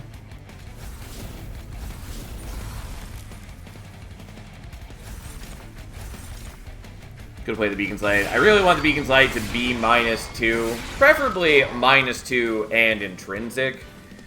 That is the goal. Okay. I mean, I do like ambient charge, and maybe it's worth it. It's awkward for me is the problem, but there are lots of ways that it could pay out, and mostly I'm looking at it in terms of, like, turn 1 helping to draw into things I care about. But I think we just skip. Some of these are fine, but they just mostly don't matter. Those are okay. Again, not really pertinent to my needs.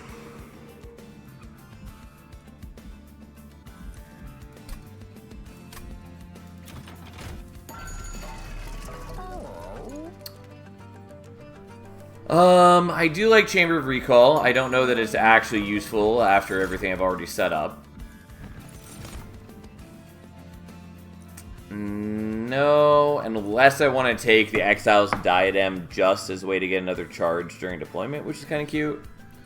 Don't think I really need it.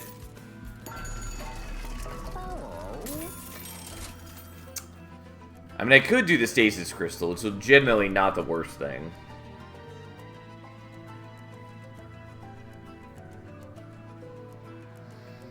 It's really not what I want to do, though.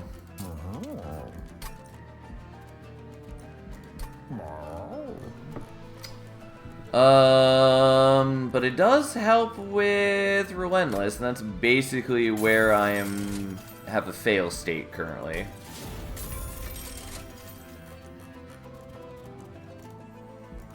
God, I really need to get rid of all these unhelpful cards. But I don't want to spend all my gold because I would very much like to use it at the upcoming shops. Oh, here we are. I would like to go to the Merchant of Trinkets. But don't think we're gonna do that.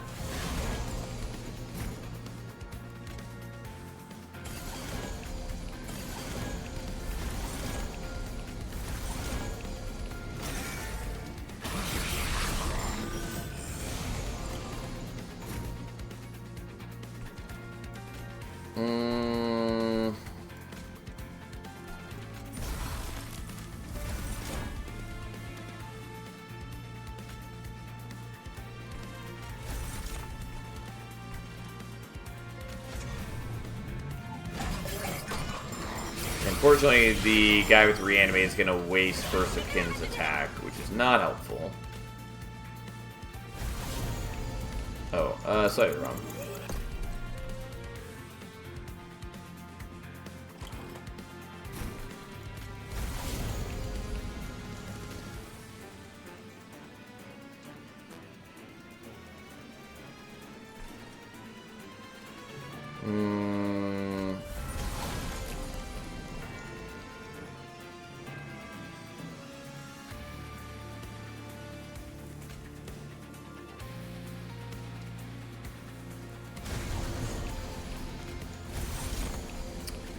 Yeah, so he had just enough HP to survive, basically, and so we can then put him up front to kill this guy, and then the First of Kin finishes him off. It's a stopgap measure, but it's going okay. But I need way better charge generation for what I'm doing. Although, again, seeding the higher floors with charges does help the situation quite a bit.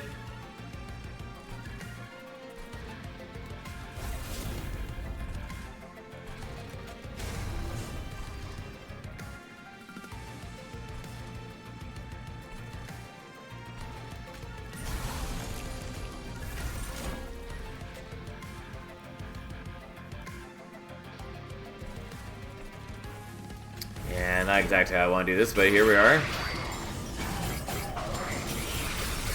I'm just trying to minimize how much damage I'm taking on the pyre.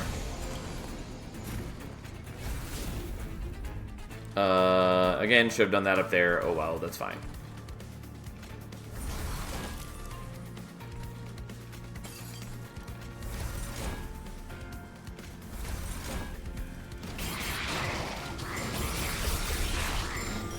Okay, it's Quoto.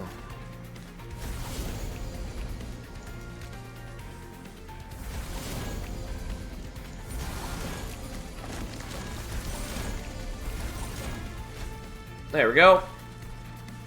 Not too bad. We took some damage, but mostly avoided it. There are definitely a number of turns where it could have gone dramatically worse than it did.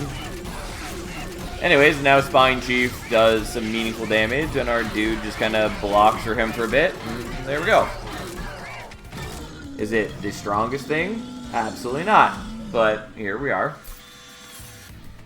Playing Soul Savers kind of warped my expectation when I see Spine Chief stats, and I think not enough. Yeah. So the problem is the Soul Siphon is nice, but I don't want to be getting it back every turn with the Wormkin Etchings. Obviously, I don't have to use it every turn, but still, I don't want the Return Soul. No.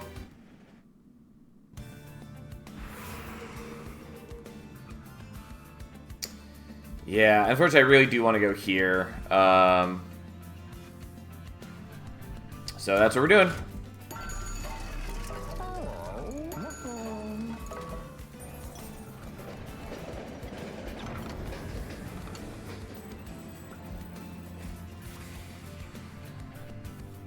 Oh yeah, they had to create a new keyword for Return Soul just to contain its power.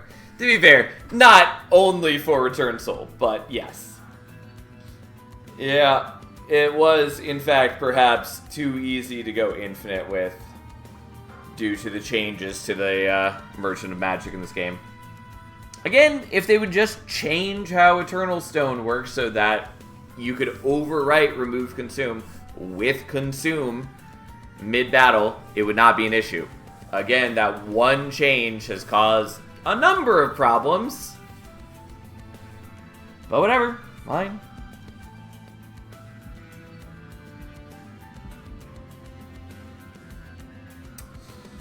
I mean, we probably just want the mute. Yeah.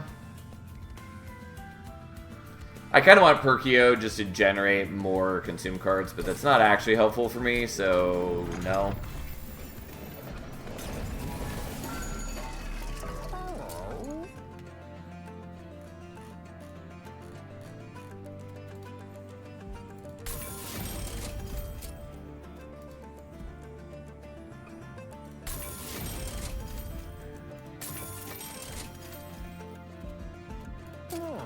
Okay, well, that's basically what we wanted to see.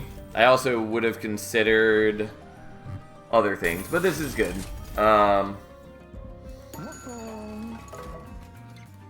do want to remove other cards from my deck, yada yada yada. That's fine, we'll figure it out. We'll figure it out.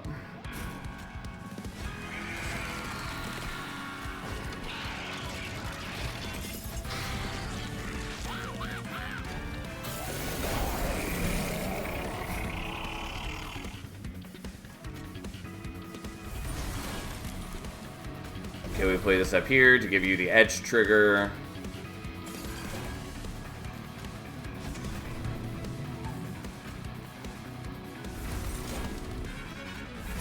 They're not playing out the other Echo Snare because we want to wait till it's infused, and basically we just want to be drawing more cards so we can dig through our deck a little better.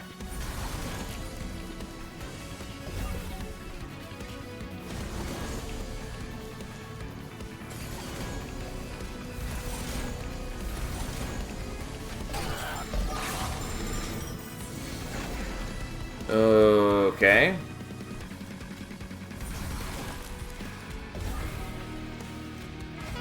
Eventually we'll get where we need to be.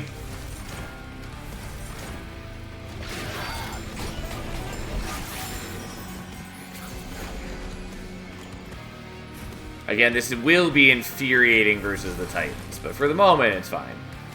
Again, unfortunately, I can't really play out the Calcified Ember, because then I won't have enough to do both halves of the Wormkin Etchings, and that is kind of really important to us right now. This is why I need better draw, by the way, because boy, does it suck to be just fishing for what I want.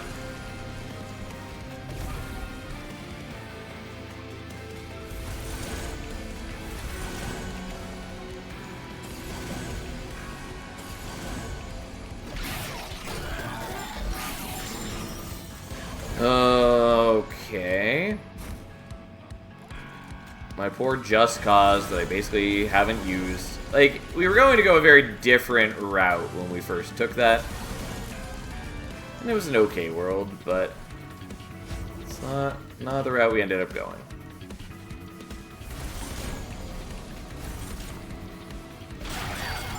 Overall, we're pretty okay, though. Still not, like, the most incredible deck, but it's working. Okay, so we finally have this, which is basically what we wanted.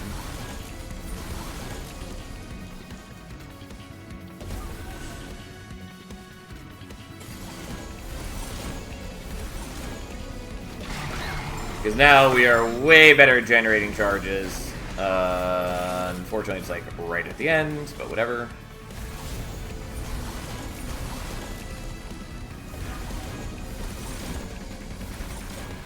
Alright, we are almost winning it before we pop Spine Chief. We are definitely winning it after popping Spine Chief.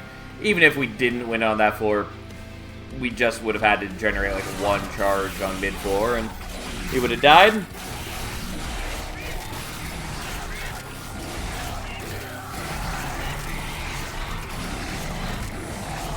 And thus, he's dead. Okay, well, we are definitely taking draw, and then we have just very few things needed. Yeah, we're not taking those. We're definitely taking draw.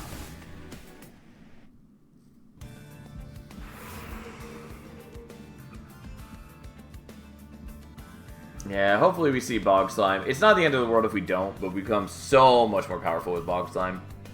Base Charge would also be very good. But we're going here. Tome would have been nice for flying first of kin down. The problem is, I don't care tons about the first of kin. Like, yes, I am trying to utilize it right now, but it's not actually a big problem. The other thing is, I don't want to be getting the tome back with Wormkin etchings every turn. Is basically it.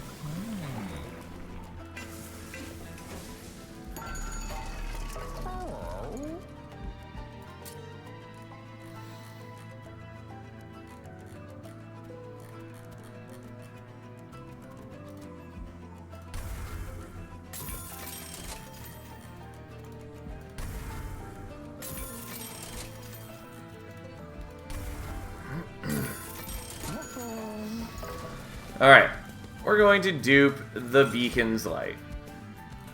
It's not totally perfect to my needs, but it is acceptable at the moment. It would just be very helpful if we drew what we want to draw right off the bat.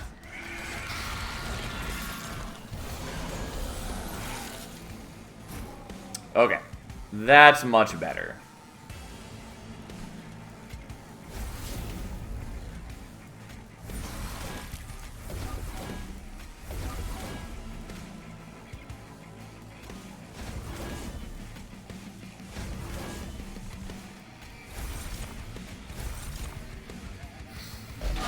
Okay, so those guys are dazed for 2 turns, which means that even though I didn't kill them on top floor, oh look, they died to the pyre. Oh hey look, we get back the same cards every turn. I can't play out the Calcified Ember, unless we draw it on like the last turn. But that's okay.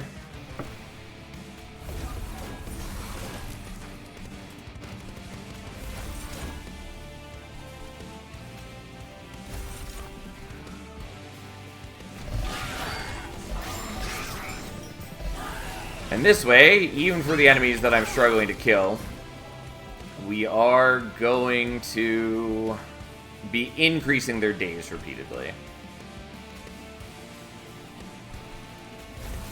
And we'll just keep making that stronger. Dominion's gonna make us age faster with this deck. Yeah, it's a known problem.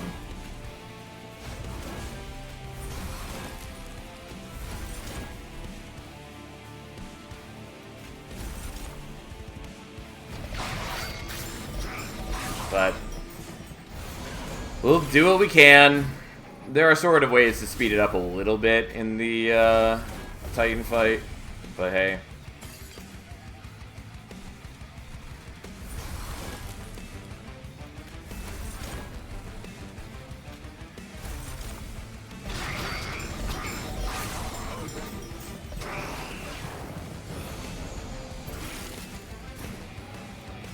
It'd be nice if I got the other Bounding Echoes so I could make that one infuse too. I could just stop playing that out every turn, which is what I should do. It's almost like that's why I put Permafrost on it, and then I'm just running on autopilot here, not even thinking about it properly.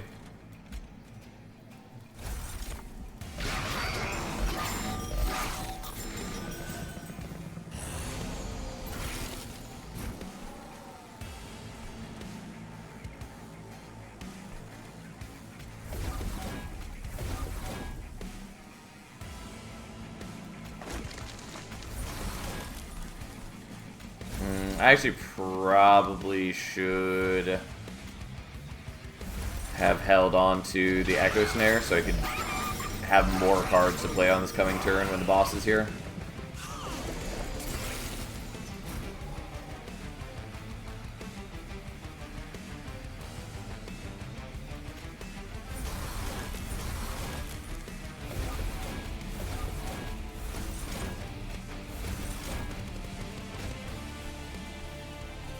Alright, here we go.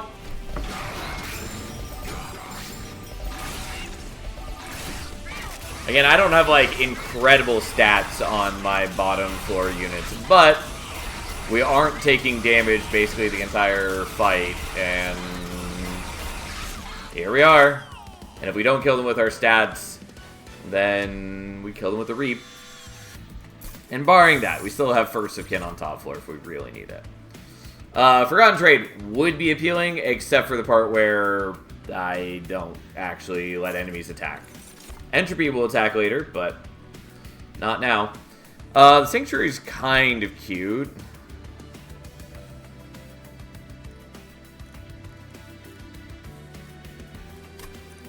But we're not going to bother.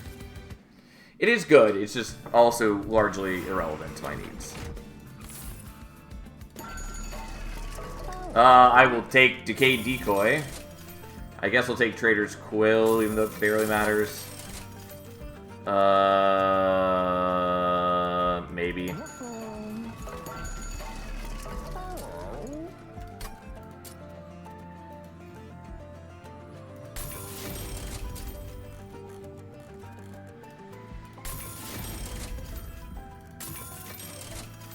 I just wanted Intrinsic. I don't think this really matters a ton, but hey.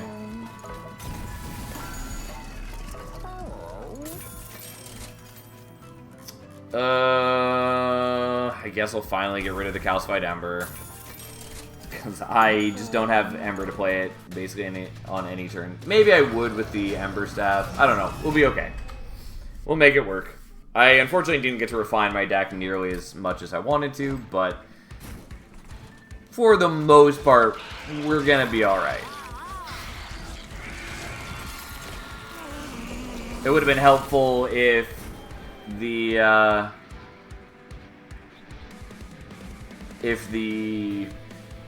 side we wanted to go to on that final ring, if it had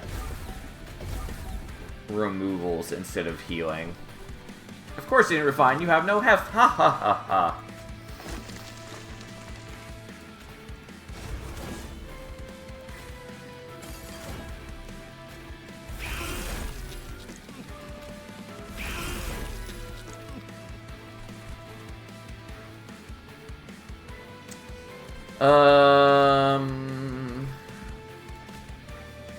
Yeah, I'll just do that on you right now to generate charge there.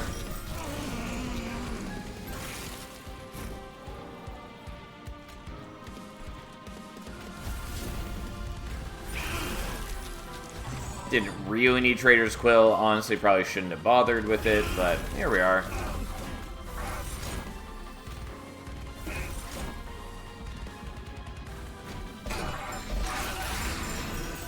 Okay. Yeah, so I don't actually need to play out the Bounding Echoes unless there are cards I need to infuse, which currently there are not.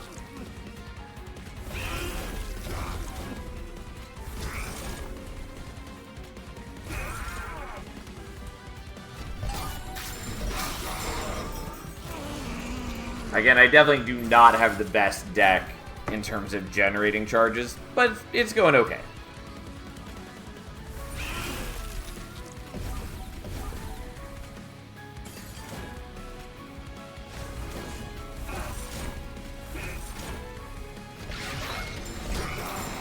It's going okay. Again, if we'd gotten Bog Slime, it would literally, like, double our output, which would have been really nice.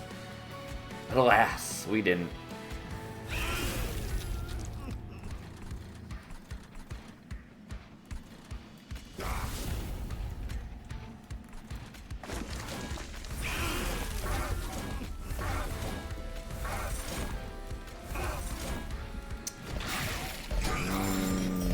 Okay. Well, I mean, our deck is pretty simple. Like, we don't have to really try particularly hard.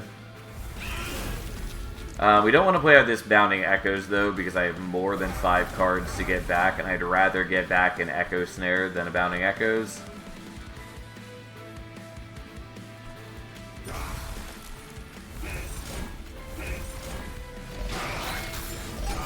It would be nice if I had more draw, but alas.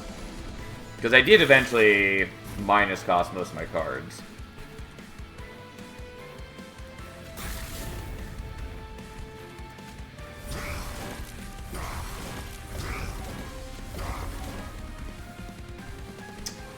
But that matters a lot less when I don't have cards to play.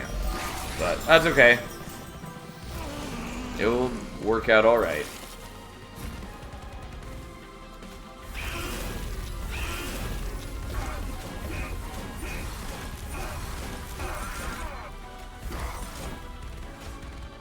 There we go. He does take a lot of damage, but yeah. I feel like Monster Train 2 has so many synergies that not finding everything is the only balancing factor. I mean, yeah, sort of. Sort of.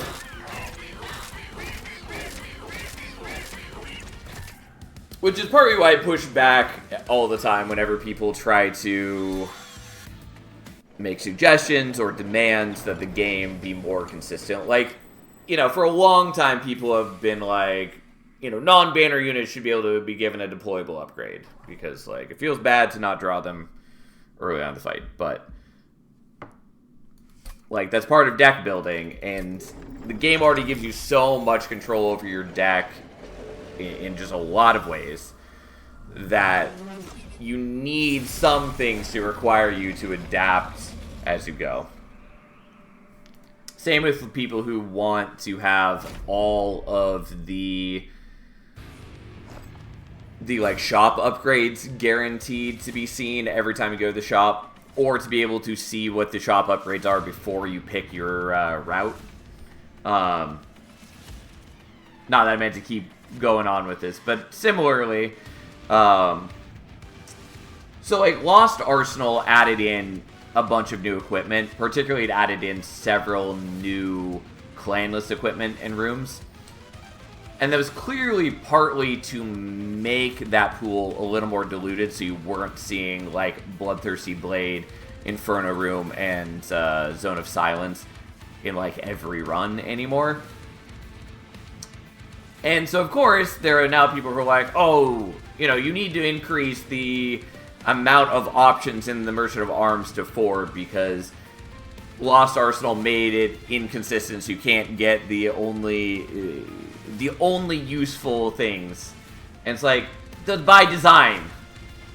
The whole point was to make it so you are less guaranteed to see exactly what you want. And there's still plenty of good things you can get from the Merchant of Arms. Like, if you don't think that's the case, then you are not utilizing the tools that are being given to you. And or you don't have enough imagination. The Steam forums are a laugh sometimes, people thinking Banish or bottom tier. Yeah, it's a little painful. Isn't the game much more consistent than things like Slay the Spire anyway? Yeah, it is. Which is part of what makes it, like, easier than Slay the Spire, but I still enjoy it a lot more than Slay the Spire. Just for a lot of reasons.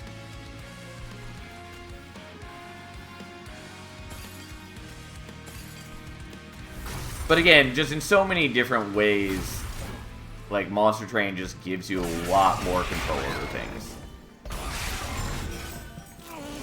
Unfortunately, we can't daze Entropy, but whatever. We can at least proc the Ember Staff with that a little bit.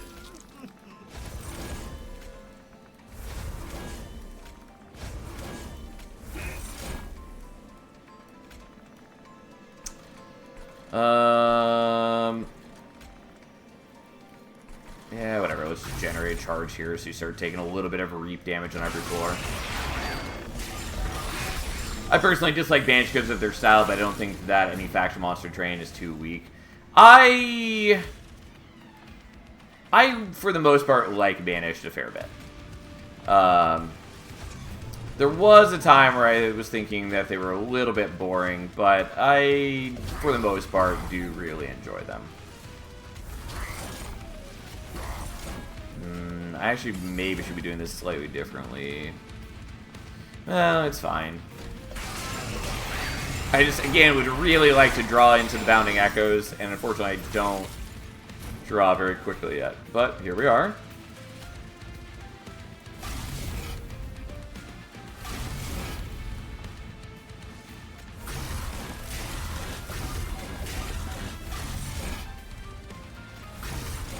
But anyways, yeah, I think there's enough nuance in Banish that there's a lot of fun things you can do with them.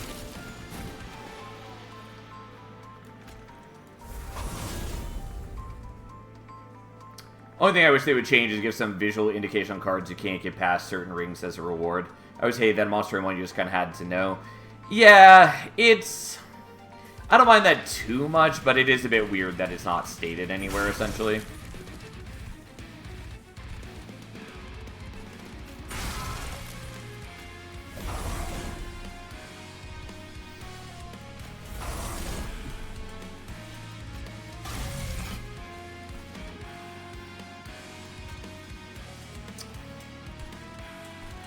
Sure. It's kind of actually useful for you to get up to the pyre, but that's fine. I wish we had 3 roads to pick from instead of 2. Maybe introduce some new nodes to make it a lot more interesting between the fights. I like the 2-track system. For a lot of reasons. I think that condensing the choices into the 2 nodes helps make for interesting decision making. And if you start like making it 3 tracks, then it makes it. Do I not have the other beacon's light for some reason? Oh, I guess it's because of when. Did I just not play out one of the beacon's lights sometime? Yeah, it must be because of when the Curse of Entropy is added. It got added on top of my deck. On top. That's annoying that it can do that, but fine, whatever. Not a big deal. We'll suck it up. Anyways, yeah, totally lost my train of thought, but mostly it was to the effect of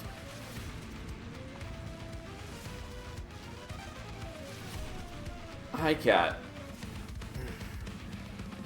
Not quite yet. One of the dangers with adding an additional, like, track, like, one of the problems is you run the risk of making multiple tracks too similar to each other. Like, you see this in a lot of games that copy the Slay the Spire style map system, but, like, have a shorter map, or just not enough, like, nodes differentiation. Like, they only have, like, 3-4 different types of nodes total. There are plenty of well, not plenty, but it's very plausible for maps to be generated where, like, one or more tracks are essentially functionally the same. And so I do think you run into that problem with increasing the amount of choices in Monster Train's map system, among with a number of other problems it can potentially cause. Ultimately, I just think it works pretty cleanly and nicely as is, and I don't think it really needs to change.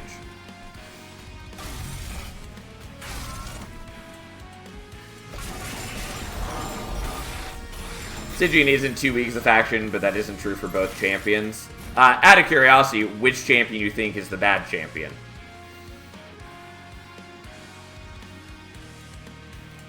Okay, so we don't want to play all of these.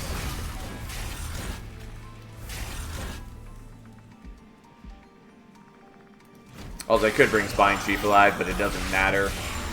Hello, Ashaka. Thanks for the raid. How you doing? I was really glad they made 2. I remember they had said they weren't making a sequel, then suddenly a demo dropped for Monster Train 2. I don't know that they ever said they weren't making it. I think the closest to that was just that they said they were working on Inkbound as their next project. I'm good, running a little late to work, so gotta go. Fair enough. Hope your work isn't too onerous.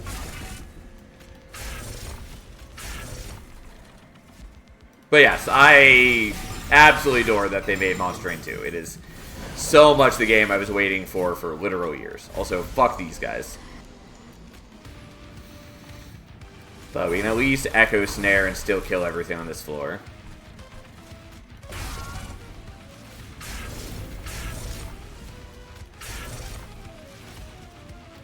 There we go.